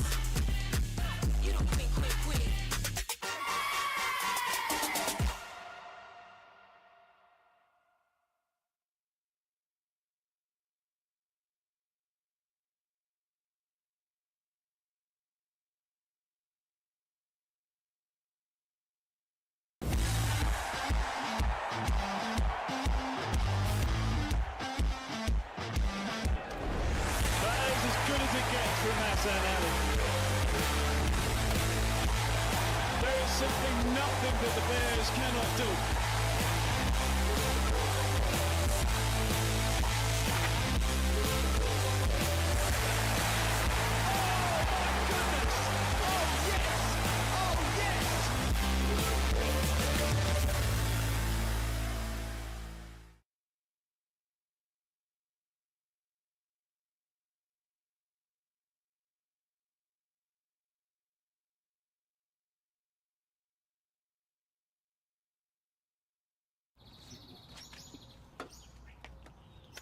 Oh, what's that?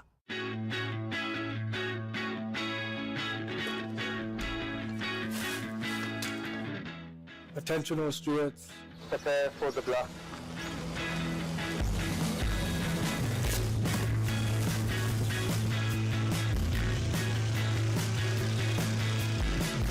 Security, are you singing this?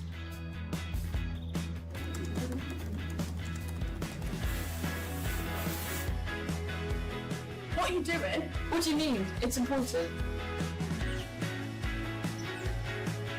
I think we're going to need more bubble wrap.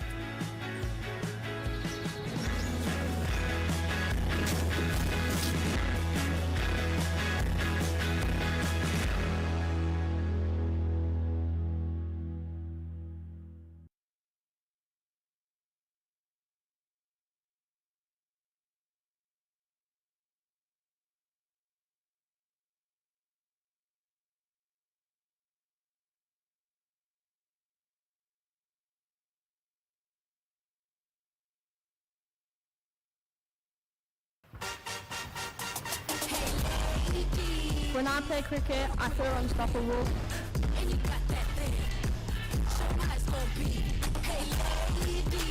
This is our turn to be in the spotlight.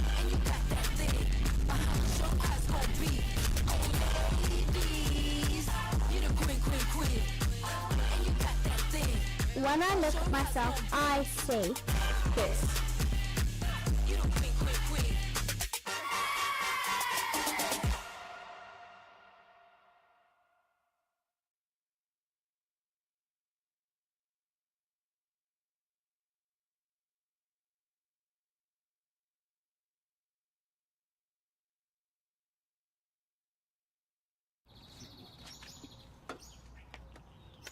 Oh, what's that?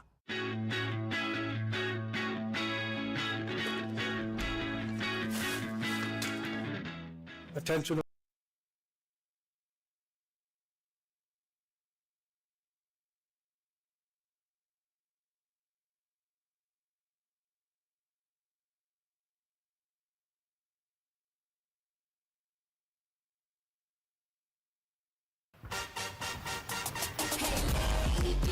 When I play cricket, I feel unstoppable.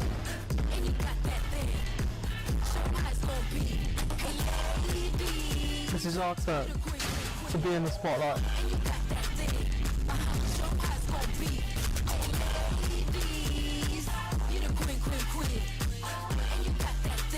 When I look at myself, I see this.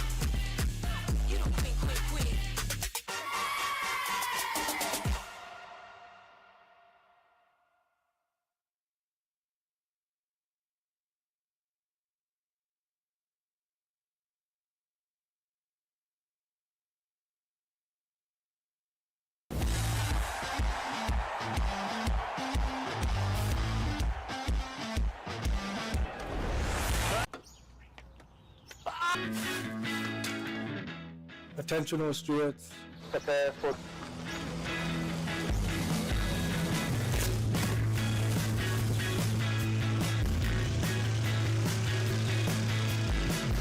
Security, are you singing this?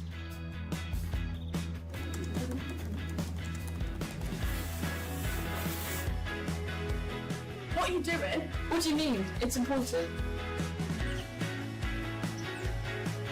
I think we're going to need more bubble wrap.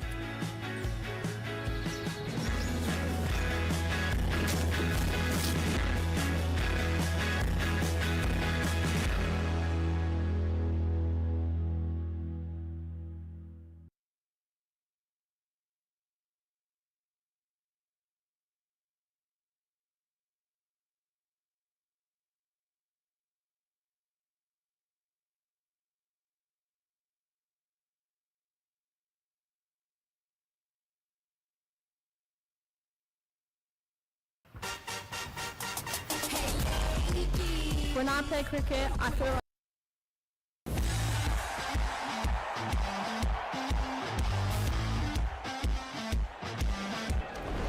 That is as good as it gets from Hassan Ali. There is simply nothing that the Bears cannot do.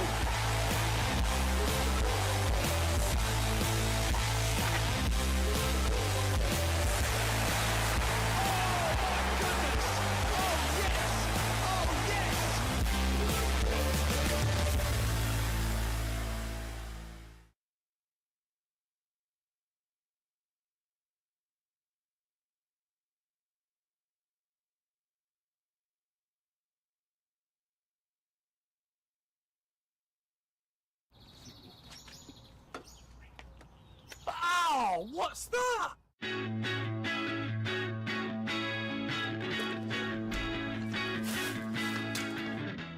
Attention all stewards, prepare for the blast.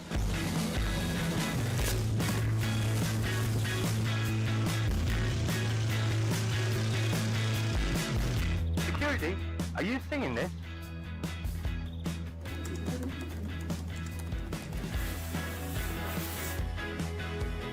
What are you doing? What do you mean? It's important.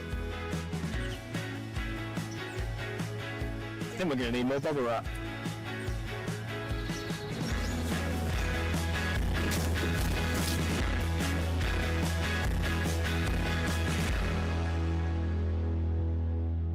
when I look at myself, I see this.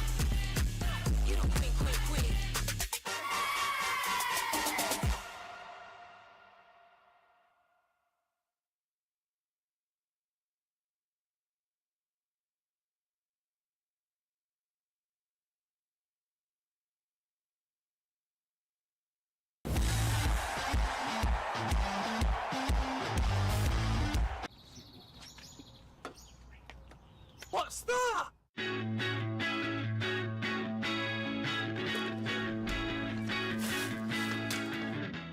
Attention all stewards, prepare for the blast.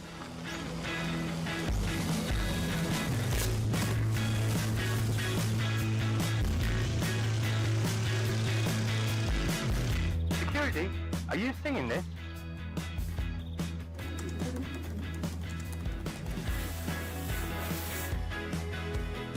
What are you doing? What do you mean? It's important. I think we're going to need more bubble wrap.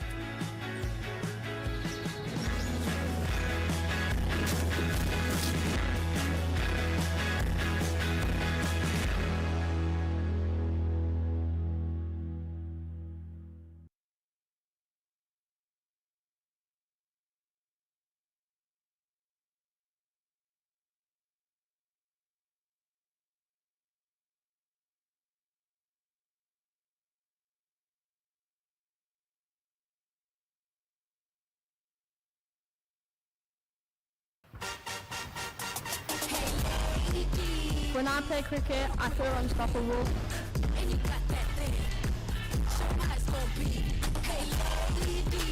This is our turn to be in the spotlight.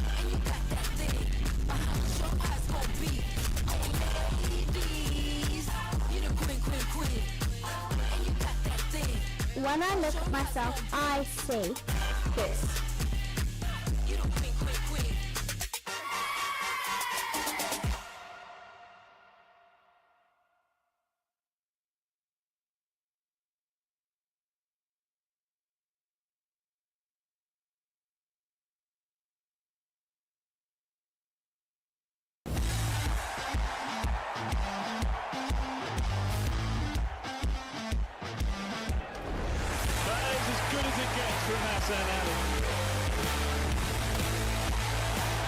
simply nothing that the Bears cannot do.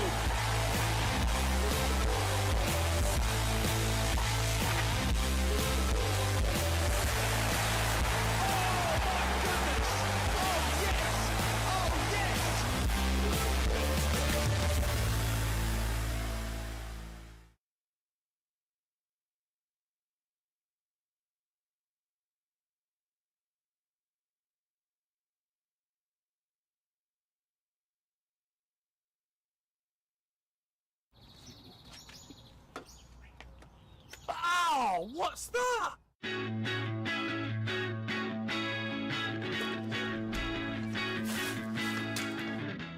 Attention all stewards, prepare for the block.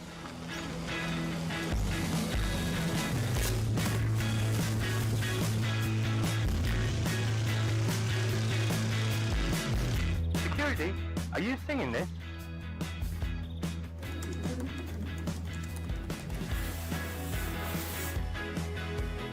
What are you doing? What do you mean? It's important.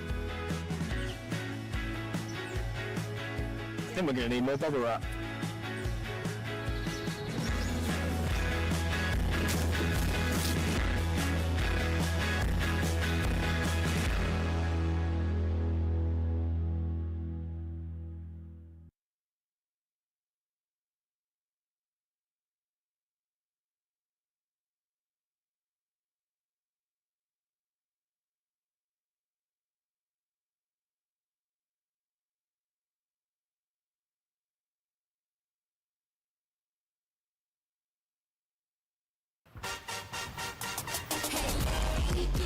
When I play cricket, I feel unstoppable.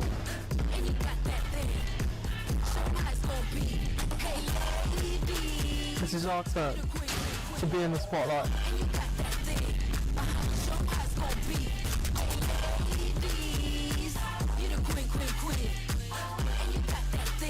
When I look at myself, I see this.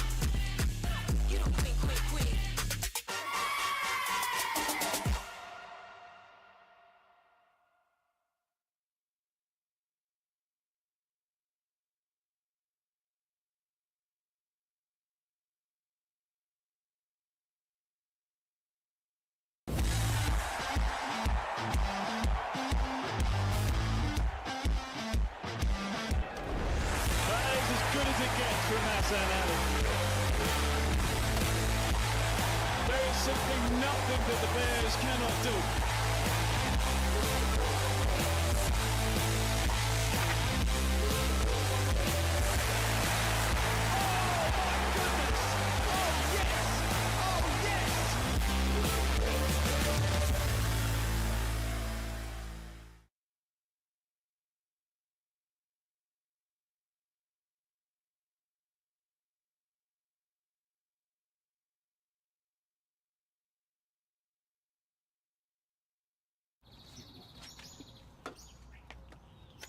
Oh, what's that?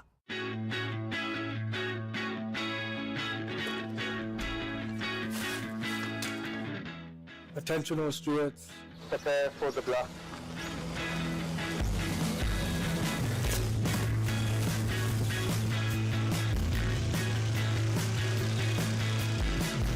Security, are you singing this?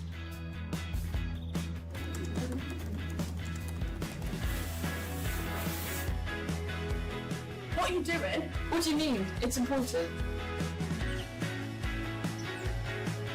I think we're going to need more bubble wrap.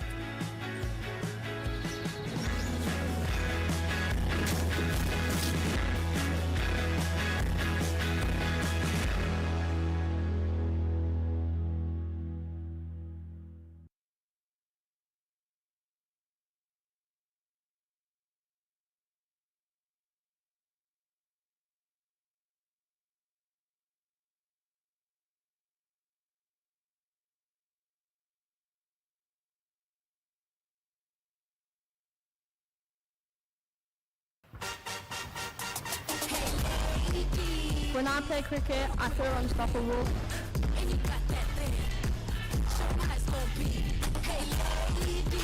This is our turn to be in the spotlight.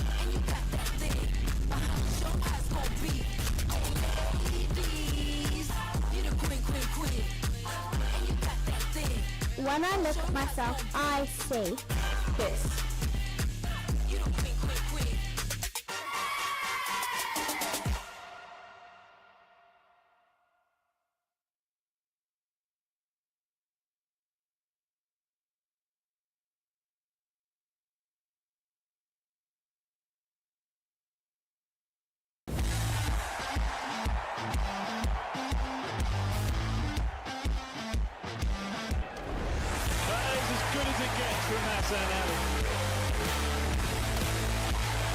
There is simply nothing that the Bears cannot do.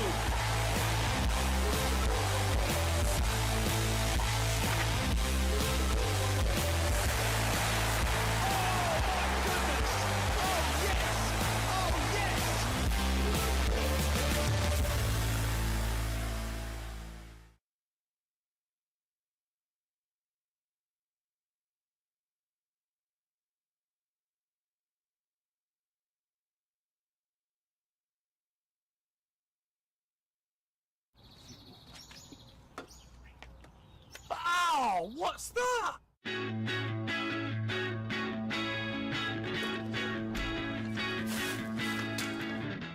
Attention all stewards, prepare for the blast.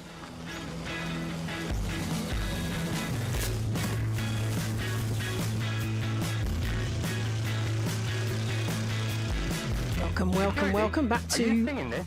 an Edgbaston bathed in sunshine here for this Metro Bank One Day Cup match between Warwickshire What are you doing? and What do you mean? It's important. Lancashire.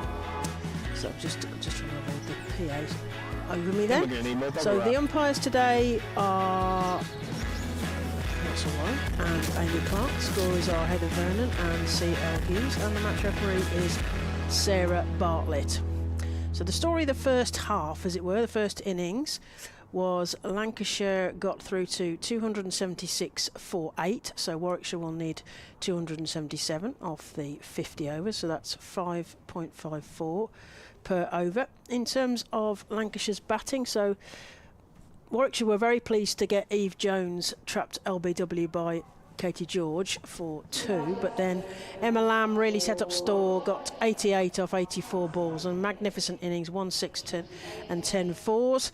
Katie Mack gave her good company there, got 57, and then later in the innings Ellie Threlkeld and Sophie Eccleston put on a big partnership. Eccleston got through to 50 off 49 balls, a nice innings there, and Kate Cross came in right at the very end, so that was how they got their 276 for 8. In terms of the bowling, the pick of the bowlers in terms of the stats, well, Georgia Davis, the captain, she took 3 for 45 off her 9 overs, and then Wong, George, Arlott and Baker took 1 wicket each.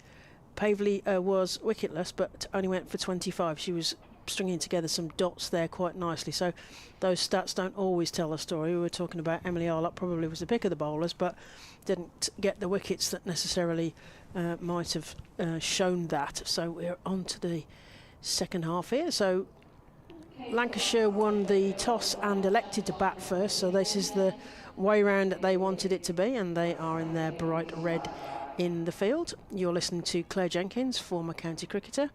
You will hear the voice of Mike Perkins, but to start off with, we're going to hear from Polly Starkey from the Naughty Child podcast. So it'll be Kate Cross to open the bowling for Lancashire. It looks like we've got Karis Pavley opening the bowling, which is a drastic change for Warwickshire. We did see a slight injury, I think, to Freeborn in the first innings. She went off for a few overs with Nat Wraith taking the gloves. She did finish the innings, but whether they've just taken a precaution. But Pavley, who previously was coming in, I think about number 8 or 9, she's come up the order as Cross is in. Pavley facing the first ball, and that's just defended for no run. So an interesting change to start the innings. Or maybe it's just so they do a left and a right-handed combination, because that makes it harder for them to set the bowlers to settle. That would make a lot of sense as well. We haven't seen Pavley bat so high before, though, in a Warwickshire shirt, so certainly an interesting decision. Cross in again to Pavley, who tries to defend that with a straight bat, but it just wisps past to Ellie Threlkeld behind the stumps. So 2 dot balls to start the over. Maybe Pavley's is a reward for being top scorer against Durham with her 57. I mean, she batted really well against Durham. Yeah, it was a really, really good innings, and when Warwickshire really needed it as well, she stepped up. So, yeah, her coming in at the top of the order and having that freedom, I think, is a good idea. As there was a couple of cries, probably quite high and also leg side-ish. Other than that, it's good. the fielders I mean, they are literally the red arrows when they're squeezing in on the ball as soon as it's bowled, running in from all directions.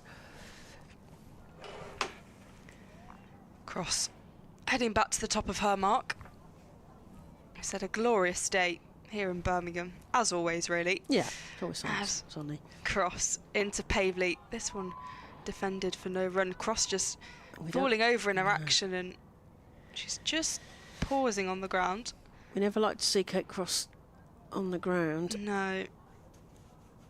She looks in a bit of pain, whether she just winded herself a bit or... Hopefully just winded. Yeah. Collapsed in a little heap there. Of course, having issues with her back last winter, which kept her out of the whole of the Ashes series. Previously also having issues with her ankles, which she seems to be holding now. So this is a bit of a concern for Lancashire, and of course in the bigger picture for England. Yes, because she collapsed on that. There was England. Was that in Australia? It was the South Africa series where she had the back spasm. Yeah. Which, I mean, she was back bowling in Australia, but of course, you know, she was deemed not fit to play the Test match, which she had worked really hard to get back for. But the physio's coming on. We never want to see this on any player, but we particularly don't want to see it on Kate Cross. No. She's an essential part of this Lancashire side, and also really important for England in their one-day games. National treasure, Kate Cross. Of course. Yeah. So, the score is still 0-0, as 4 balls have been bowled into Kate Cross's over, and she's just being assessed by the physio. Just take a look, in fact, give you an update from the other grounds. So at Chelmsford, Essex were all out for 178 and Durham are 85 for 3 in response in the 19th over. Meanwhile, down at Beckenham, where Georgie Heath is looking after you on the live stream down there, the Blaze put on 346 for 9 and Surrey are 23 without loss into the 4th over. So some good games going on, but of course you want to stay with us here on the live stream at edgbaston.com. Match Centre will give you all sorts of clips and highlights and a bit more info and stuff. Or go through the Warwickshire County Cricket YouTube channel, and if you're on there, which hopefully you are since you're listening or watching us, then please press the like button so other people can find it, because I use it if I'm driving. I just have the audio on, which is great, except that you do rely on people actually explaining what's going on and giving you updates on the scores, which isn't always the case. Kate Cross is having a little stretch. Is it her sister, the physio? Yeah, as well? I was just going to say that. Yeah. The sister's the physio, isn't she? They do look very similar as well. Yeah. They get mistaken, I think, don't they? Do they get mistaken? I think? Possibly. So, good signs that she's walking, and she's going to take ball in hand. Yeah. So that is a really, really good sign. Hopefully, her sister Jen has worked her magic. She's walking a little bit hesitantly back to her mark. It's a worry, isn't it? It is a worry. Yeah, and of course, from an England perspective, Charlotte Edwards won't want her to push herself or do any more damage. It's that point at which you go, do I need to protect myself or do I need to just prove that this isn't a problem? And often I think a physio or coach has to make that decision for you, as Cross is continuing hit. Her 5th ball, it's just a wisp outside stump, so there'll be no run again. So really good start by Kate Cross. 5 dot balls. She had a good performance against the Blaze. She got 1 for 31 and a couple of catches, including Catherine Bryce. So Catherine Bryce-Hart is always a good wicket to take. Cross in again, final ball of the over. Pavely comes down the wicket a bit, and that's racing away to the boundary. It should be cut off. It is just about cut off.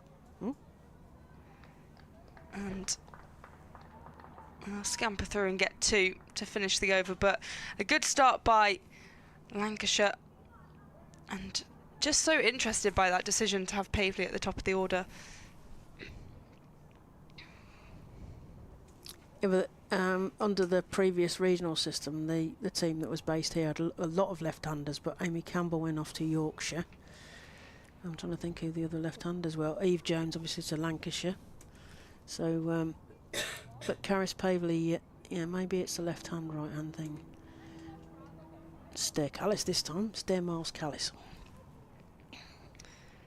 Stair Callis, the Dutch international who, as we've said previously, of course, playing for Warwickshire, here on loan from Yorkshire in Tier 2. Being kept busy playing across the Metro Bank One Day Cup Tier 1 and Tier 2, and also the T20 Cup, where she's featured for Yorkshire. Yes, I'm not sure how all the kind of cup tie thing stops there. You know, at what point does she not be able to play? It's been Mahika Gore from the City end. This one just guided through to Ellie Threlkeld. Well, I do have a bit of an answer about that for you, about the cup tying, because I was speaking to, this is exclusive, we haven't announced this person on the podcast. We've got Sophie Singer from Kent on. She is also playing for Cambridgeshire, and in the T20 Cup, she played last week for Cambridgeshire in their win against Northumberland to progress them through to the 3rd round, as Mahika Gore is back into Callis. Once again, through to Threlkeld. This is good from Gore. This is really nice. And so I asked the question, I was like, well, who are you going to be playing for? Because Kent have tied Cambridgeshire in the 3rd round. And she said she's not allowed to play at all for either team, the weaker team, the stronger team. She can't play for either of them. Which is kind of, well, I suppose, best and worst of everything. Yeah. So there's no bias then. Mahika Gore from the City end. She's through. And this one's just nudged into the offside by Stair Callis. The Dutch Dynamo. She got 60 off 49 against Somerset. She's been getting decent scores, and it was that quick fire start, wasn't it, that we saw last week? She got the 60, and then Warwickshire sort of didn't make the most of it, unfortunately, last week. Yeah, she gave them a good platform, and you'd want her to build that again as Gore is in, the left arm seamer. Guided past the bat to Threlkeld. I wonder if they're tempted to bring a gully in. I mean, Emma Lamb's actually pointing in that direction, because both batters are having a little shall I, shan't I on the outside edge. They are probably going to bring a gully in, moving the mid-wicket slightly straighter. Yeah, Fee Morris coming in. Third down here as well on the rope. So Gore from the City end to Callis. This one once again to Threlkeld. Fantastic bowling from Gore. It's because it's that short boundary is the temptation, isn't it? Like, there's your short boundary. If you're going to have a go, we're going to try and get you caught behind somewhere. Slip, gully, 3rd point. All waiting. 2 without loss. Gore steaming in to Callis and just defended for no run. This is precisely the start Lancashire would have wanted. In fact, the red kit seems to even elongate Mahika Gore, who seems to get taller every time you see her. Yeah, I mean, they do call it 2 metre Mahika. That's Daniel Norcross. An official term. Yeah, he's trying to get a nicknamed. So it looks like there's just going to be a bit of thumping. repairs to the pitch. the old thump hammers or whatever they are, just to make sure that Kate Cross has got a good foothold there, because we don't want to keep you upright. 2 with that loss. Pavley 2 from 6, and Callis yet to get off the mark, also having faced an over. It's a formidable bowling attack, isn't it, from Lancashire? I mean, you've seen them more than I have. You saw the pre-season and everything as well, did you? You were commentating it in the middle of the night, weren't you? Pre-season tour at 3 a.m, which is always fun. But yeah, I mean, their bowling lineup is stacked. They've of course got Mahika Gore, they signed Grace Potts, they've got Kate Cross, and then in terms of bowling you've got Sophie Eccleston, Sophie Morris, who isn't playing today, you've got Fee Morris, Emma Lamb, so there are plenty of spin options. The ones that don't do pace do spin is what you're saying. Pretty much, yeah, that's kind of the way it goes. And then within the wider squad they've got the likes of Hannah Rainey, seam bowler, and Liv Bell, both Scotland internationals. As Cross is back in, this one driven nicely. We'll just find the fielder inside the ring. So they do have a lot of options even in the wider squad. Tara Norris as well, left arm seamer. American international. Yeah, Norrises. Yeah, the list is endless really. So they do have plenty of options, and of course when Emma Lamb is bowling and taking wickets, it just makes those decisions a bit more difficult. As Cross is in again. There was a slight shout as that one's defended for no run. Still 2 without loss. This is fantastic kind of early pressure from Lancashire. Just frustrate the batters and kind of tease them into doing something a bit stupid. Or playing it just playing reckless shot. I don't know if they have missed the edge from skill or missed the edge almost like because they couldn't get to it. Cross again to Pavley. Some cross-batted shot, but we'll get no run. I'm interested to know when the decision about Pavley was made, whether this has been a mid-innings, okay, Abby Freeborn isn't ready to go out to bat, you're going to open the batting, whether that's been a kind of contingency plan for a while, or whether this was the plan all along, and in a meeting with the analysts, they were like, yeah, you're going to open the batting. This one's left outside, 2 without loss. It is intriguing when the decision was made, because maybe it was a plan all along. Maybe that was it. But as you say, that left-hand, right-hand combo. Michael McCann referred to Stair Miles Callis as the Dutch dynamo, which I thought was good. Thank you, Michael, for that one. Cross in her second over. This one's defended, and there's finally a run for Warwickshire. It'll be Pavley, who moves to 3 from 11 to put Stair Callis on strike for the final ball of the over. As you say, that was defended, but the pace that Kate Cross gets actually made it squirt down to 3rd, so runs off the bat. Callis just marking her ground.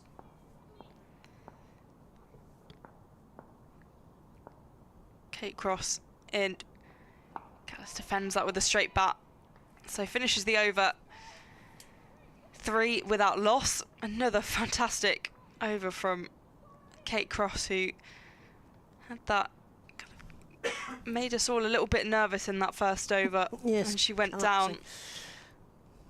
She's on her feet and she's bowling exceptionally well in partnership with Mahika Gore, who started with a maiden over.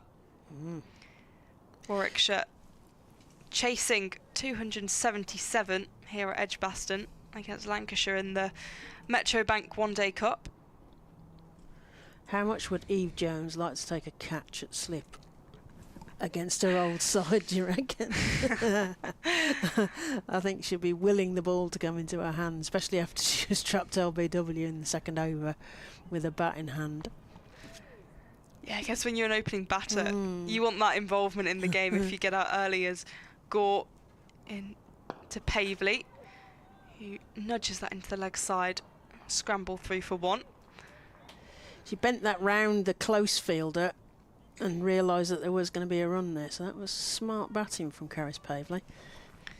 I mean, you asked me about the bowling earlier for Lancashire as well, but Eve Jones, Well, yes, she bowled in the Sparks era, so She did. if they need another option, if she wants to get more involved, then I think it's who's not. Seren's Malcolm, the only one who doesn't bowl, but she could turn her arm over. Gore to Callis. There's a big shout, not really from Gore as she's on the floor. No. Russell Warren's going to be saying, please don't do that in my protected area. There were shouts from everyone else other than Gore, who kind of, It's weakly like scaffolding raised her falling arms. down when she goes down, isn't it? Oh, there's so much of her. So tall. Yeah, but her and Lauren Filer, when they fall over. Lauren Filer. I did watch a lot of Lauren Filer falling over during the Ashes. She actually bowled. I would say she was one of the better bowlers in the Ashes. And the crowd really got behind her. There's a lot of falling over as Gore to Callis. This one flicked into the leg side. They'll get one. They hesitate about a second, Sensible but won't one, take it. I Yeah, it's think, very sensible. That's a very callous-like single there, isn't it? Like, there's a big Yeah. gap there. Thanks very much. I'll take that one. Get off strike. You Five. can face this coming Yeah. down from however high that's coming down from. 5 without loss. A beautiful skyline of Birmingham in the distance. You see the rotunda, the cube, the big hotel. Yes, the big telecoms tower. Yeah, BT Tower. Going again and just misses through to throw count. You can hear the collective intake of breath of the crowd and the fielders. Grace Potts below us, who's at deep third against her old team, formerly of Central Sparks in the last era.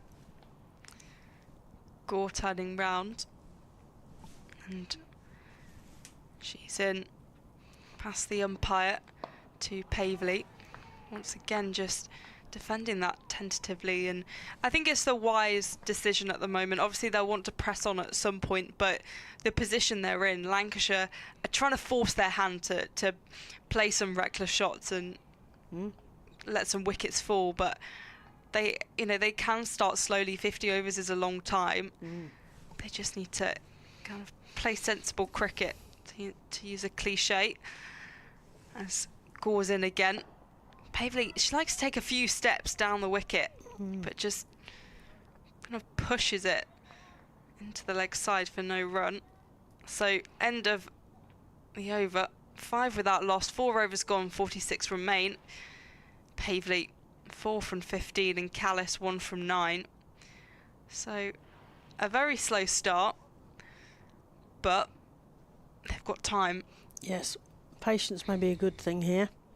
And it's hard to believe that Mika Gore's still only 19. Yeah. She's been playing for a while now, hasn't she? Well, yeah, she's played for the UAE. I think she made a debut when she was about 12. Yeah, England under-19s. As Kate Cross is in again. This time, that could have been a catch. Katie Mack puts it down. And get a run in the end. Backward point. It was a very hard chance because it was always dipping in front of her. But Katie Mack is one of those fielders where you just think, oh, she might Inspector Gadget this. Yeah, you trust her to take the catch. Kate Cross once again to Pavely.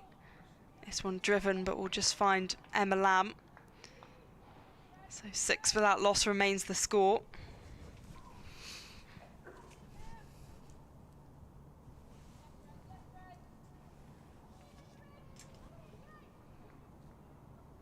You've seen Lancs quite a lot this season and through the close, isn't you? Yeah, I've seen Lancs a lot across the last few years as Kate Cross runs in. Pavely just drives that back along the wicket.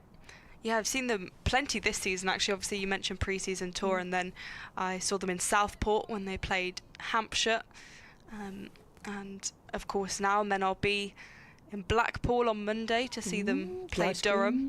Durham, the other team that I've seen a lot of this season. Yes. It's kind of Durham, Warwickshire, Lancashire I've mainly seen as Cross is in. This one flicked across the body and to Fee Morris. So if somebody had some sort of blip on you and Stair Callis going up and down the country. Yeah, I feel like I've just been going all around the country. So, yeah, back to Manchester tonight, then off to Blackpool, then probably to Durham, then to Canterbury next week for the start of for the England versus West Indies. I'll be down there watching as well. Cross round the wicket. Once again, playing that across her body. Because this weekend sees the Tier 1 teams take to the Vitality T20, is that what Vitality T20 County Cup. Yes. So they join in the fun this weekend, and the first game will be the one that I've got on commentating, which is Somerset Durham down at Exmouth on Friday. It should be fun. Cross to Pavely. There's been a lot falling over. Pavely finds herself on the ground and the ball goes safely to Ellie Threlkeld. She did the splits there, didn't she? I think she was worried about getting stumped, but actually Ellie Threlkeld was quite a long way back. Yeah. But she would throw the ball down, so she's quite right to be fearful of that. So end of the over, 6 without loss, just 1 from it. You mentioned the T20 County Cup, Knockout Cup, FA Cup style competition, and there are some exciting fixtures. You mentioned Somerset Durham, but Lancashire are... There's another Tier 1 clash, isn't there, I think, as well? Yeah, go. Yeah, so Lancashire are playing Glamorgan, which will be in Brecon. Northamptonshire, Leicestershire, so 2 Tier 2 teams, as Mahika Gore is back into the attack from the city end. Callis poised, and this beats the diving Eve Jones and is going to head away for 4. Eve Jones going to be... Yeah, you can tell she's frustrated with that one. That's the word, frustrated. Yeah. Sarah Smell cuts it off at the rope. So yeah, we have that tier 2 clash. Then Surrey Hampshire, so that's the other Tier 1 game. Essex Yorkshire, so Tier 2 versus Tier 1. And point to prove from Yorkshire because they joined Tier 1 next year. Gore in again to Pavely. This one defended for no run. Then the Blaze are playing Oxfordshire in Nottingham, so you're going to have Tier 1 versus Tier 3. And Cambridgeshire against Kent, so you're going to have Tier 2 against Tier 3. And then on Sunday, you've got Devon against Warwickshire. So another Tier 3 against Tier 1. Oh yeah, we were just chatting to Hannah Baker's mum, who was debating about whether she's going to go down to watch the Devon game. It's a long drive down to Devon. It is. As Gore into more gasp, and it's through to Threlkeld. I think they're all a bit unsure how she hasn't picked up a wicket, how there hasn't been an edge. Yeah, I think she's a bit surprised she hasn't given a net. Well, either of these haven't given an edge. Speed, So it's coming. Yeah, so loss. but it's caught. Well, it's going to catch people's imaginations. I think when people actually catch up with how exciting it's going to be, and it's also going to be levelling where they play on some more average pitches, shall we say? Gore again. Oh, down again. Straight to Emma Lamb for no run, so 7 without loss. I think the thing that's interesting is I think the first year is going to be the worst year of this competition. I think it's only going to improve because the gulf between Tier 1, 2 and 3 is huge at the moment. But Tier 1 and Tier 2 are going to get closer. And then you'd hope that trickles down that Tier 2 and Tier 3 get closer. So actually the chance for an upset is only going to increase. As Gore in again, Pavely takes a few steps, she chops that in the air. It's going to go over the fielders in the ring. It will plug, so it won't get towards the boundary, the far boundary we have there. But she'll manage to get 2 runs from it. That was better from Pavely. Certainly a more expansive shot to what we've seen so far today. But as I say, I think the quality will just improve because those gaps are going to get a little bit smaller, and also with the benefit of the loan system, especially from Tier 1 to Tier 2. Gore to Pavely, flicks this down to their short boundary in front of the Hollies, and that'll be 4. This is good from Pavely. You can see she's desperate to kind of up the run rate, get out of the kind of sticky area they started in.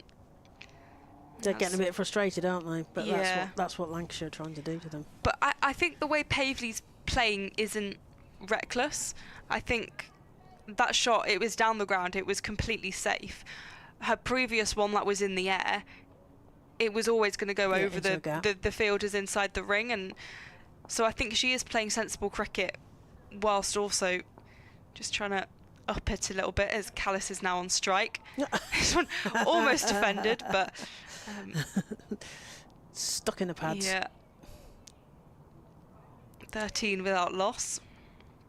Yeah, I think this cup's going to be fascinating, but it's a very short one. I mean, because the other tiers have been playing several rounds in the last few weeks to get to this point, and to get, you know, they'll all be eyeing up playing a higher team and maybe playing on a fancy pitch. Cross number 16 on her shirt. Ooh. And it's just divots and goes through to Ellie Threlkeld again. She's had the ball in her hands a lot to date.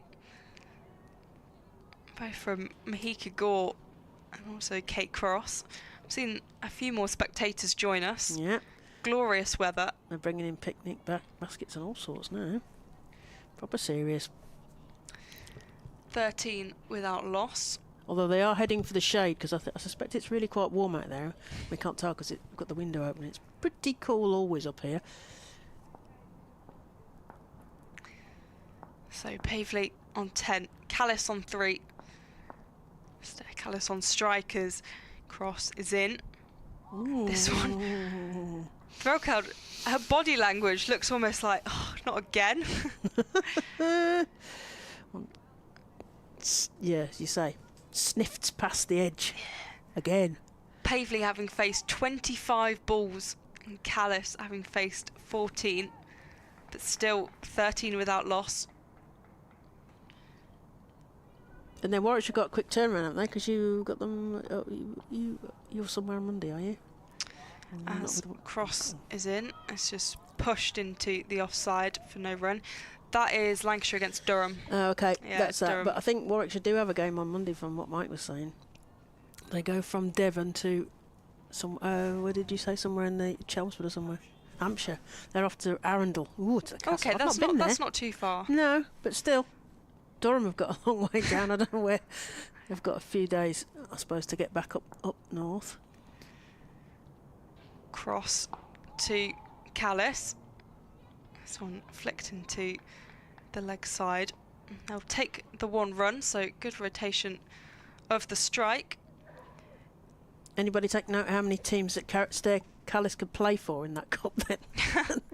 Is it just the two? Well, so far she's only played for Yorkshire, so if we're going with the rules in football, which I presume it's a similar thing because of cup tying, she would only be able to play for Yorkshire. She wouldn't be able to play for Warwickshire. Cross in again, and this is flicked. Now Good run through running. for 2. That's good running, exactly what they needed. I think it's an interesting one though, because it might depend. So obviously with the case of Sophie Singer at Kent and Cambridgeshire, it's because she plays for both teams that she's not allowed to play. Yeah. But obviously if you're in Stair's position, She's I mean, professional. she can continue playing for Yorkshire. Whether she would be allowed to play for Warwickshire, say if they got to the final and the opponent wasn't Yorkshire, I'm not entirely sure. It might be done on a case-by-case basis, which I know previously in the Rachel A. Flint Trophy, when players were on loan, they were allowed to play against their like home club. I think it was some sort of arrangement, wasn't it, between the coaches because and I guess it's there to benefit the player, the loan system. As Gore is in to Callis, this one defended with a straight bat, 16 without loss. I don't think even Stair Callis knows how she dug that one out. It's right into the pitch. She's doing a bit of gardening now, just a bit of tidy up. Yeah, it's going to be intriguing. I think, as you say, next year it'll be even more, because people will understand what it is perhaps a bit more once it's sort of the narrative's played out this season. Mahika Gore at the top of her mark. Stair Callis on 4 from 17. This time, beat outside the bat every time. This is Surely Mahika Gore has to pick up a wicket in this way. Surely there'll be an edge at some point. We're a long way away, but I feel like we can feel the breeze as the ball goes round the outside of the bat. The score still 16 without loss. Warwickshire still have a long way to go. Gore in. This one pushed gently into the leg side for no run. Yes, it'd be interesting to know. I'm sure there'll be stats later, I'm sure, in the season, particularly from someone like Hypercourse, about how many balls that Stair Callis will face in a season for Yorkshire and for Warwickshire and for the Netherlands in her international capacity. She's certainly getting plenty of batting. Yeah, she can't complain about time in the middle. Match practice. He could go to Callis. He takes a few steps and kind of hooks this one round the corner. It's heading towards the boundary. Grace Potts should cut it off. She does, collapsing in a bit of a heap on the floor. But they'll push and add a few runs to their tally. 3 runs in the end. That was good running from Grace Potts, who's very familiar with Edgbaston, as the umpire has to go across, left and right hand batter. That's a bit of a sprint from the umpire there. Very big stride. Yeah. Very impressive. Amy Clark there. Mahika Gore to the left-handed Pavley. Flicks that all the way to the boundary. Once again in front of the Hollies, utilising the short boundary there. 23 without loss. Pavley just trying to ignite this innings. A partnership of 23. Callis on 7, Pavley on 16. But it's still been a very, very slow start. Because you might normally say that one would be the attacking and one would be the more... But I think when you're facing an attack, the kind of attack that Lancashire have got and the pace that they've got, I think it's survival through the through the power play, which is still in 10 overs of power play. Fielding restrictions related to the 25-yard circle. Only two fielders allowed out in the women's game. Gore to Pavley. Once again, she takes a few steps and nudges that. Well fielded by Katie Mack, who's a shy at the stumps, but he'll be backed up. Yeah, I've noticed with Pavley, she likes to... It's not even going down the track to hit it over or anything. She just likes taking a few little steps forward and then playing the shot. I think it's taking the initiative, isn't it? And she's certainly messing with the bowler's lengths then, isn't she? She's taking will I take a few steps? Which way am I going to go? Threaten the bowler. Yeah, 8 overs gone, 24 without loss. She's pinched a strike again as well.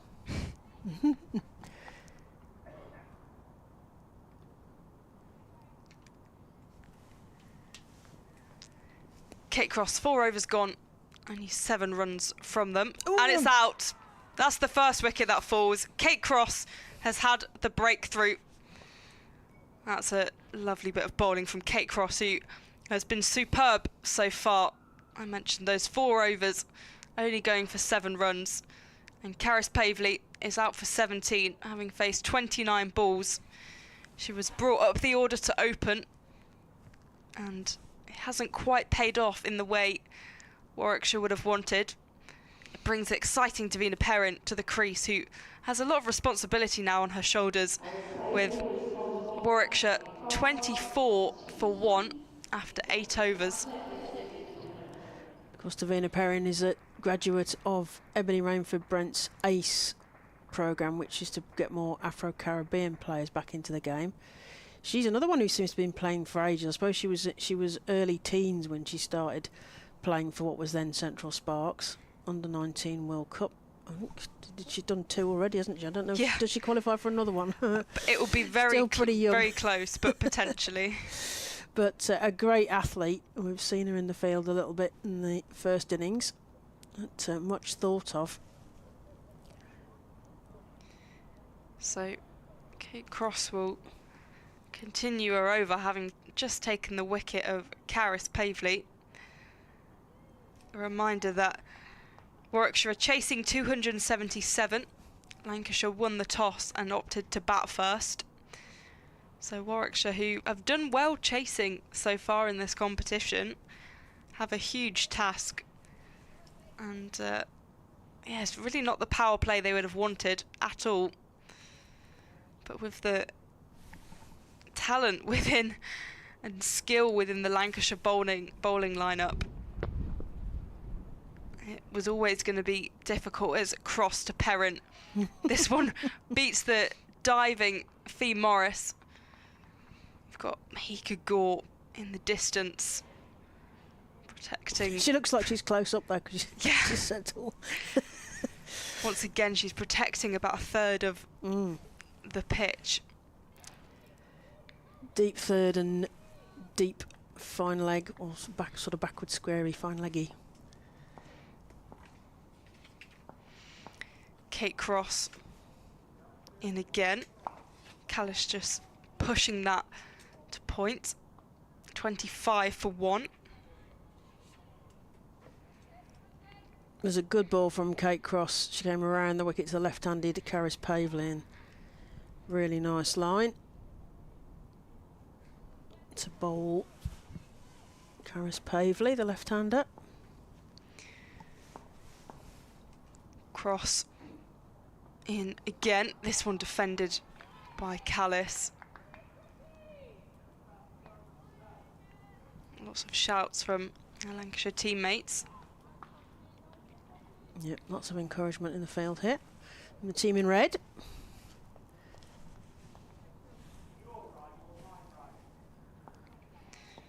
Callis on 7 from 22. On strike, Davina Perrin at the non-striker's end.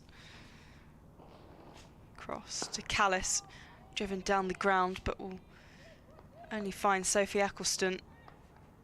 Callis getting frustrated now, I think, from the body language.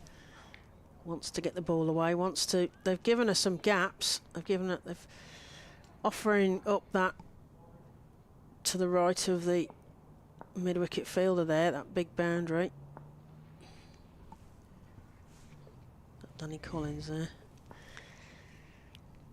Kate Cross in and defended by Callis. She's just really struggling to. She's making contact with the ball some of the time, but when she does, she can't quite get it away. Perrin just having a discussion. 25 for 1 after 9 overs. 41 overs remain. And Warwickshire are trailing by 251, so 252 required to win. And at the same stage, Lancashire were 51 for 1 at the end of this over, as it were, in terms of the power play. So Warwickshire behind at the moment. I don't know that much scares Davina Perrin, but if anything it's going to be Mahika Gore. Gore steaming in from the city end. It's a nice shot. It's going to race away for 4 in front of the Hollies. That was good from Perrin. She just looks so comfortable wherever she bats. They will know each other, of course, from under-19s, presumably. I don't think Mahika Gore did Perrin, England under-19s. So she went straight to the A because yeah, of the UAE. first World Cup she was actually playing for the UAE under-19s. They may have played against each other in warm-ups. Familiar in a different way. Yeah. But then, of course, they've both been involved with England Day, and Davina Perrin got called in last minute to go to Australia for the 4-day game. Didn't end up playing, but of course an amazing experience to be part of that setup, which Mahika Gore was, as well as Gore's in to Perrin, edged. Go straight to Katie Mack, fielding at point. 29 for 1.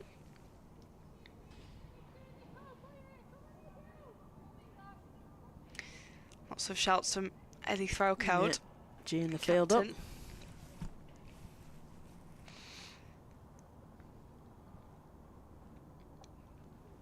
Gore into a run-up.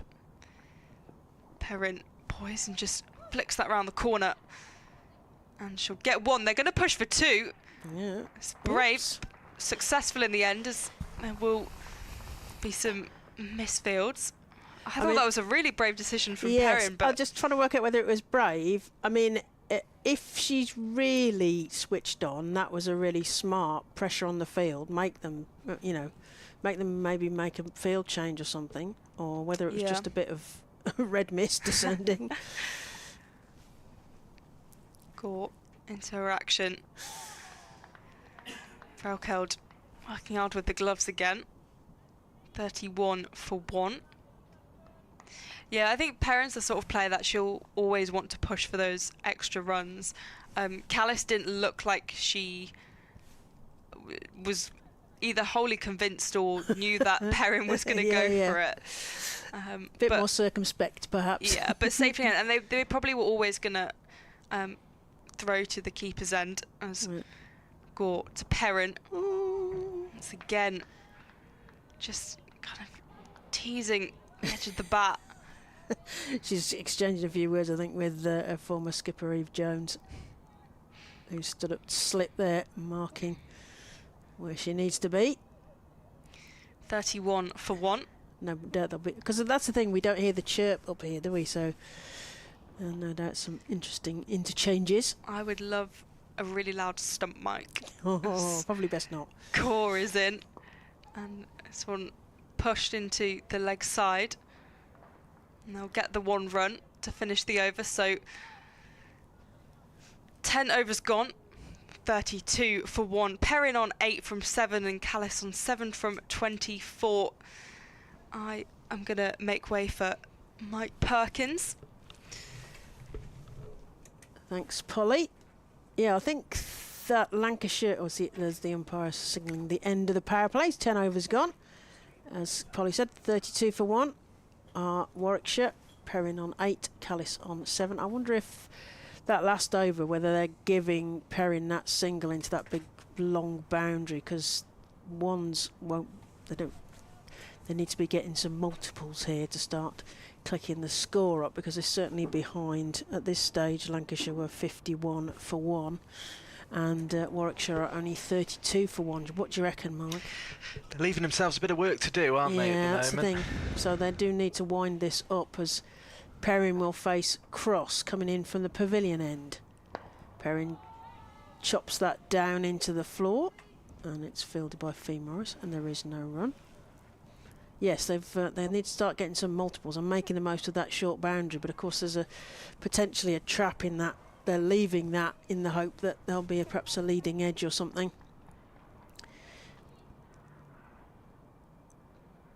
So will they make the most of that gap to the right of mid-wicket? Not quite there. Trying to work that ball round. There's another dot ball. Perrin facing.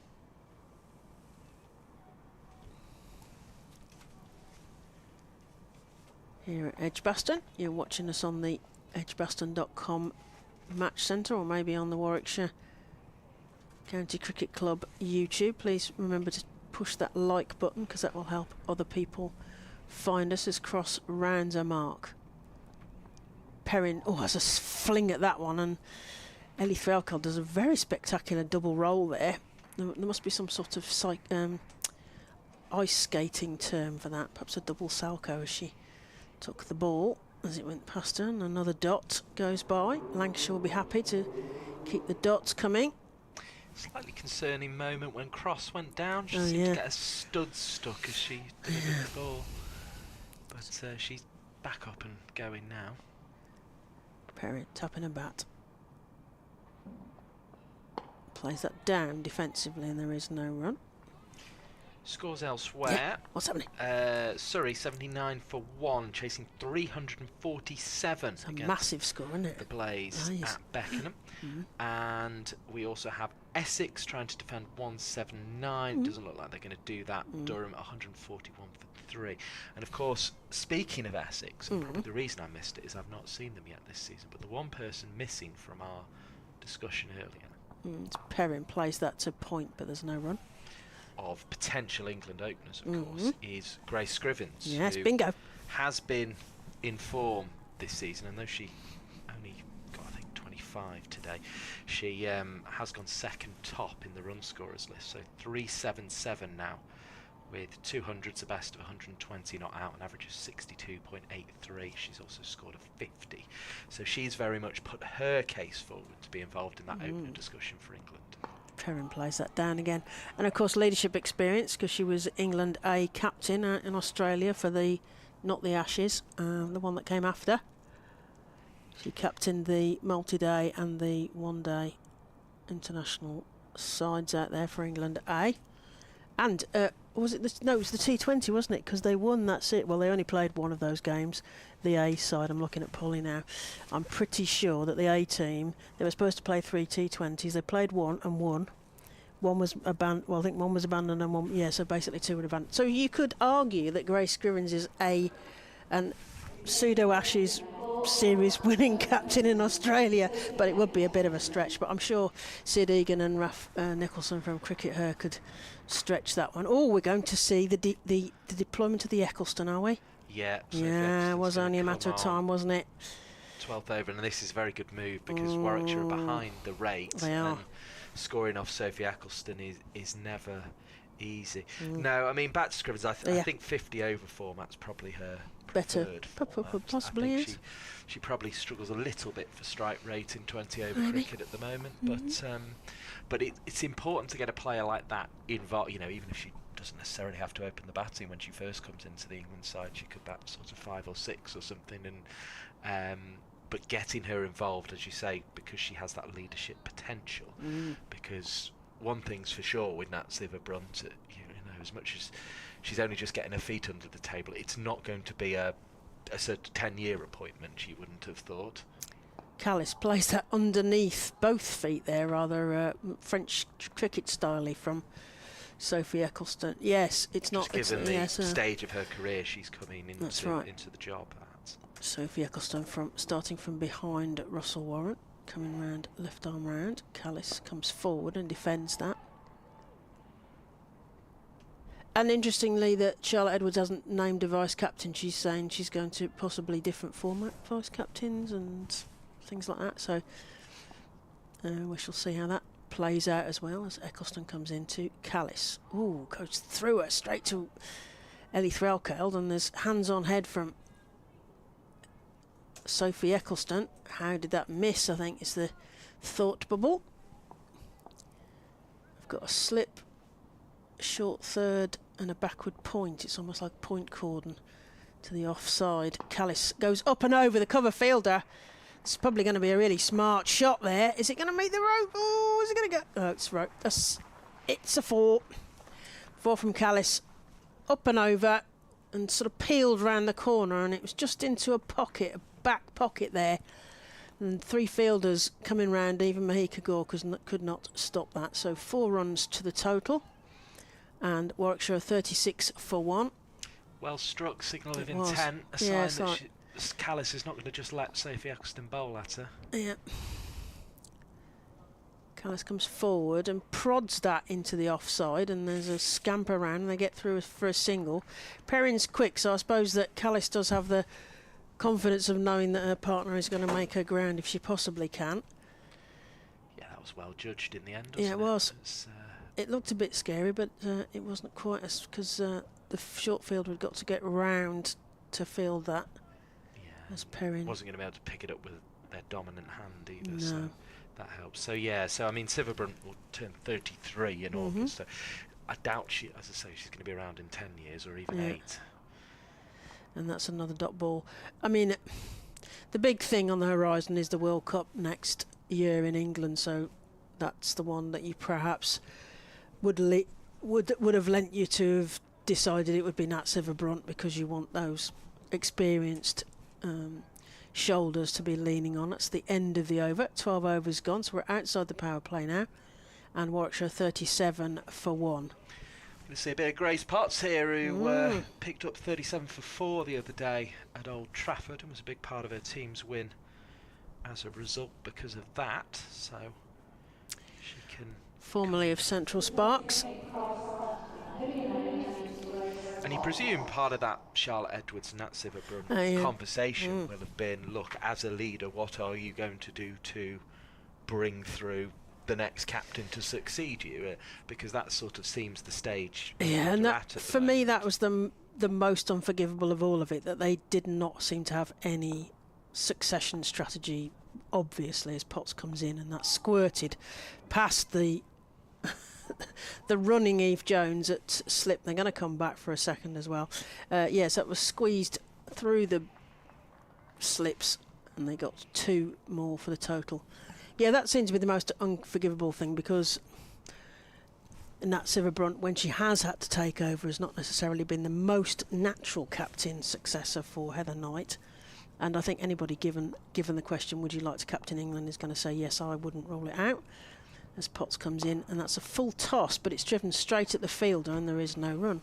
Callis can't believe that, having got a really good one first up, that she's nicked past Eve Jones, and has been fortunate that the nick went to ground rather than up in the air. She's got a full toss on leg stump. Smacked it just straight thinking, at Fee oh. Morris. And yeah, that's the game really right there. Yes, the tall figure of Grace Potts, right arm over to Callis. Plays that to mid-wicket, but straight to the fielder, and there is no run. The fielder on the boundaries.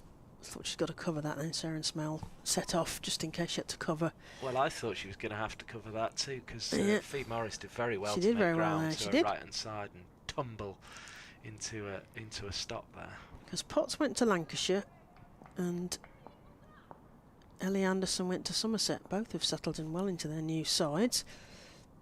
As Callis comes forward, plays that straight to the fielder. Unfortunately, again, another dot ball. Potts probably the one with the more pedigree in the Central Sparks era, was getting more of a sort of regular bowl, and as I say, she proved it in that last performance that she's got something to offer this Lancashire team. Yeah, 4 for 37 against the Blaze. Nice haul there, wasn't it? Strong action, tall figure. It's played into the leg side. There is behind Fee Morris there, and they get a single. Another one to the total, heading towards that 50 hopefully. They're at Warwickshire 40 for 1. Perrin on 8, Callis on 15. Yeah, and Potts bowled herself into the England A side for Australia as well, didn't she? So some experience at the top level there as well. As you say, perhaps pedigree, doing well. That's flicked up. Is it going to be over? Yes, it is over, Fee Morris. For a moment, she thought about sticking her hand up and hoping it stuck. They only got 1. She looks sort of disconsolately like maybe I should have just stuck a paw up and hope it might have stuck.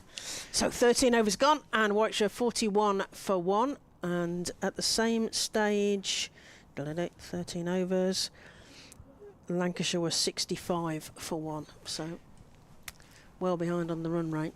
Got a catch in there. 2 catches in there, in fact, the other day. Fee Morris, one of them off Grace Potts. So it's a combination that's worked before, is it? That is a catching position, that mid wicket. That's what they're looking for, and that's why Fee Morris will be a little disappointed that it didn't come to her just ever so slightly lower, where she could have made an effort at it. Perrin to face. She can't quite do anything there. So recently, Perrin top scored with 69 against Surrey, and also top scored against the Blaze with 53, which including 2 sixes. So Warwickshire want a bit of that, please, as that's worked into the offside, but straight to the fielder, and there is no run. Those watching the match centre on edgbaston.com and the pictures on YouTube will have already noticed that it's already above 1 a ball for Warwickshire here. And it's a long way out to be chasing more than 1 a ball. On a hot day. And that's played straight back to the bowler, and there is no run. Another dot ball. Edgbaston collecting dots here. Warwickshire batters getting increasingly frustrated. Want to make the most of that short boundary, and it's straight to Grace Potts at backward point, and there is no run. That's the thing that would allow you to chase, say, 7s and 8s. Smack a few up over there. If somebody could come in and score quickly over that side, an Arlott or a Wong potentially down the order, Mm. or a set Perrin, for instance. Left arm round to Perrin. Oh, swipes at that one and goes straight through. I'm not going quite as she missed that. Very rapid bat movement. Strong, fast wrists. But no connection. Straight through to the wicket keeper. And it's another dot ball. What's Eccleston got? Batting in this second innings of the game is looking a lot more difficult. Oh, and a dropped catch at slip for Eve Jones, former captain of Central Sparks. She's apologising to the bowler, but yeah, so Eccleston will be pleased that she's making chances, but obviously will be happier if they're actually caught. So they get through for a single there. That's the end of the over. 14 overs gone. Warwickshire 42 for 1. Perrin on 10 and Callis on 15. It's gone swiftly, but it should have been taken. Yeah. It was a nice height for Eve Jones, and she just couldn't cling on. And it's not really been her day. No, not. Yes, not necessarily enjoying her trip back to Edgbaston in the red colours. As Potts will continue from the pavilion end.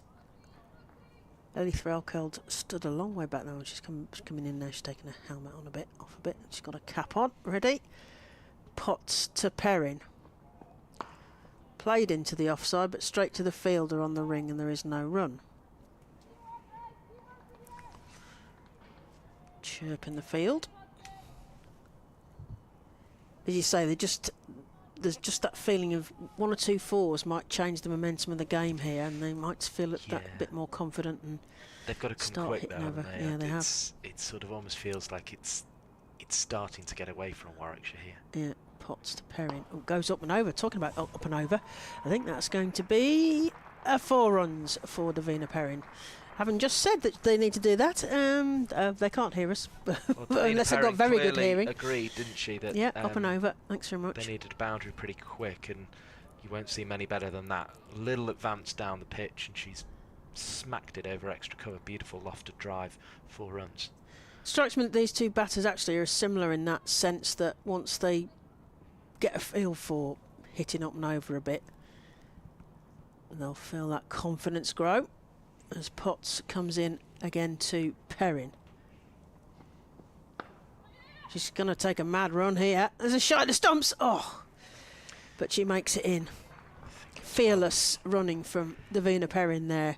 I think it was well judged. I think she just knew it hadn't come off the bat very quickly, and it was always going to give her a chance of scampering to the other end.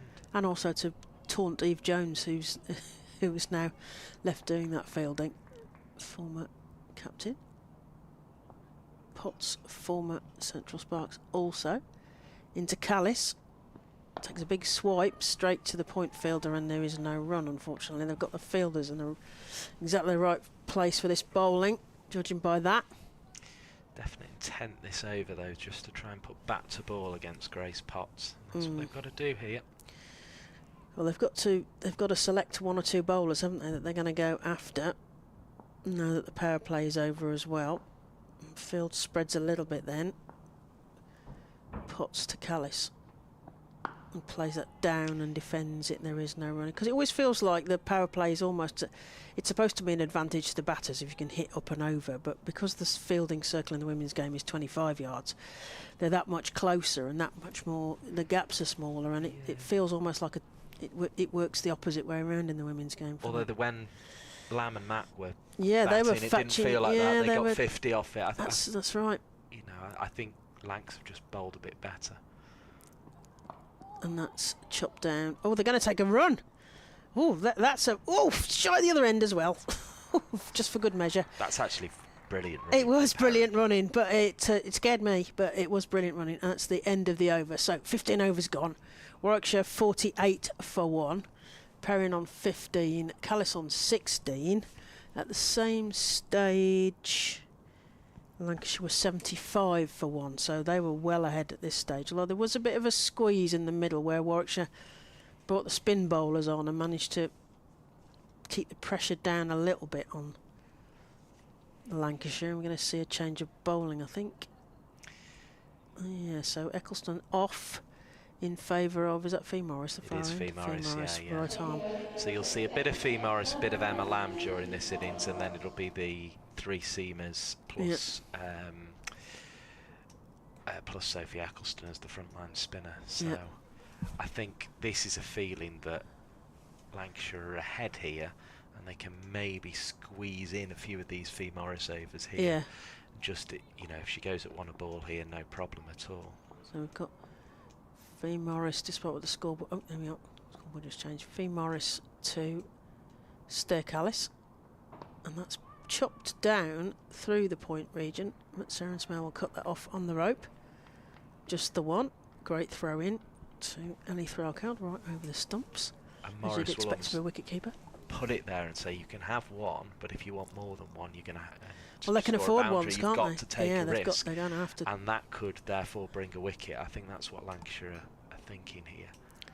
This is the sort of crowd that if we weren't in Edgbaston would actually, you know, if we were at Southport, this would be quite a healthy crowd. Yeah, we can't see the people below us. Yeah. Around us in Edgbaston, you sort of don't notice it, but when you hear milestones come up, that kind of thing. Yeah, through the gap for Callis to Seren Smell on the point, the cover point boundary, and just a one.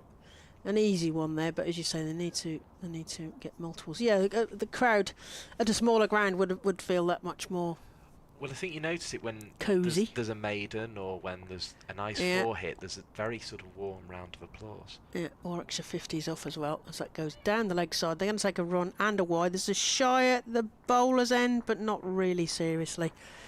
So they get a wide and a run off that, and that's the Warwickshire 50. It seems a bit odd to clap up a 50 when it's sort of off a wide, but they did run one. So, and we had some schools in this morning. I was trying to work out where it was from, but I did see a tweet that said it was the schools from Hall Green who were in this morning. They'd done some cricket colours this morning. Apparently, it's up. Is it going to be over? Oh, underneath. Is that Kate Cross there? It's Eve Jones. Eve Jones. Oh no! It was another drop. Well, that was that. Drop. She had to move a long way sideways, and it was a sort of dippy one. But Mike's saying he'd have taken that. I think he's shaking I'm not saying I head. would have taken it, but I would say it's in the air a long time, and Eve Jones would usually take that. Yeah. Oh, and that's under edged, and there is no slip there to stop that. So Potts has to tidy up, and they get through for a single. So we've got a bit more. The frustration balance is tipping back towards Warwickshire because they're getting runs despite what Lancashire are throwing at them in these last few deliveries. They're sending the mid off back to long off, 10 yards in from the rope. Morris to Perrin, plays that straight to the mid wicket field, and there is no run. That was an 8-9 out of 10 catch from Eve Jones, okay. I think. We're going to start rating the chances. Okay. Well, I think she did take an 8-9 out of 10. Yeah. Those, I would think. Yeah. Worked into the leg side. They're going to get a single, so they're starting to rotate the strike. There is a sense of a slight momentum shift. That's the end of the over. Callis and Perrin's just nicked the strike there by playing that into the leg side. So 16 overs gone. Warwickshire are 55 for 1. Both batters on 18, and the partnership is 31. Scores elsewhere. Yeah. The Surrey have been set 347 by the Blaze. They're 112 for 2 after 20 overs, so not going along too badly there. Yeah. Durham closing in on victory. They need just another 8 off the remaining 14 overs of their chase against Essex. 179 the target for victory in that one.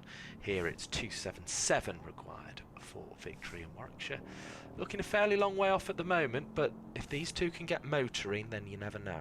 It doesn't seem as if Abby Freeborn's going to bat. You would have thought she'd have come in at 3 if she wasn't opening. That might be a plan. Potts to Perrin, who manages to dab that down, but straight to the fielder, and there is no run. Talking of Durham, and we were talking about leadership, weren't we? Holly Armitage would be somebody who may well be on England's radar for potential future leadership, or maybe even current leadership, we shall see. She's played a lot in Australia and New Zealand through the winter. Yeah, she's certainly had the A-team experience, hasn't she? Yeah, Potts to Perrin, plays that down past the point fielder this time. They get through for 1. Oh, they're going to come back for 2. Will there be a shy? No, it's an easy 2 in the end. When you can run at the speed that Davina Perrin can run, they are much safer than they look to take those seconds, especially when you run that first and you really stretch to dab down and come back for the second. Potts, what's the response to Davina Perrin? He's on 20 at the moment. Potts to Perrin. Plays that down defensively and there is no run. 27 at the moment, Holly Armitage, so she's got some a fair years bit of still, a career. That's what I'm saying. Left. I guess with Siva Brunt having just been appointed, she thinks she's sort of maybe not going to get it for the next 2 or 3 years, but she'd still be about the right age to captain a team, round about 30. She'd still sort of have 4 or 5 years of her career left, so there is a possibility there, I guess. Potts to Perrin, plays that to mid-on. There's a shy at the stumps, but she gets in. And that's just a single. Yeah. I mean, because Charlotte Edwards, in lots of ways, was born to be England coach at this point with a home World Cup next year. It would be the fairy tale that Nat Siva-Brunt lifts the trophy in England, coached by Charlotte Edwards, and then maybe retires. I mean, maybe that's the plan. Bring the trophy home, as that's worked into leg side by Stair Callis. 2 fielders will descend and stop that. There isn't much room there, and they quite rightly decide not for a second. The only thing with Armitage is she feels a little bit like one of those, like Eve Jones, who's kind of never sort of really been given the chance to go and play at that international level just yet, and it's just whether there's, for some reason, I think people it's around at that international level just have. And it's not necessarily star performer, but you've got leadership, you've got batting and bowling from Armitage as that's played back. Oh, actually at the stumps, but not via a fielder, fortunately for Stair Callis. And Amy, the umpire, will have to do a bit of rebuilding. That's the end of the over. 17 overs gone. Warwickshire 59 for 1. Perrin on 21. Callis on 19. At the same point, 17 overs. Lancashire were 84 for 1, so again they need to start getting these multiples here. Yeah, you think she'd be brought in primarily for her batting.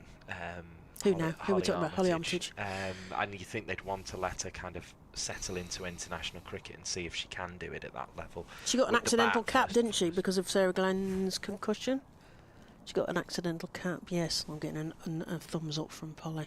I'm remembering right, fortunately, as Morris continues from the Birmingham end. Oh, Callis shapes her a massive shot and just dabs it straight to the cover fielder. There's an appeal, but Russell Warren's not interested, the umpire.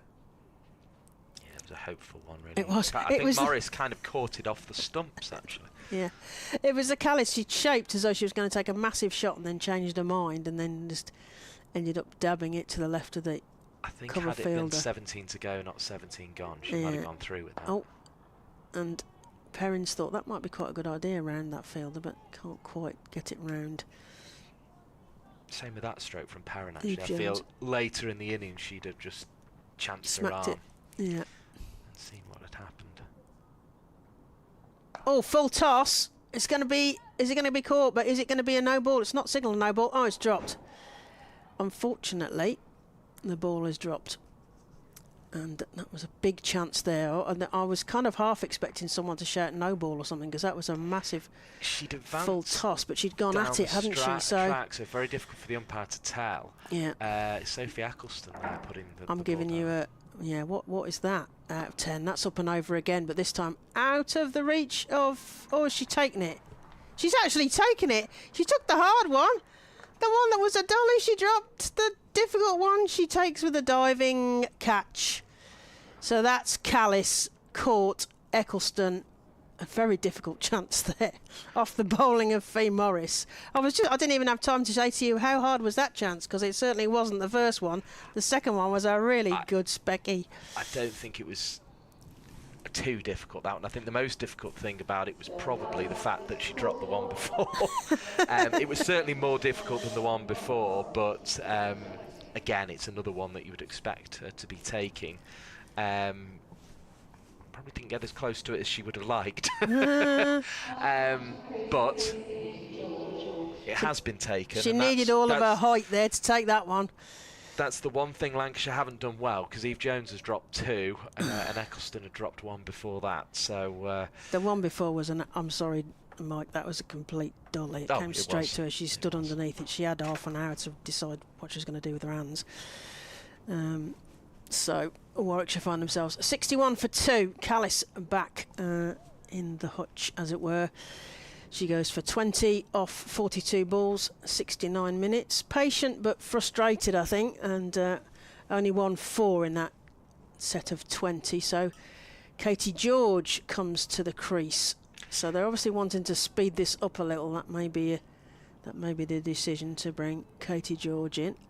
And that was for all the sort of things in Sophie Eccleston's favour that we were talking about earlier, and obviously the batting today as well. I think she will be doing rather a lot of fielding under Charlotte Edwards when she gets to England camp, because that is probably the weaker area of her game. I mentioned earlier, I don't think Lottie will want to see. Fielding is something that everyone can improve with a lot of work. That's carved to point, but there is no run.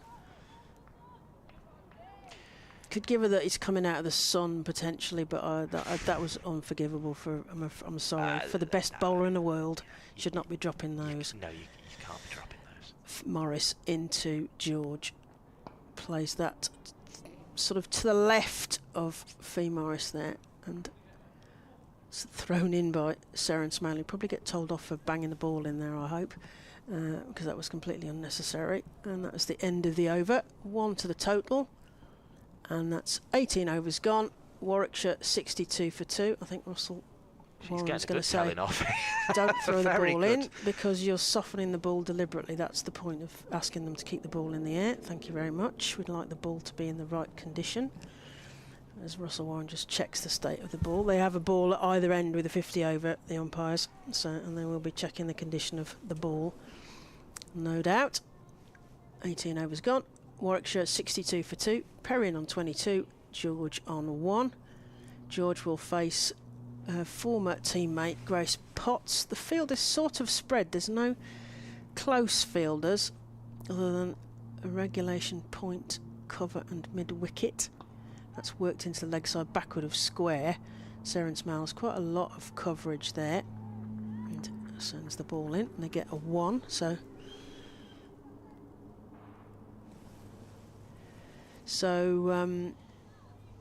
that was useful shot there from Katie George, playing that behind square. There is a pocket there.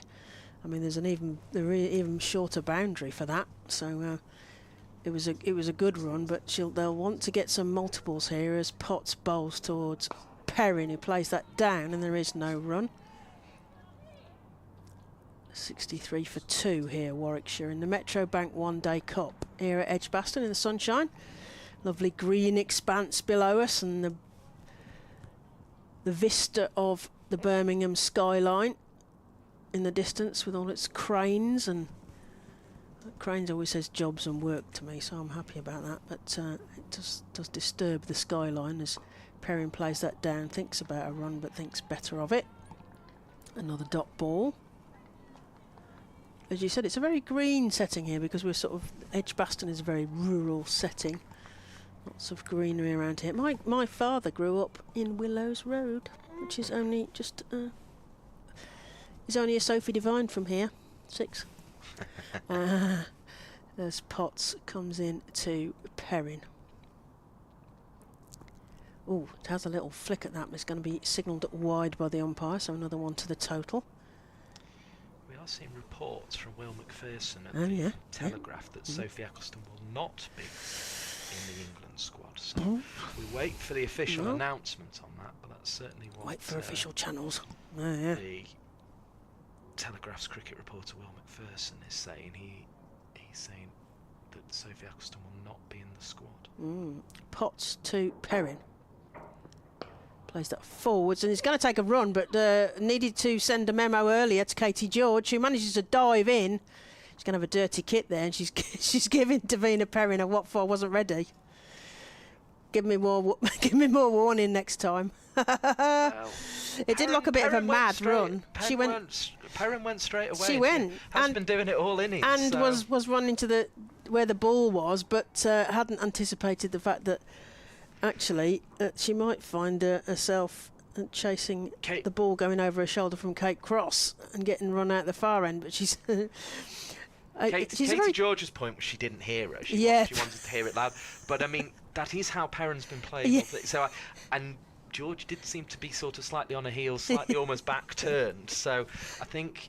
Slightly psychic running. A little of A, a little of B there to blame. I think they both need to... Perrin maybe needs to be a bit louder, but George maybe needs to just be watching a little more. Yeah, and Katie George doing. is always fairly dramatic with her body language, as that's played down by said George, and there is no run. Yes,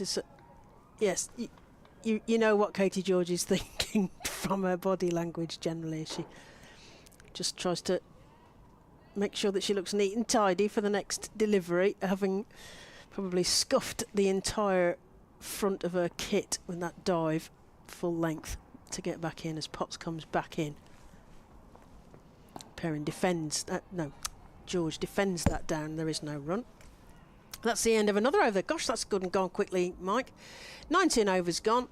Warwickshire 65 for 2. Perrin on 23. George on 2. Some more harum scarum running, but they're getting in because they are pretty quick. The same stage in the last innings, Lancashire were 92 for 1. So behind on runs and wickets as George and Perrin exchange a few words. I think that's like, give me plenty of notice. The thing with running, I mean, I think this is also my personal views, it's undercoached in terms of calling and running between the wickets. If you get it right, it almost feels like cheating, because if you've got to be very clear and you've got to be very decisive, as that's played down and there is no run. Fee Morris to Davina Perrin. Rates creeping up towards 7s all of a sudden. Be intriguing to see what Warwickshire are prepared to let it get to before they really have a slog. Yeah, Perrin's coming up and over. She's decided she's going for it. Oh, it's going to be caught, and it is. Kate Cross there, taking a catch. Yeah, Kate Cross taking a catch there. So I'm afraid that's the end of Davina Perrin, who is caught off the bowling of Fee Morris by Kate Cross, who had some ground to cover to get underneath of that, but it was in the air for a while. So Warwickshire lose another wicket, I'm afraid, as Katie George, no, Davina Perrin is caught, beg your pardon. Davina Perrin is caught for 23 off 39 balls, probably 40 balls, 2 fours. And this looks like Nat Wraith coming out. Yes, Nat Wraith. So still not seen Abby Freeborn. And yeah, that would indicate she is struggling. Maybe, as you say, maybe a dislocated finger or something, which is going to make it pretty uncomfortable to bat, potentially, depending on, well, any finger really, but some fingers would be even more uncomfortable than others. Nat Wraith, when we were here, was it last week? Out of the blue, she had this big 4. It's like dot, dot, dot, dot, bang. She hit one up over the top. Whoa, it was a lovely shot. So I don't know if we'll see any of that big up and over from Nat Wraith, who came in from what was Western Storm, would now be Somerset in the close season. So yeah, a bit of bish bosh. I mean, it's what Perrin was trying, to be fair, was trying to inject something into the innings with that shot, and it just didn't work. Callis, same problem. Morris to Wraith, who plays that straight to mid-wicket, and there is no run.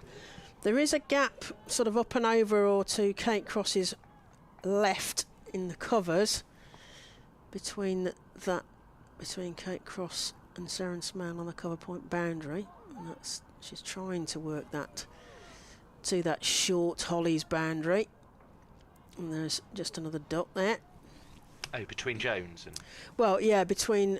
So to leave Jones that extra cover and Sman on the boundary. Sorry, I'm getting Eve Jones and Kate Cross is mixed up. Beg your pardon. Similar stature from this distance, as that's worked underneath the bat from Nat Wraith. It's hauled in by Grace Potts, and they get 2 runs there, sort of under edge, if you will, through what would have been point. And that's 67 for 3. Wraith on 2, George on 2, symmetrically. Wraith works that into the leg side, and tumbling stop there, and they get through for an easy single. That's the end of the over. So, goodness me, it's time for me to have a lie down. So 20 overs gone. Warwickshire are 68 for 3. Wraith on 3. George on 2.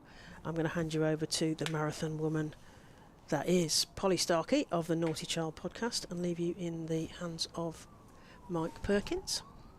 Thanks to Claire Jenkins for the last 10 overs of ball by ball and her thoughts throughout this second innings. We'll bring Claire back for the conclusion of this game, but at the moment it looks like it is getting away from Warwickshire. They need somebody to come in and play a really extraordinary innings, whether that's Katie George or Nat Wraith or somebody lower down the order. We'll find out. Potts bowls, it's into the pads and just touched around the corner by Wraith, who's underway now with 4. George has 2, but there is work to do for Warwickshire here, Polly Stark. Definitely a really slow start and a rebuild certainly needed. Of course, they've got the target of 277 in their sights, but it's a very long way away. Potts again from the pavilion end, right arm over the wicket, and that one is just pushed to Eve Jones at extra cover. No run on offer for Katie George on that occasion. And it was Polly Starkey who alerted us to that bit of reporting we're seeing from the Telegraph's Will Macpherson. We will find out in due course, I'm sure, whether it turns out to be true, but it'd be a big call. Whether it's a concern about this injury, whether it's freshening things up for the West Indies, as that one pops through into the gloves of Threlkeld.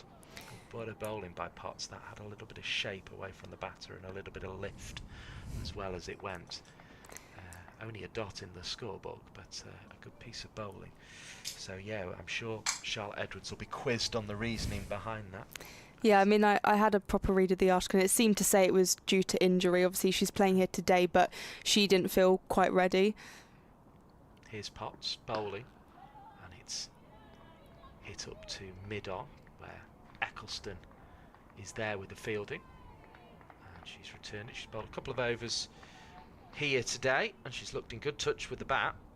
And certainly that injury doesn't seem to have hampered a batting practice, because she got 50 at more than a run a ball today. But yeah, perhaps not quite ready, and maybe the India series they're expecting to be the more challenging of the two. As that one's cut away, nice shot this. Katie Mack gets across a lot of ground, but she won't get to that.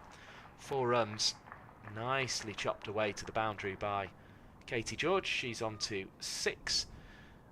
Warwickshire have 73 for 7. Yeah, just the 2 overs for 6 so far from Eccleston in this game.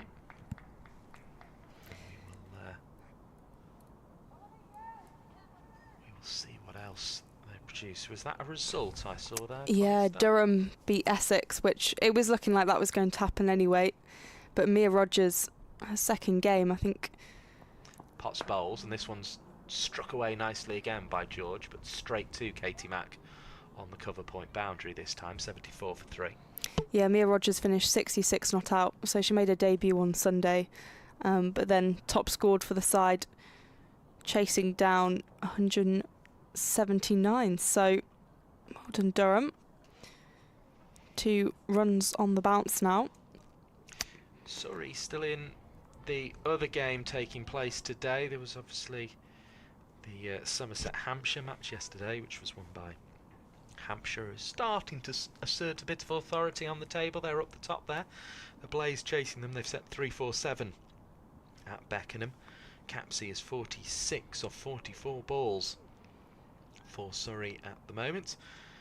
They've lost Dunkley, Wyatt Hodge and Schofield so far in their chase. No Bryony Smith today by the looks of things in their lineup, as Morris bowls and defended by George, but in a manner which sort of signified she was trying to get down the other end, but just didn't quite manage to fiddle that one away for runs. Here comes Morris again into the pitch, cut by George. Potts is across to pick up to her right hand side. single on offer. 75 for 3 the score moves to.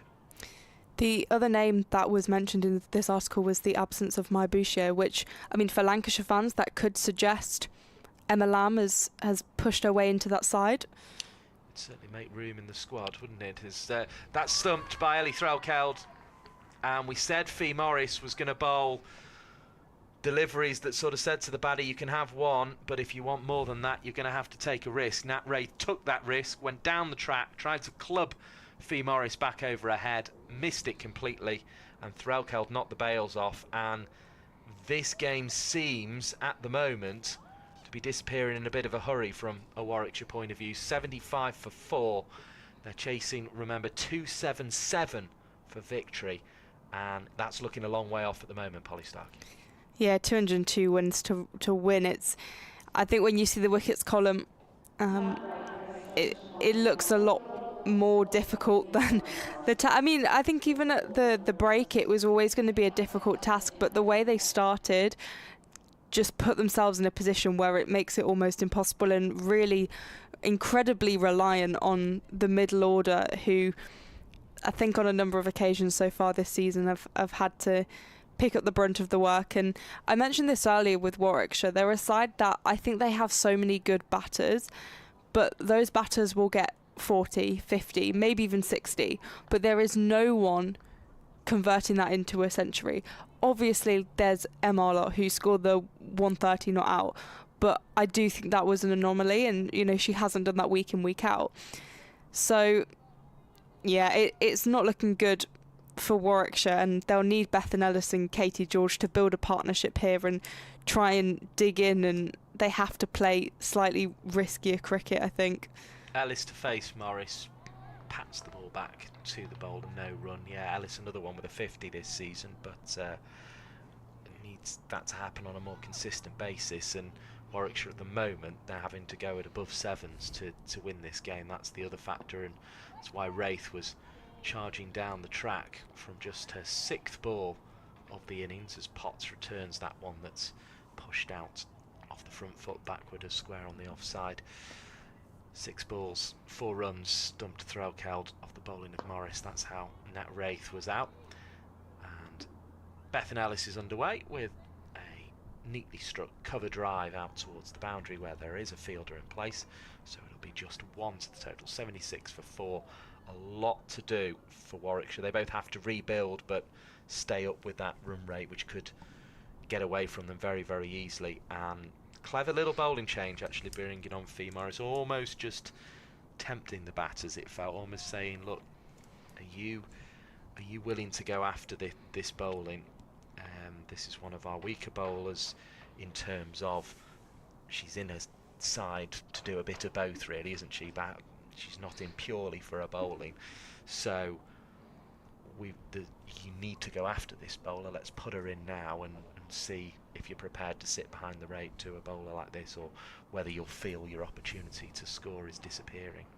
That's the thing. Fee Morris isn't one of the frontline spinners, the many frontline spinners that Lancashire have, but she is incredibly effective, and when you dispatch her and you give batters that temptation, it works really well for Lancashire, and she has been a great wicket taking option, but she also just kind of slows up those runs. And yes, okay, sometimes she'll be swept for 4 or whatever, but actually a lot of the time her bowling, it tempts batters into playing shots where catches are available. So yeah, a very good option to have. And it's been very successful today. 4 overs, no maidens, 15 for 3 so far for Fee Morris. She has well and truly got this game going in Lancashire's favour, and it's going to be Sophie Eccleston now, starting just in front of the umpire, as is her style. 6 for none so far, and that's a brilliant bit of bowling. It's a brilliant bit of bowling to pitch and turn from just outside off stump into the gloves of Threlkeld, but it brought the drive from Ellis, who's going to find this very tricky indeed. Back into her stumps, touches the ball behind square. From that position, Threlkeld nearly took the bails off. She does take the bail off, and she'll have to get it back off the batter Ellis. 76 for 4 as we're all poised waiting for that England squad after that little bit of a leak of news. Here comes Eccleston. Appeals for stumped as Ellis went across the stumps looking to dab. The slip fielder Eve Jones went running back in anticipation of it going over the keeper's head. Dot ball is the result. Eccleston bowls a more flighted delivery that's just guided behind square on the offside as Ellis came forward. Again, no run. Plenty of applause. You can tell Lancashire feel on top of Warwickshire in this game at the moment as the breeze blows. Back into the stumps goes Ellis again. Can't find a run. This is going to get very, very tough for Warwickshire here as they pursue this target of 277. Eccleston again. Metronomic accuracy and a good deal of turn on occasions too. Back foot this time, Ellis dabs behind square on the offside, but again doesn't find a run. 76 for 4. That's the score after 23 overs of this innings. I suppose the next mark we're heading towards is that 127 for 2 after the 25 over mark, but it shows the difference in this game, both in terms of wickets and runs. They're going to be a good 50 behind. It seems certainly 40 behind by the time we get to the 25 over mark, Polly Starkey. Definitely a crucial maiden over from Sophie Eccleston, and having the spin at both ends, there's no pace for the batters to just stick their bat out and hope for the best. This one bowled by Morris, looking for a 4th wicket. It's pushed into the cover region, 1 on offer as Eve Jones picks up. Goes to the name of Katie George, who gone back onto her stumps to push the ball there. She's on 9, 77 for 4 the score if you just join us. Here's Morris, played into the leg side. Again, no run on offer. It's Saren Smale. In fact, it's Ailsa Lister in at mid-wicket to do the fielding. So the score remains 77 for 4 with that dot. A couple of spectators make their way along the hollies. And here comes Fee Morris again. Throws it up. It's driven neatly into the offside, but this could be a tight run.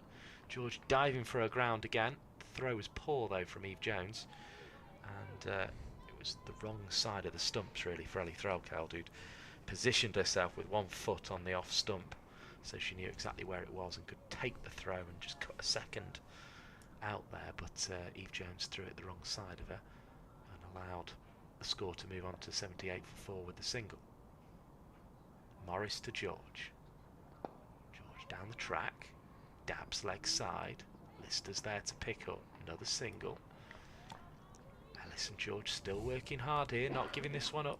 79 for 4. The sky not quite the brilliant blue it was earlier in the day, but the sunshine's still dominating.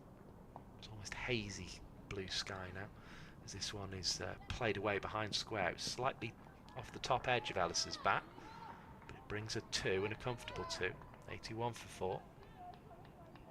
It's pursued by Emma Lamb, who top scored in the Lancashire innings with 88, 57 for Katie Mack and 50 for Sophie Eccleston. That led to a target of 277 that so far Warwickshire haven't really made much pursuit of. An uncomfortable drive into the offside with almost a horizontal bat in the end from Ellis. She just hits it straight to extra cover. 81 for 4 is the score. The end of the 24th over of the innings. Warwickshire still trailing by 195.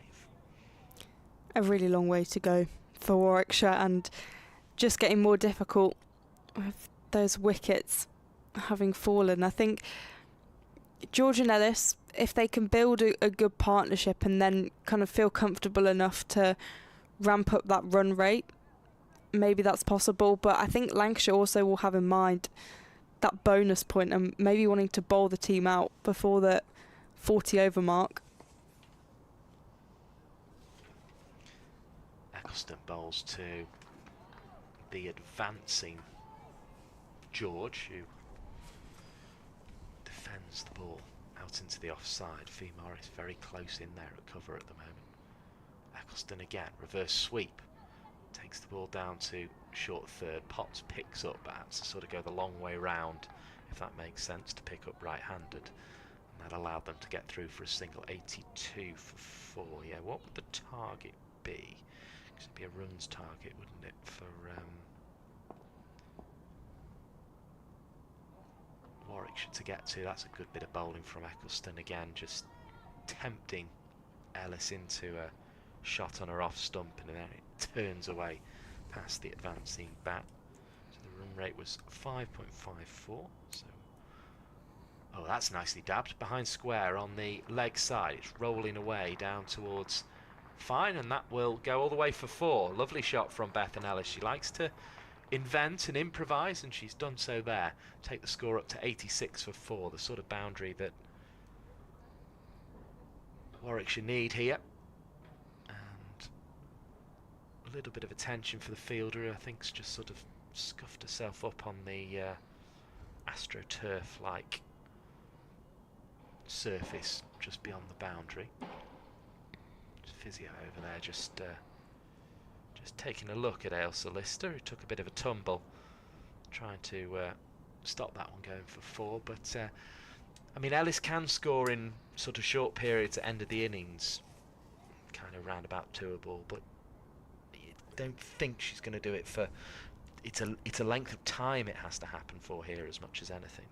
Well, that's the thing. It's the length of time and the amount of runs. I think if this was a situation where they needed, 91 runs to win instead of 191, I think that would be a lot more realistic. If throughout the season, Bethan Ellis's high score has been 63 not out against Surrey.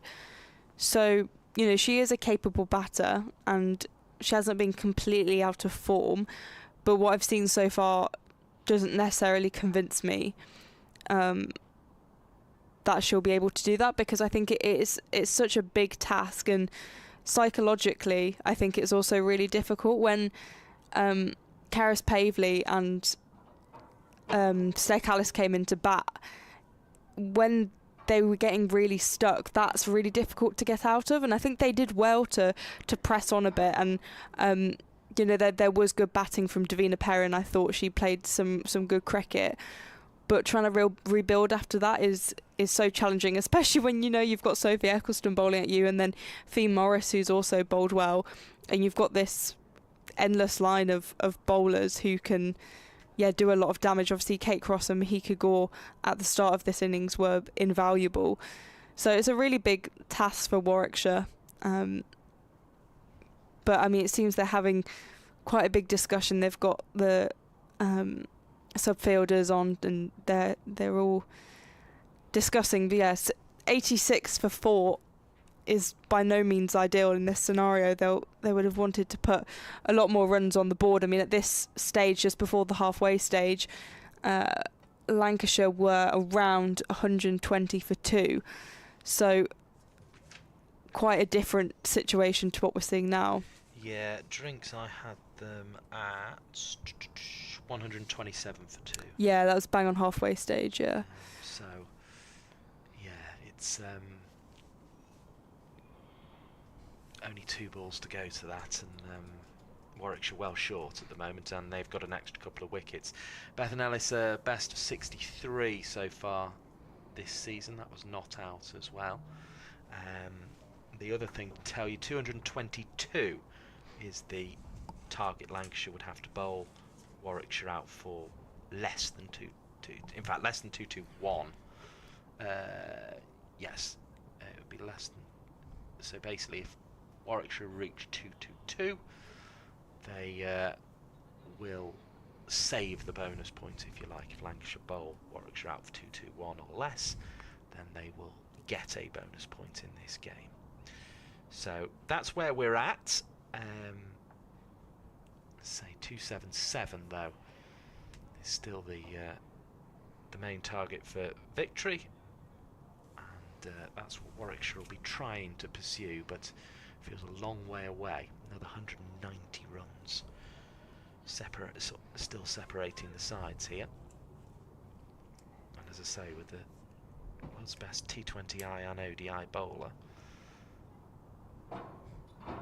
it's not going to be an easy task for these Warwickshire players, although it's the 3 wickets of Fee Morris that have put Lancashire in the position they're in, as Ellis attempts to dab away again, can't do so.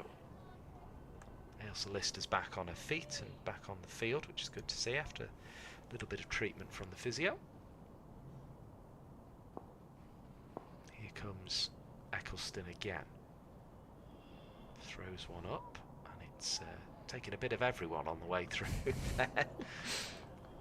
Ellis tried to sweep, didn't get much on it. I think she felt she didn't get anything on it and should have probably got a wide. It then came off throw-held, and then a diving effort from Eve Jones prevented a run being scored.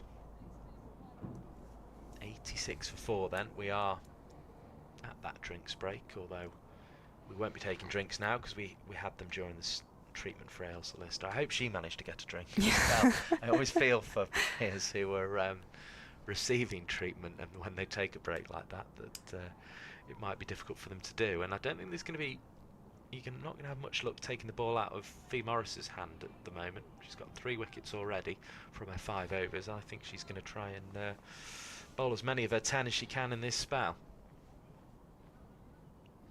Katie George begins to settle over her bat, and we're ready to go with Morris on her way in, looking for a 4th wicket. It's chipped uppishly into the leg side. There's a fielder back there in Katie Mack, who hasn't been in the game much out there recently, but is needed on this occasion. Returns well. A couple more to the total, 88 for 4. But that's kind of been batter's undoing, really, trying to come down the pitch to Morris. Wraith missed it completely. Perrin and Callis both hitting the ball up in the air and getting caught, and this could be caught too and should be caught, but it's come off the ground. It's fooled me completely. It's been hit into the ground there by Katie George, which is fairly obvious actually seeing the pictures you've just seen at home, but it wasn't from up here. It looked as if it was going to be caught at cover, but it was a bump ball, so no run was the result, as it is there. George advancing down the track, taken on the pad. 88 for 4 on this warm day in Birmingham. Be plenty taken in the sun in Cannon Hill Park, I'm sure, as George tries to cut but only finds pots at backward point. Didn't get much of that at all. Just the toe of the bat, unfortunately, for Katie George, who will try and have a tilt at this. She's that sort of cricketer. Whatever the rate gets up to, she'll still have a go. Chops it away into the offside this time. Better shot, finds Seren Smale on the boundary. 1 more to the total. 89 for 4 the score moves on to. As Morris gets the ball at the back of her run. So she'll be wanting to bowl for as long as she can in this spell, having already got 3.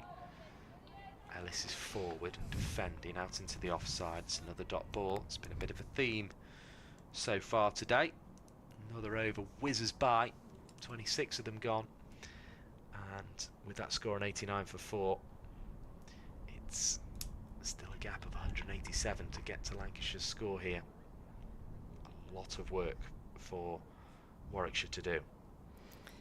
When you mentioned Cannon Hill Park, I was so alarmed that you knew it. Obviously, it's just next door, but whenever, as a Brummie, when someone knows somewhere in Birmingham, it's like the biggest thing in the world. So I'm like, how do you know that? I have lived here.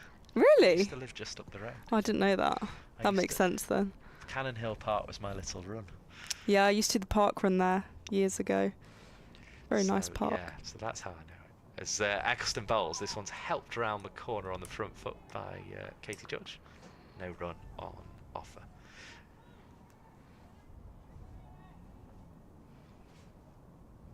George just walks back to her mark, right in front of the umpire. It's quite a distinctive approach that Edgbaston has. She's been swept away for 4. Felt a bit disgruntled by that, I think, because I think she felt she got it full enough that the sweep shouldn't have really been on for Katie George, but she attempted it anyway. Sends it away to the boundary for 4, 93 for 4.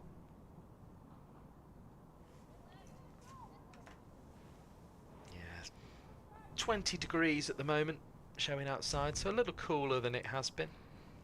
And just starting to cool off for the evening as well, but probably cooler than it's been in previous days.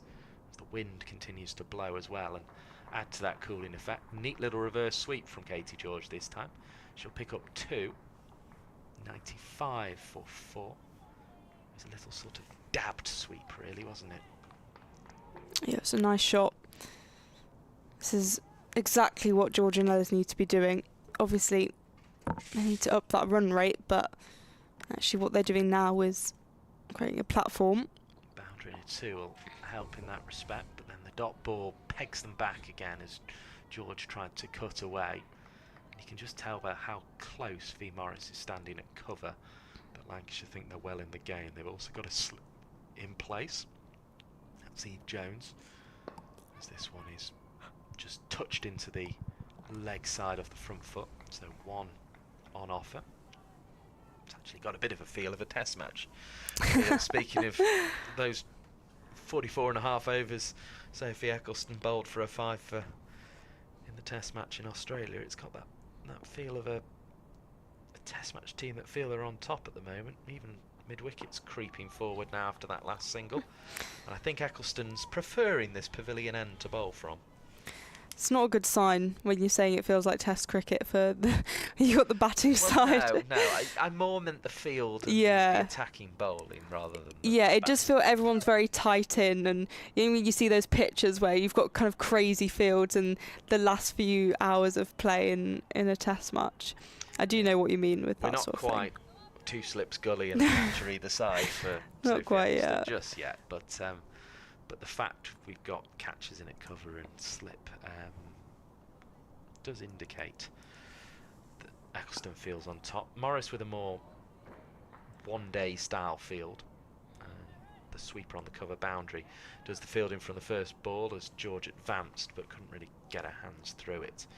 So just settled for 1 out to cover. 97 for 4. Morris will just keep bowling the way she has been throughout. Reverse sweep, big appeal for LBW, umpire not interested. Ellis got outside the line of the off stump and just formed a big barrier so that if she did miss it,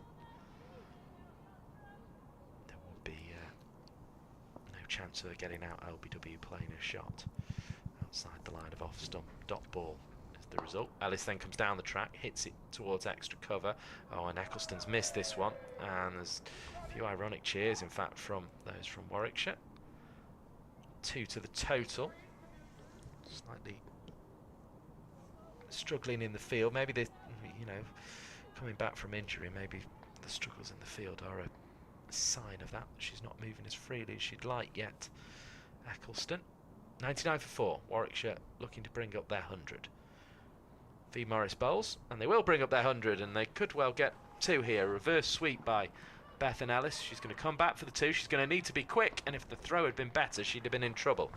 But the throw was above the head and wide of Ali Threlkeld, who one-handed leapt up and grabbed it and then tried to throw it at the stumps just in case. The 100 is up for Warwickshire, 101 for 4. It's been a real struggle though. It's taken them 27.4 overs. Yeah, they've taken their time.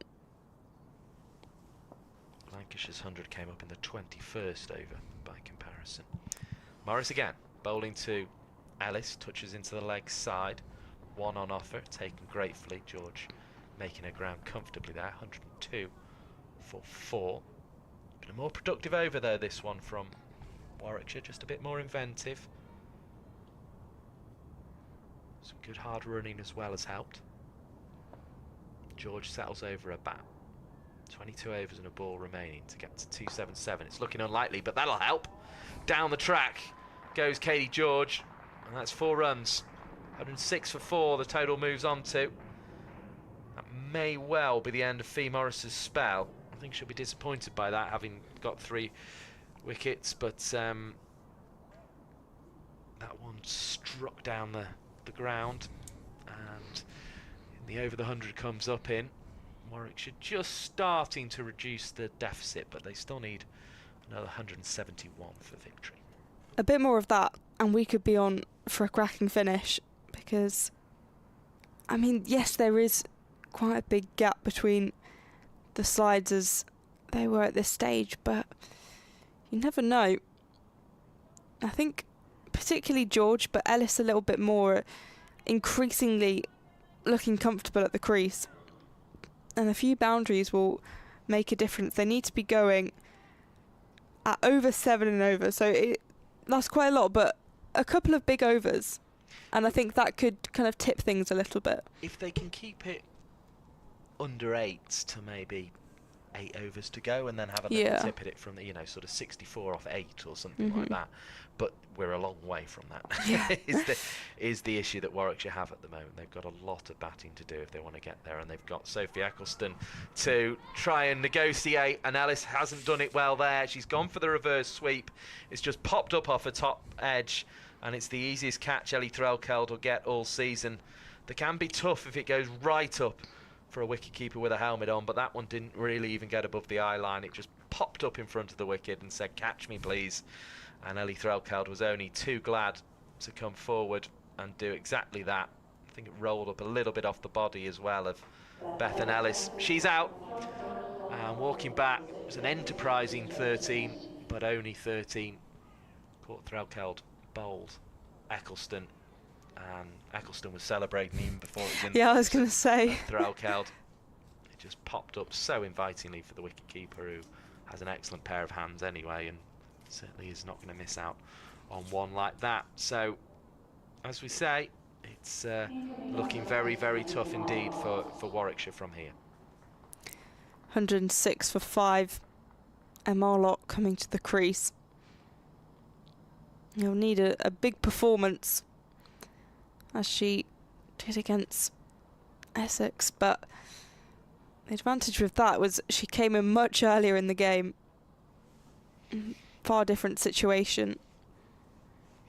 Well, you feel Arlott and Wong, who are the next two in, you imagine, and we're assuming Freeborn isn't going to bat here, are going to just put bat to ball and keep going. I mean, the one thing I would say is if Freeborn, I think it's unlikely it's a dislocated finger in the sense that she came back and continued to keep, which might be difficult for her to do, although I suppose if it was something she's done before and it's gone straight back in, maybe it's not, that's why. But then why that would keep her from batting seems odd, as this one is just defended into the onside. Lamb's there, looking very straightforward at the moment here for Lancashire. They're in complete control as this one is pushed into the offside. Arlott picks up a 107 for 5. I suppose the other aspect of that 130 that she scored is she didn't have Eccleston to negotiate when she first came to the crease, so it's a very, very tough task for Warwickshire. Katie George, though, going about it as best she can. Finds a single in front of square on the leg side with a forward defensive. 108 for 5.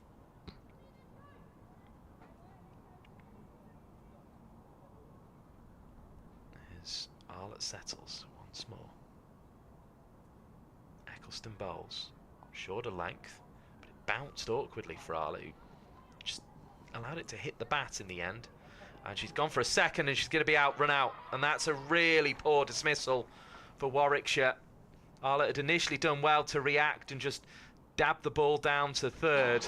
But then what she was doing, going for a second, Arlott is out, run out for 1. And it's all falling apart here for Warwickshire. 108 for 6. And George wanted it, but realised pretty soon that Arlott didn't have a chance of getting back. And that is very, very poor. It was Grace Potts with a throw to Ellie Threlkeld, who just had to knock the bails off, and that was almost as easy as a catch off Eccleston earlier in the over. It's an awful way to get out, especially in this situation. It's so avoidable, and it's not a skills issue, it's just communication and decision making. So yeah, really frustrating for Warwickshire, and the last thing they wanted. Yeah, really, really poor. Particularly given George was admonishing Perrin earlier in the innings. It's not the sort of mix-up you want to get involved in, but I suppose there's much responsibility for Arlott not getting up and down there. One comes in. I think really they've just got to try and have a whack at this. It's looking like we're heading for a bonus point win for Lancashire at the moment. We've seen Emily Arlott, who has the highest Warwickshire score of the season with 130, third highest in the competition, depart, run out. Just the one run. Potts and Threlkeld, the combination that affected the run out. Surely you have to go for it. I mean, the other option is you just bat out 50 overs and you don't get anywhere near the total.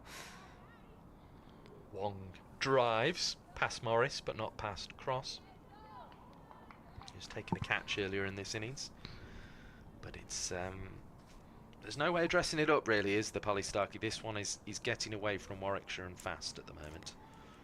Yeah, I think that was kind of clear very early on, but they had the opportunity to rebuild, and I think with Perrin coming in, that was a great chance, and it just started then slipping away. And yeah, once you're 6 down, it's the amount of runs they need to get. They're trailing by 167. It is highly unlikely. If they did it, it would be one for the history books, and I'm sure would be remarkable, but it's highly unlikely. Georgie tucked into Morris off the last ball, the last over, and Ellis also a couple of inventive shots off her, but she's been given the ball, given the responsibility to bowl through a spell here.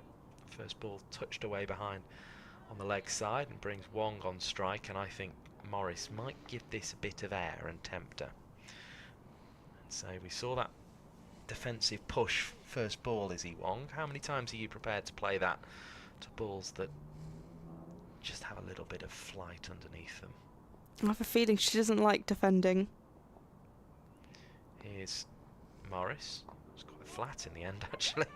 Chop behind square through where slip would have been, but wasn't. Because the keeper had to, what was closest to the ball, they were able to get through for the single. Katie George, 28 off 30. She'll want to make the most of this opportunity to bat here. Advances down the pitch. Morris had taken a little bit off the ball, so it was just touched away for a single into the leg side. 30th over of the innings. We'll get Claire Jenkins back in at the end of this one and hand the ball by ball back to Polly Starkey. 165 runs needed for Warwickshire to win this one. A half-hearted little shout there as it struck Wong on the pad and rolls away into the leg side, but it was always going to be a little straight, that one. A little down leg side. Morris again. Bowls a ball that turns in. Wong helps it on its way into the leg side. Lamb with the fielding. One more to the total. So one ball remaining. Reminder, 2-2-1 is the total Lancashire would have to bowl Warwickshire out for the bonus point as well. 277 looking very unlikely for victory, as Fee Morris comes in to complete the over. It's tickled away behind square on the leg side off the front foot by Katie George. She takes the single, 114 for 6. Claire Jenkins will be rejoining Polly Starkey. So Warwickshire trailing by 162. Izzy Wong on 2 from 4. Katie George 30 from 32. The partnership 5 runs. It is looking unlikely that Warwickshire will be able to find themselves a win here at Edgbaston, with Lancashire very much in control. 30 overs gone, 20 overs remaining, and 163 runs still to get, as Sophie Eccleston will come back. So far, 6 overs, 1 wicket, 21 runs and 1 maiden. Eccleston in. There's a big swing at this. It will just go through to Ellie Threlkeld for no run. Just a sign of what this pair want and need to do. Eccleston in again to George, who chops that into the offside. There'll be a 1 run from it. Feeling like Warwickshire need to find a game within a game in terms of frustrating Lancashire, perhaps trying to prevent them getting a bonus point, get some milestones under their belt. Yeah, find the little wins as Eccleston's in and misses the bat and through to Threlkeld. Is he wrong looking at the pitch like, where did that go? Yeah. How did that go from there to there? Eccleston to Wong. This defended back down the pitch. There'll be no run. Yeah, how long can Warwickshire stretch this out for? 6 wickets down as Eccleston to Wong. This one sliced past the umpire at square. And they'll just get the 1 from it.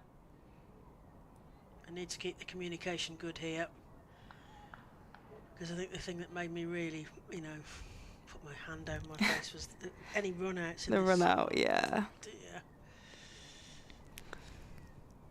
Eccleston to George. Chips it up and falls safely.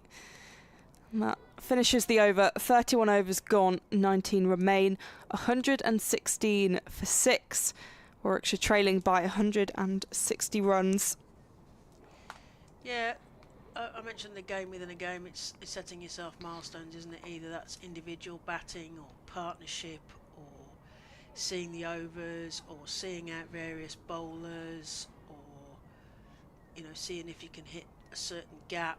How much can they use that short boundary to the Hollies side?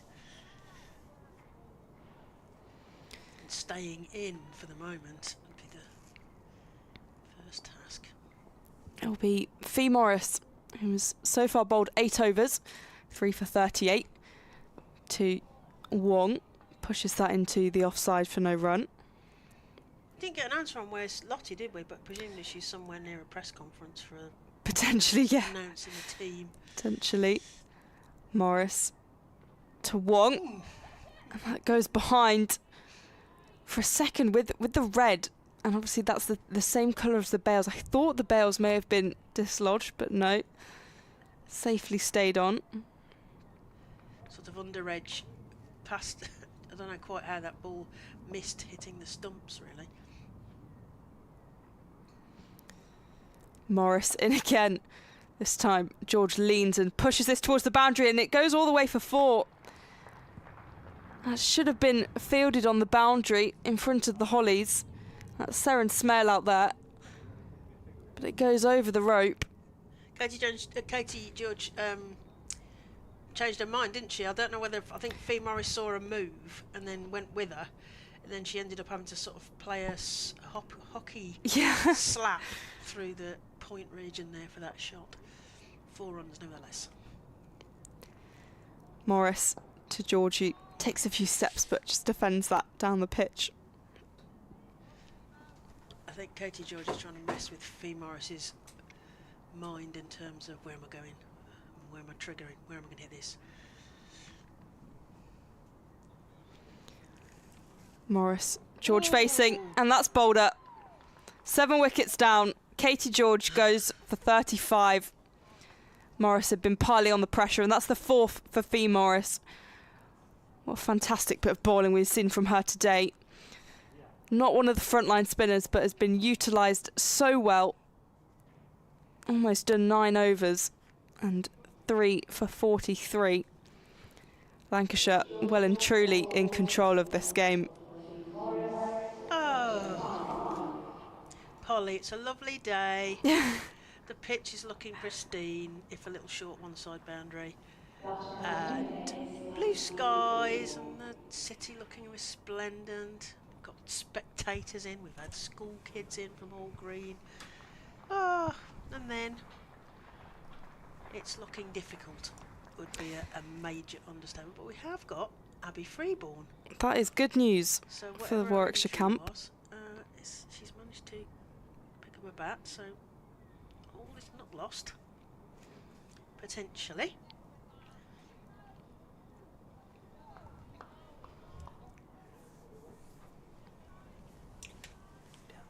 Fee Morris probably got to Katie George there, didn't she?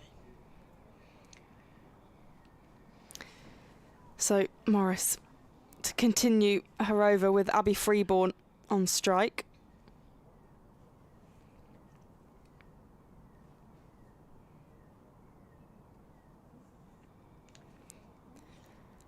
Morris to Freeborn, who's pushed into the offside.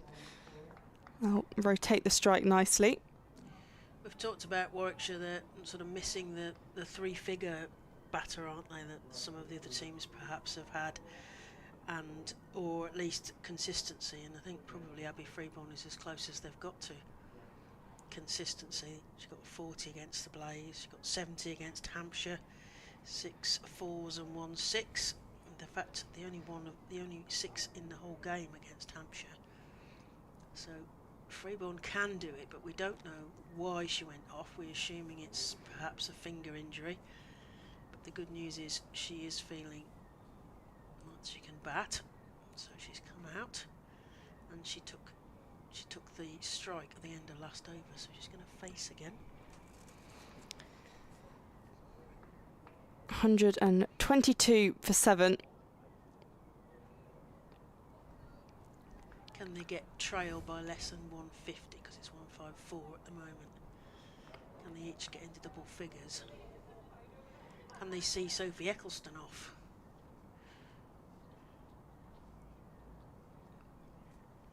Could they get a boundary and over?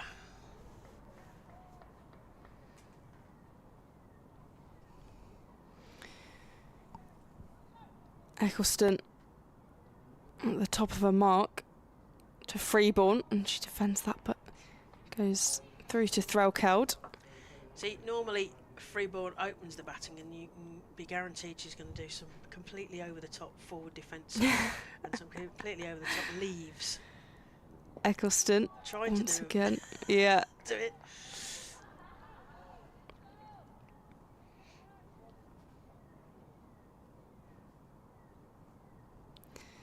Eccleston interaction again. This one swiped into the offside, and it will be protected on the boundary, but they'll run through for 2. Big appeal. There's a big shout, but I think she was safely back.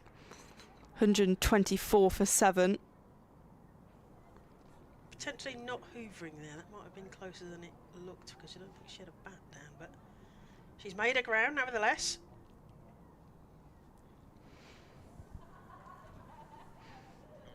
Bit of stump rebuilding. Russell Warren.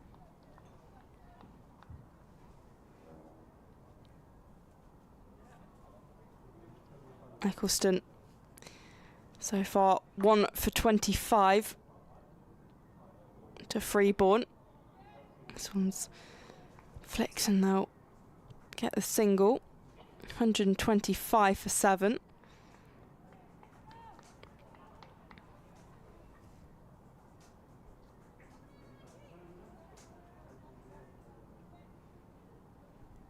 Wong's been getting some useful innings. She got 32 off 35 in the loss to Durham, 24 in the loss to Somerset.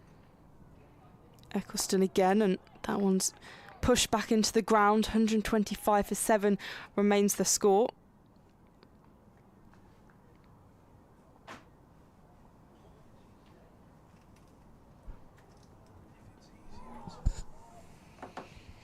Straight through, and there is no run. That's the end of the over. 33 overs gone, and Warwickshire 125 for 7. Have you got some news, Polly? No, no news. Hoping for secret sources. No sign of Lottie. No secret private things. Oh dear. So Wong and Freeborn both on 4. So the partnership is 4 as well. Rather symmetrically. So Fee Morris will be bowling her final over from the City end. So far 4 for 44.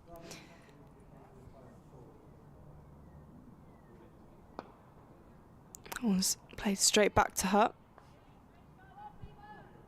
125 for 5.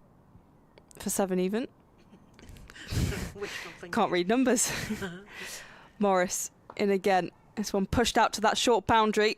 Seren Smale is in pursuit, but it goes all the way for 4. Another boundary, needed boundary for Warwickshire. 129 for 7.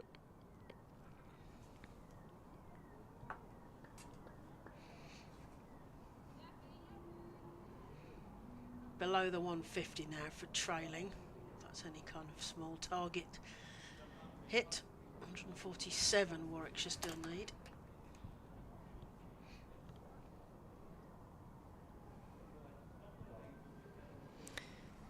Morris has been outstanding to date for Lancashire. Interaction once again. Push back by Freeborn for no run. Because Freeborn she doesn't normally open, so she'd be usually facing a pace attack as opposed to the middle overs spin, although she does tend to stick around, so she'll be used to some of it.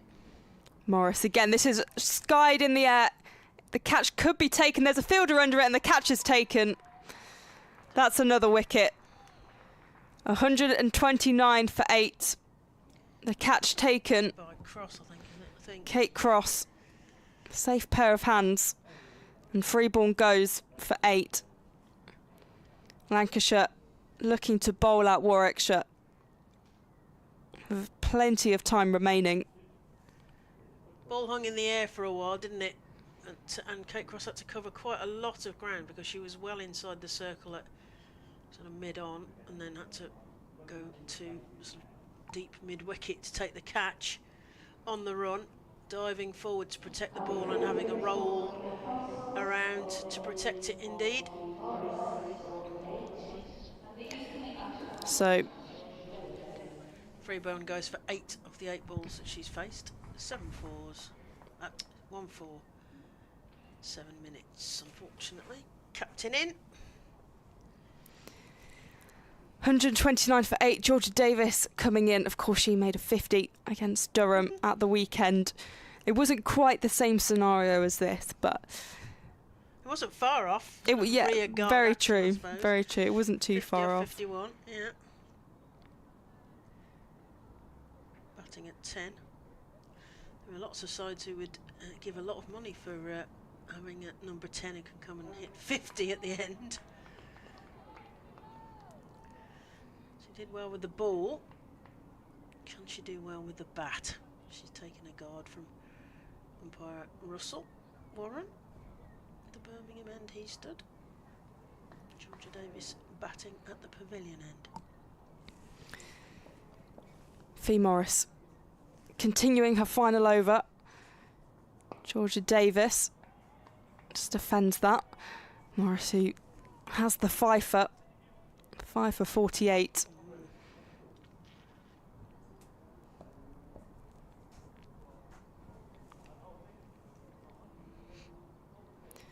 Morrison, and this is tucked into the leg side to finish the over. So a fine bit of bowling from Fee Morris. In fact, I think Kate Cross gave her a handshake just there. So spectacular. 10 overs Morris has bowled. 5 for 48. Some bowling, innit? Really good stint. Ali Byrne, one of our commentator colleagues, she said, Kate Cross, what a catch. Mind you, she's a Lancashire. It was a good catch. I would say back to Ali Byrne, what about the Katie George catch, eh?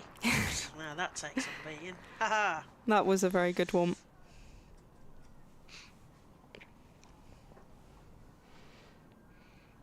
Eccleston continuing. There's a big appeal. Umpire's not convinced.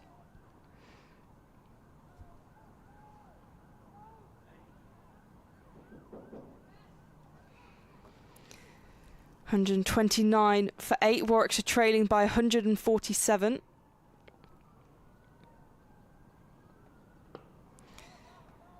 Again, just dabbed to the offside for no run. Some nice messages. Thank you to Guy Goodman, who described the three of us as his favourite commentators. Thank you, Guy. Big wave to you. Eccleston again. This one pushed into the leg side. Another dot ball for Eccleston. So far 1 for 26.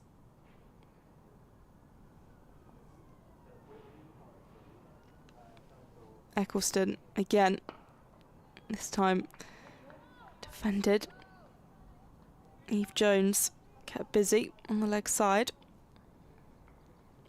How long before Izzy Wong takes a big swipe to deep mid-wicket?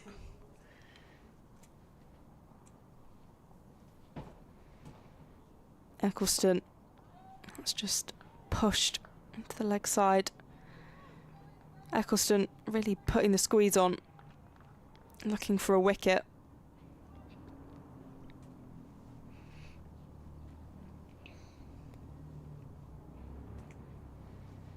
Once again, this time pushed out towards that boundary. The short boundary we've been speaking about all day. Doesn't manage to go all the way, and that's the end of the over. 35 overs gone, 15 overs remain. 130 for 8 with Wong on 5 from 17, and Davis yet to get off the mark, having faced 2 balls. We might mention that 2-2-2 total as well. And in general, it's about trying to get it done within 40 overs, isn't it? So, can Warwickshire frustrate Lancashire out of a bonus point here at Edgbaston, the Metro Bank One Day Cup? Thank you for listening to us, or watching us, depending on whether you've got the pictures on or just listening to us describing it, perhaps driving somewhere. Remember to press the like button so that other people can find us. You're listening to the voices of Claire Jenkins, former county cricketer, Polly Starkey, marathon woman extraordinaire and Naughty Child podcast, and Mike Perkins, who's having a bit of a breather at the moment. At this rate, I'm going to have to do another marathon as crosses in and this is defended. If you're going to describe me as that, people are going to think I do one every weekend. Well, that's it. You don't have to correct it. That's true. Marathon. To be fair, I am doing a 10k on Sunday, then the weekend after half marathon. Oh, you see? So not quite marathon, but I'll take it. Kate Cross in again. Wong poised. And this is defended back for no run.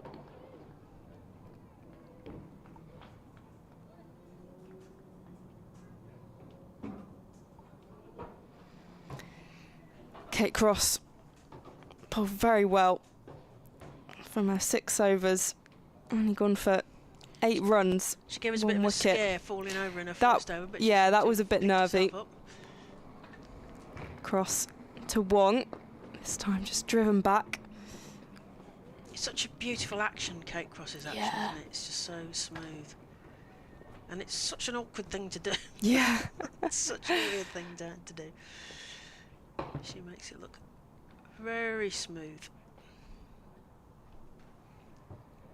130 for 8, trading by 146 as Kate Cross is running in from the city end. Wong ready. This pushed into the leg side. Scrambling through for 1. They're going to go for 2. It's going to be close. Oh. If it was thrown to the bowler's end, that would have been the end of Georgia Davis. But they're both back safely. 132 for 8. Putting pressure on the field here from Warwickshire. I mentioned about game within a game. Maybe this is it. Mess with the fielders.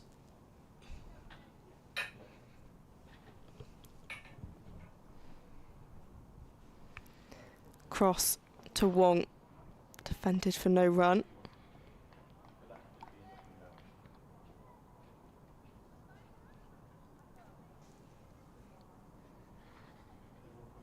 As they convert, all of these players will be playing T20 County Vitality Cup this weekend somewhere or other. Friday, Saturday, Sunday, Monday. On Friday, Saturday, Sunday. Cross to Wong, flicked into the leg side. They'll get one. They're going to go for the second. This time. Oh, it was going to be. Thought that was going to be safe. That it was safe in the end, but a lot closer than I first thought. It almost looked like a bat was going to plug in the floor or something. It was going to end up caught there, but she didn't. All was well. So 134 for 8 after 36 overs. 14 overs remain. I mean, it would be a miracle for Warwickshire to pull this off. It would take a lot. We've been here for a tie, Polly. Yeah. You know, you think anything is after all of those possible. Overs, it could not possibly be a tie on the last ball and a run out. But it was. Stranger things happen in women's cricket. Indeed. Sophie Eccleston to bowl her final over, so far 1 for 27.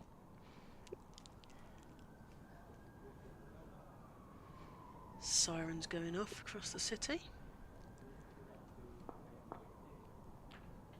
Eccleston into the attack, and that's defended.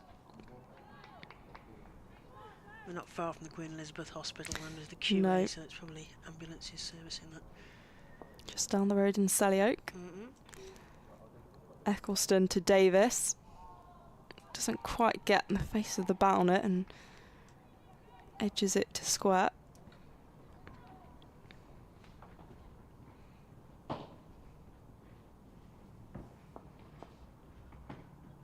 Everyone seems to be holding their breath. Eccleston to Davis. Played down the ground for no run. It just feels like nobody's breath. Like, hush, silence descends on Edgbaston.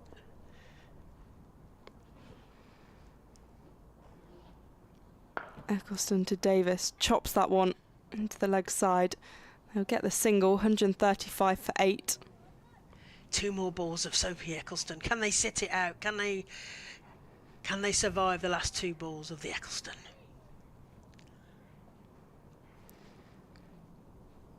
Sophie Eccleston preparing to bowl her final 2 deliveries. This one's pushed into the pitch. Now, I've got some big news. Big news. Big news dropping. Do you want to do it at the end of the over, or do you want I'll to do it at the now? end. End of the over, of course. One more ball of Sophie Just want Eccleston. to keep everyone listening excited. I know.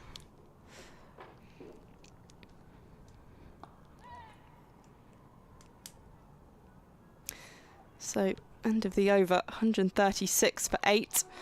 37 overs gone, 13 remain. We have the England squads. Ooh, And for people listening, there'll be a lot of interest in this one.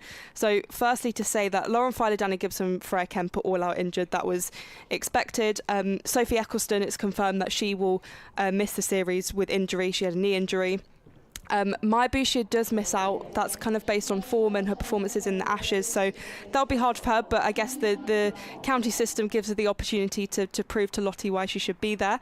Then in terms of inclusions, we've got Emma Lamb in the ODIs, Emma Arlott in the ODIs, Alice Davidson-Richards also in the one day, and then Paige Schofield and Izzy Wong in the T20s. As Kate crosses in, and Izzy Wong herself defends that, but she's going to scramble through for one, trying not to be run out as we celebrate her. She was listening to you and distracted there. She got excited about her England call-up. Oh, brilliant. So fantastic news for some of the Lancashire and Warwickshire players here today. So deserved, I think, for Emma Arlott. Oh, yeah. So happy for her. And hopefully this time it works out. And Izzy Wong, it's great to see her back in the fold as well. Kate Cross to Georgia Davis. And that's defended. There are a couple of shouts. That was a nutmeg then, wasn't it? I think she managed to play that between her legs then, potentially. Oh, that's great news. So run through those again. So have we got the whole, or have we got the? I can do the entire squad if you like. No, but the highlights that you go. So Yeah. Boucher's got to work a bit harder. Yeah, no Eccleston, Filer, Gibson and Kemp because of injury, but inclusions are Emma Lamb, Emma Arlott and ADR for ODIs as crosses in. Pushed into the pitch by Wong, and then for the T20s we've got Paige Schofield and Izzy Wong. So for Lancashire and Warwickshire listeners, Emma Lamb, Emma Arlott and Izzy Wong. I mean, it always depends on who your favourite player is and to whether they've been included or not as to what you feel about it, but it feels like a good balance of change and stability. Definitely, as Cross is in again. Izzy Wong pushing that into the leg side for no run. I think that's the thing. I kind of expected Lottie to go with the vision of evolution rather than kind of a complete overhaul. Yeah, revolution. But I think it's a good mix. You've got players that are in form, and it's clearly rewarding the domestic circuit, which I think, Emma Arlott's a perfect example of that, and Emma Lamb, as Kate Cross is into the fold. And I'll just go through to Threlkeld, 138 for 8. But there's no huge surprises. There's no one who hasn't ever been involved with England. But I think that will also take time. The first few weeks, I don't think you can fully pick the future England players based on that. Emma Arlott have been just unlucky that she hasn't actually played because for various reasons. Cross with a final delivery, and that's pushed into the offside just for the single to finish the over, 139 for 8 after 38, 12 overs remaining. And ADR back in because she got the century in the test and then got dropped, didn't she? Kind of famously. So and ADR offers you all sorts, doesn't she? Really, she's a great fielder, bat, ball, enthusiasm. I imagine behind the scenes. Yeah. In terms of team energy generation as well, on and off the pitch, I imagine. Mm-hmm. So, congratulations to all the players selected. Yeah, definitely. It will be really, really useful for them. I think once people start to pick the bones over, they'll say, "Oh, what about so and so? She's not in. What about so and so? She's not in. What about so and so?" But I mean, you can do that with every squad. Like there are only a certain amount of places in the team, and that's almost a good thing to be able to kind of pull it apart like that. As Potts is going to be bowling again after bowling 5, and there's a bit more power off the bat with the pace coming back into the fold. 140 for 8. Little win in seeing Sophie Eccleston off, so she cannot bowl any more overs. So that's a sort of little tiny victory for Warwickshire there. Definitely.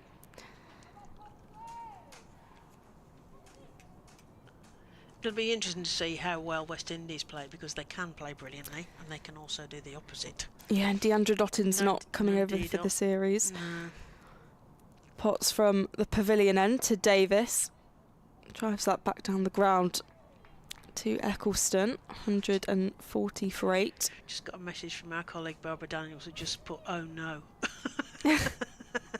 which I suspect is a response to the Warwickshire batting innings. Has she just realised? She just put, "Oh no." Well, she's had to do some work, had to turn us off. I said, how are you going to keep up with the game if you're not watching? She said, "Oh, no context." But she's just looking at the score, and then she wished she hadn't, I think. Potts. This is driven by Davis. They'll hesitate about a run, but don't take it in the end. Eve Jones sticks a paw out, stops her colleague, her replacement captain, getting any runs there. A little bit of edge perhaps on that, a bit of spice. Former players, Potts bowling, former player, former captain, stood at cover to new captain.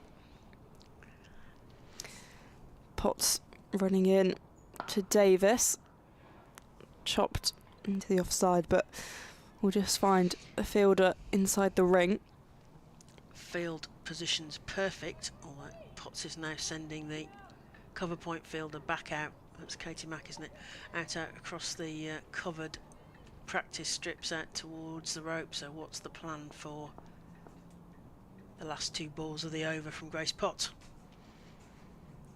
Potts in again. This time utilising the offside. Straight to the fielder she just moved. Perfect. Bowling to your field. That's what that is.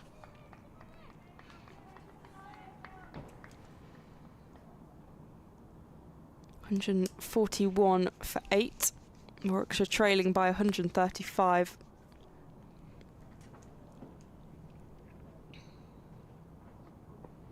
Wong on strike.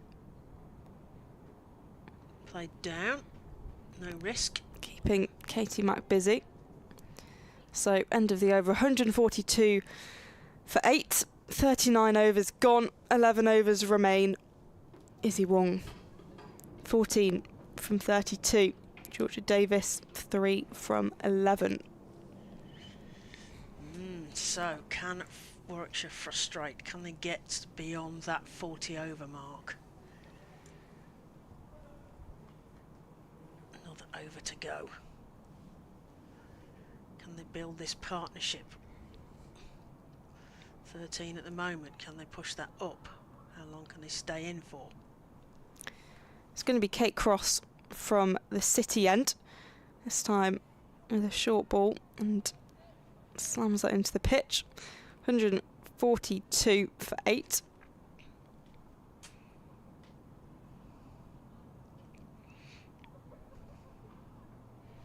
Cross 1 for 15, including a maiden from her 8 overs.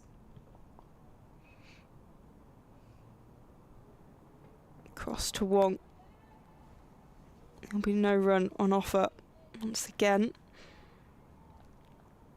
Yeah, I'll bowled a maiden over, but we haven't had many, I don't think. I just noticed when I was doing the scores of each of the overs.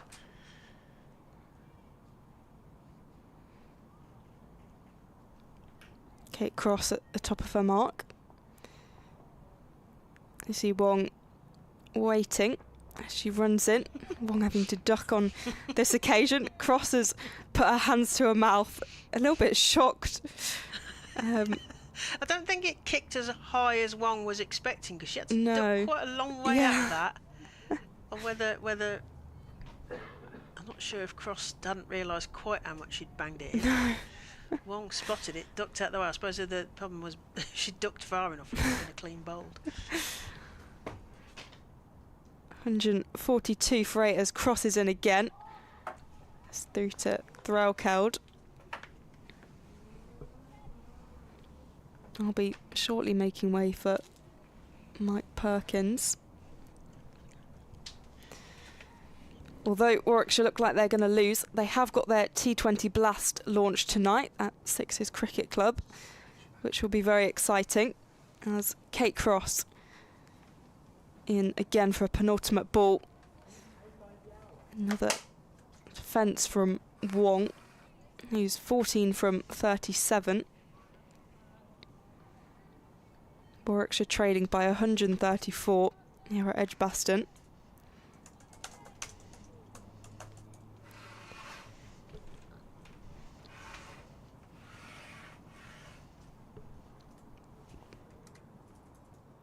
.142 for 8. Kate Cross to Wong, flicked into the leg side. They'll get the single, adding another one to the tally. And that's the end of the over for Kate Cross. She's now bowled 9, 1 for 16. 40 overs gone, 10 overs remaining. I am going to disappear, and Claire Jenkins is going to move over and take my spot, and you're joined by Mike Perkins. Thanks, Polly. It's been a tough day for Warwickshire, it's fair to say. Wong and Georgia Davis just trying to salvage a little bit of pride at the end, but it feels that's about all that's up for grabs. I have asked the question about Abby Freeborn, not injured, was the response I got. So that's all I have for you on that one. But not injured apparently. So we will. Yeah, we'll wait to find out exactly what the situation is there. Intriguing, eh? Perhaps it was some sort of plan then, you know, to how they were going to tackle what was going to be a massive score. But you kind of, you know, Warwickshire have relied on Freeborn for consistency at the top, well, and in the middle. So yeah, seems like a strange decision, but you know, good that she's not injured. This is a good thing. Potter's first ball just prodded to mid-wicket there for a dot ball. And that's coming forward and just defending that from Wong. Tall figure of Grace Potts, formerly of Central Sparks. Settled now into Lancashire. You've seen her play a lot in Lancashire now this season? Or? I mean, I've seen her play the home games she's played. Yeah, yeah. That makes sense. I wouldn't. Has she not played? I wouldn't say that's necessarily. There's been games she's played. There's been games she hasn't. If that makes sense. Yeah, she got a forfeit, didn't she? Ben yeah, Blaze. she bowled very well against the Blaze. Wong tries to play that, but just sort of nurdles it back to the bowler, and there is no run. He looks suspiciously at a bat. And she played against Hampshire, which was very flat. Okay. That was the game where Hampshire chased down to 297. And you mentioned that she played... 292, sorry. Yeah, you mentioned that Grace Potts played some England A in the winter as well, so she's obviously on the radar, as it were. Right arm over to Izzy Wong. Tries to play that down the leg, and it's given a wide.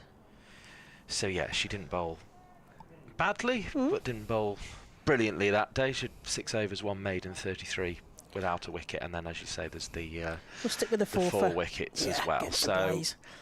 Those are the times I've seen her. So I don't have a particularly large sample size, but she's doing all right. Yeah. I mean, they're fairly early into the season still, but starting with a 50 over gives them a run at it. As Wong tries to work that into the leg side, but only succeeds in sending it to Sophie Eccleston at mid-on, and there is no run. On the England squad, as you say, there'll be people who start picking the bones out of it, so I'm going to do that for you. I suppose the name that people might look to and have gone, she could have been had, would be Grace Scrivens. But still the feeling, as with the with the last one, it's maybe a bit early for her. Wong plays that defensively straight back to the fielder, and there is no run. So Potts has brought in a short, sort of silly mid-wicket. I suppose that would be the best way to describe that. Fielder close in. So trying to put the squeeze on Izzy Wong, knowing that she likes to play up and over to cow corner. Will she get tempted? No, she's playing on the offside, straight to the fielder. End of the over. That's 41 overs gone, and Warwickshire 144 for 8.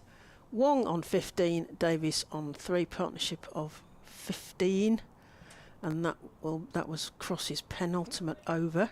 So seeing off each of these bowlers, and Warwickshire trail by 122. What were we going to say?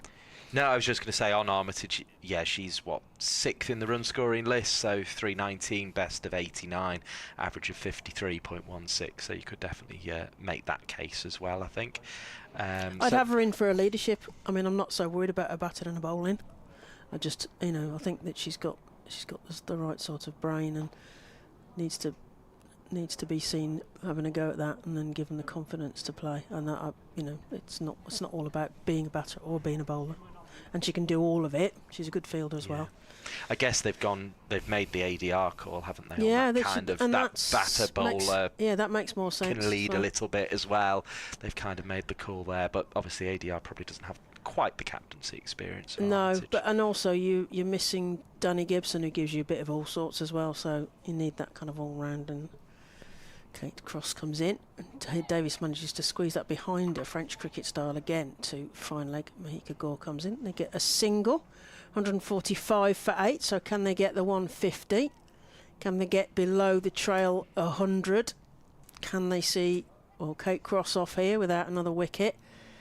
5 more balls to survive for that. Wong will face this time. She's on 15 off the 44 balls that she's faced. So a patient innings from recently called up Izzy Wong. That's played into the offside, past the sprawling point fielder, and they get a single, rotating the strike. And just to read the Charlotte Edwards quote on Sophie Eccleston, she said, following her knee injury, Sophie Eccleston is physically not quite at 100% yet. She's been rehabbing and working hard, but she's only just got back on the park for Lancashire, i.e. today. So she doesn't have enough cricket under her belt to be ready for this series. Oh, up and over the point fielder by Georgia Davies there. Slightly risky, but out of reach, I think. So they get a single down to deep third.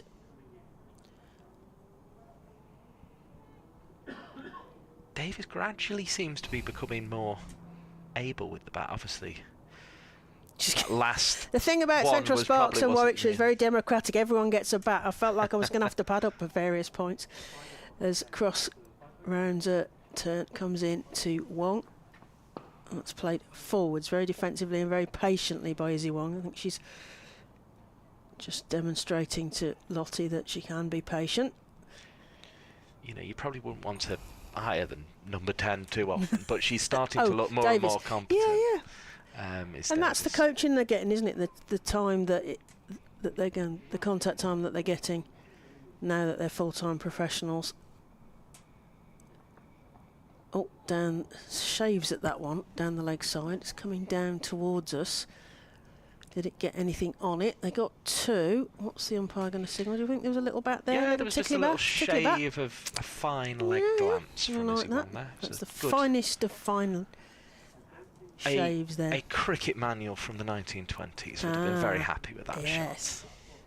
Nice fine leg glance. It gave the magpie on the outfield a bit of a shock as it came careering past it. Dithering on 150 here, 149 for 8. Wong defends that one, another dot. And that's seen off Kate Cross, who finishes her 10 overs. 1 for 19. I think I'm just waiting for the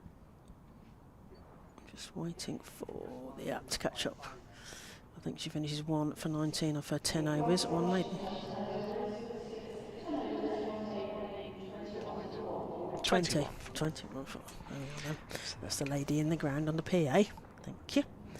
1 for 21 off 10. So, but they've seen Edgbaston off, they've seen Cross off, Morris off.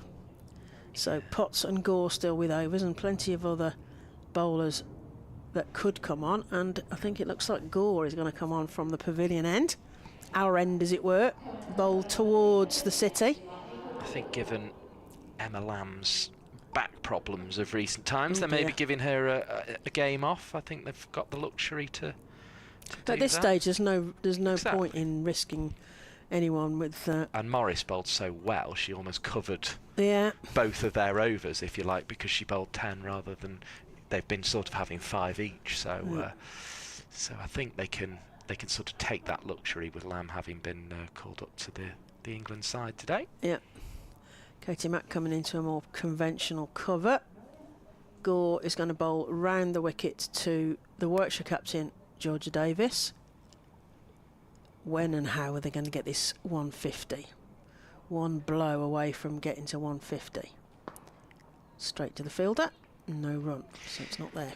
The other bit of housekeeping is Lancashire don't have to worry about the 40 over mark. That's just for the chasing teams. 2-2-1. As long as they keep them to less than 2-2-1 or less, then they will pick up their bonus point because they will have a run rate 1.25 times that of their opponents. It's a complete mystery to me.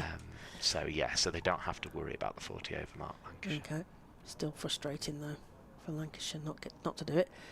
That's worked into the leg side. We're going to get the 150 up, Mike. They get one. They think about, Izzy Wong thinks about a second, but Georgia Davis doesn't. It's a slight misthrow from the boundary.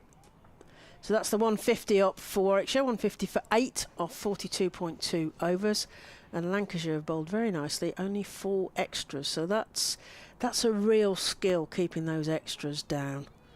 It is the bowling discipline, but again, I think it's a sign that the batters haven't been able to put as much pressure on the Lancashire bowlers, because Lancashire have bowled so well that they haven't had to be close to the margins, if you like. Yeah. Oh, that's defended, not necessarily convincingly by Izzy Wong, into the posh side, as Barbara calls it, but no run. Offside. This is almost just becoming a sort of contest of cricketing pride, really. Mahika Gore wants to add a wicket to her stats, and Lancashire as a team want to make sure they've got Warwickshire all out and can say that, but then Warwickshire are just not wanting to let them because they have that professional pride too. Yeah, the Gore has bowled well, but no wickets so far, as that's another dot ball. She manages to stop that on its way back to her. The margin of victory at this stage would be 1-2-6, but Lancashire's still in need of 2 wickets to secure the game, but it's all but over. We're not going to see the 2-7-7 or even the 2-2-1, I don't think, got here by Warwickshire. Yeah, Warwickshire 150 for 8. 126 behind as Gore comes in again. That's knocked down. Just frustrating Lancashire here by staying at the crease. Batting practice, I guess, as well for Warwickshire. I do, though. Potentially. I hope everyone who's joined us today, there's been plenty of you again today, and we really enjoy having you with us. Have enjoyed this game via the match centre at edgbaston.com, And the pictures on the Warwickshire County Cricket Club YouTube channel, which obviously are also available via the Match Centre, embedded in the scorecard. Oh, bouncer, and Wong chases that one, and there's a muted how's that, and it's given us a wide down the leg side. We mentioned about the tactic of the bowling team shouting how's that when the ball goes down the leg side, try and confuse the umpire out of not giving the wide ball potentially. Of course, judging by the hands on heads though, from Fee Morris, she was genuinely Would you do that? You're a convinced by wicket keeper. Would you do that? May or may Well, not have. yes, you see, cannot deny. Left arm over to Wong. Oh, bounced in again. Follows it again. I think this may well be a catch. So it was a rehearsal, the ball before. That's Wong out, caught behind, chasing a bouncer. So she didn't learn the bowl before, and the rehearsal was completed with Wong chasing a high ball straight to the wicketkeeper, caught, throw held, and Wong goes for a very patient and, you know, frustrating for Lancashire. 18 runs, 51 balls, 50 minutes. So she was out there for a long time for those 18 runs. And, you know, that's a skill in itself, particularly perhaps if they ever get to play more test match and multi-day cricket, staying at the crease, being a little bit more patient. And also, I like that from Mahika Gore. It's a different tactic. It wasn't the fiercest bouncer we're ever going to see. The pitch isn't going to especially allow that today. I've certainly seen fiercer bouncers bowled here. One of them by Izzy Wong, I remember in the first edition of the competition, bowled a particularly fierce one to, I think, Emma Lamb, who hooked it straight down Emily Arlett's throat. But that's actually, you know, we're talking about them needing to winkle out these last few wickets, and it was a little bit of a change of approach, going for some short bowling there. So I quite like that. I thought that's quite interesting. As I say, it's one of those reasons why it's worth staying with us. There's always something interesting to happen. Having said Emma Lamb's not going to get a bowl, here she comes. She's got a cap off, and she's going to try and tweak a few down and winkle out this last wicket of Hannah Baker, who's got a pretty thankless task coming in here. But as I say, if you've enjoyed joining us today, I'm glad so many of you have hit the like button as well, who've been watching it on YouTube, and do make sure you do rejoin us for future games. I'm amazed that Warwickshire are going to Devon and then playing the very next day at Arundel. I think that's a bit of a scandal, if I'm quite honest. I know you've got to squeeze all these things in, but you think they could have maybe moved the Arundel one to Tuesday, or found some way of playing on Saturday at a different ground. There must be club grounds in Devon that could have hosted that fixture. I know there's lots of sort of cricketing but politics this is women. To be done. Yes, the men won't let them have a pitch, presumably, somewhere. I wouldn't say it's the priorities are elsewhere. I think if they haven't been able to move it, the priorities are elsewhere. Yeah, I think there's a certain pride to clubs in being able to host these games now, if we're being quite honest. You'd like to think so, wouldn't you? I think there genuinely is in a lot of cases, but at the same time, I think they could have found a... Davis plays that backwards behind the cover fielder. Seren Smell comes around the rope and feels that. They get through for a single. It does seem like difficult, well, it is challenging logistics, let alone getting there and playing and then getting to, was it Arundel you said? Yes, Arundel the next day. It's just... Lamb. Oh, to Baker. We were having a chat with Hannah Baker's mum at lunchtime, weren't we? I'd mentioned on the commentary that there's a flag with Hannah Baker's photo on, and I said, I wonder if her mum's been down there and taken a photograph. She said, yes, I have. You know what you said? I have been down there and had my photo with my daughter's picture as it goes behind the cover field. She's going to get 4 runs for that. Oh, lovely shot from Hannah Baker. Oh, there's a sting in the tail here for Warwickshire. Nice shot from Hannah Baker. And Hannah Baker her mum was also saying, somebody asked me, can she bat? And she came in the last ball and she hit, and she said, well, she can bat, but she won't hit a 6. What does Hannah Baker do?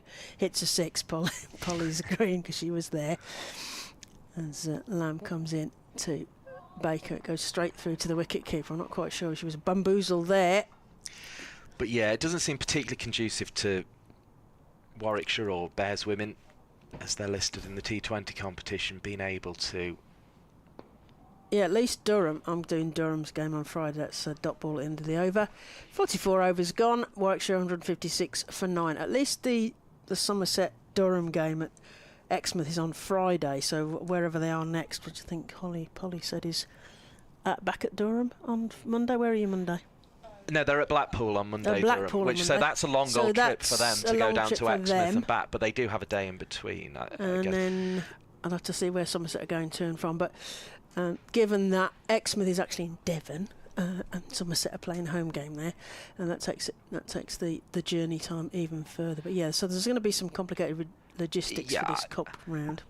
It doesn't feel conducive to allowing Warwickshire to play the best team on the Sunday. No, that's another bouncer, but Davis just leaves that one. Thank you very much. And then to perform well on the Monday, you might find Ottermouth or Budley and Salterton, where it's being played, they might not have wanted to give up the fixture, but then the argument, as you say, would be, well, if you don't want to give up the fixture, play it on the Saturday and play your club game on the Sunday or something like that. You feel a solution could have been found. Yeah, go, and that's Pitt through third, and it's on the ground by the time it reaches Grace Potts, and it's just a single, 157 for 9. There's some intriguing fixtures. I know Polly mentioned. So there's a local derby because Steelbacks Northampton are playing Leicestershire Foxes on Saturday at Northampton, so that's a local derby. And there's a couple of Tier 1 teams playing each other, as Polly mentioned. Surrey playing Hampshire. I've got Somerset playing Durham. Gore comes in to Baker. Ooh, the little. Was that dropped? Was it an edge? Baker edged that. Threlkeld splats herself frustratedly on the ground. She was almost in front of second slip trying to grab that one, but she's put it down. She'll be disappointed. Eve Jones was there at a genuine second slip. It was sort of going through about one and a half that when Threlkeld was the one that was in the firing line for getting a catch there, wasn't it? As Gore comes into Baker, who plays that to point, but literally to point, so it's a dot.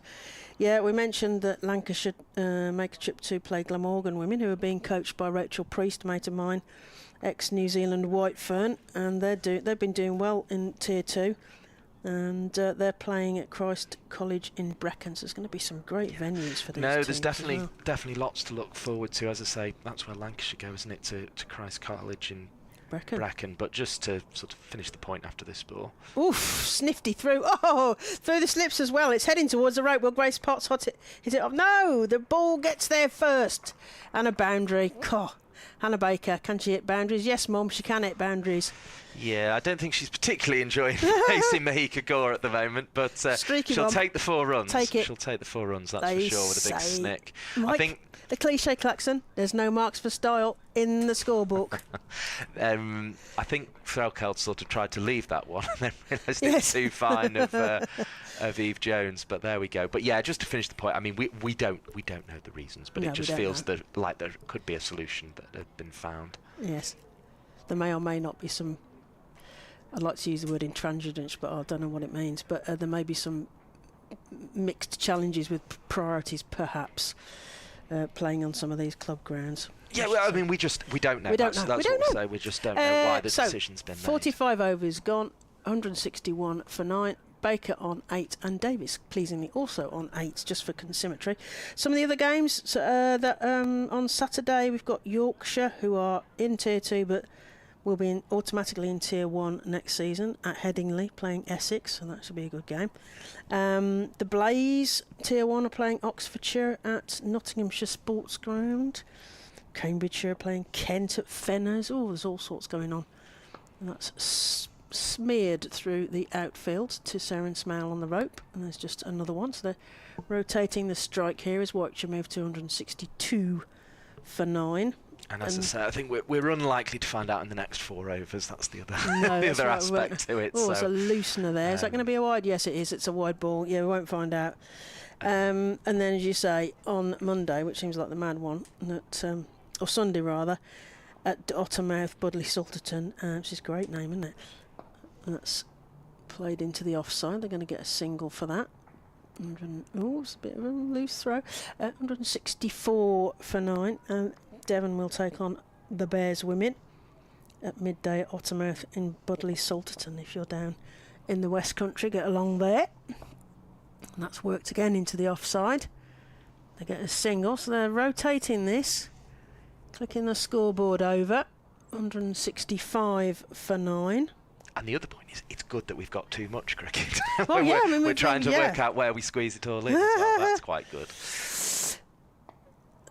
Again to Grace Potts at point, but there is no run this time. But yeah, it's just a case of it not disadvantaging anyone, really. Yeah. Which is always difficult. Well, let's hope it's a bit of fun for T20 as that's played again through the point region. So Smile comes off the rope again. Baker adds another one to her tally. They're both on 10. And Warwickshire 166 for 9. 110 behind. So I guess the next game is to get below that trail by 100 if they can. Again, played to Sarah Smale's busy out there. Feels like just the three of them playing. That's the end of the over. Another one. 167 for 9. 46 overs gone. 4 overs to go. And they need 109. I imagine that's quite a lot. Yeah, that over. Below 100 feels more likely than 2-1 at this point, doesn't it? Unfortunately. But as I say, there will be better days for Warwickshire, and do make sure you join us for those, as we'll be covering all of this competition and obviously going to the T20s next. So there will be coverage, of course, of the Blast as well. There's still some more 50 overs, one or two more games for the 50 overs still, although they do the knockout cup this weekend, then go back to 50 overs for a couple as that's played into the gap behind Katie Mack at cover point across the mats, and they get through for 2 easy runs there. We're getting closer to that. They need 107 Warwickshire. They're at 169 for 9. Yeah, one more set of one more set, yeah. 50 over fixtures before we go fully into T20 mode. With Are you at Blackpool with Polly at that I'm Lancashire not, Durham game? unfortunately, no. On Monday? I'm not going to be there. No. I'd like to be, but unfortunately not. I'm not going to be able to make it. Dug in. Davis follows it round. It's given as a wide. Another one to the total. 170 for 9. 106 behind. Warwickshire, meanwhile, will be at Arundel Castle playing Hampshire on Monday. And at Chelmsford, Essex will take on Surrey. And then on Tuesday, the Blaze play at Loughborough at Hazelgrave. We've been there, haven't we, Mike? Play at Hazelgrave on the University Ground. The Blaze versus Somerset. We've had some fun there. We had to point a laptop at the pitch and talk into the back of the laptop. That was interesting. As Gore bangs that one in and as trying to do the same that she did to Wong there. Another wide signalled by umpire Amy Clark. So Georgia Davis was not going to be fooled into doing what Izzy Wong did, which was chase a wide, not successfully the first time, and then chase a wide and get a bat on it and get courted. She might do. That's part 1, isn't it? The bowl it and it be signalled wide. So part 2 might be. No, she's done it twice. Oh, okay. Come on, pay attention, Mike. Oh, she's got 2 in a row. Actually. There's 3 there. Nearly got a caught at point there. That went to cover point. Katie Mack comes in off her distant fielding. And there is at least a single there. I was trying to find the other Hampshire game at Arundel, just see what the scores were. Oh, yeah. Gore to continue. She's in her 8th over, and 1 wicket already of Wong. Ticked off. Baker to face. Ooh, a little slosh at that and missed it. Straight through to Threlkeld, and there is no run in the sunshine here at Edgbaston. You're listening to the voices of Claire Jenkins, former county cricketer, Mike Perkins, and you will also hear the voice of Polly Starkey of the Naughty Child podcast, which is essential listening for anyone interested in women's cricket, as is the Cricket Her vodcast, etc., etc. Gore to Baker. Another slosh, missed that one as well. Straight through to the wicketkeeper, and there is no run. Another dot collected.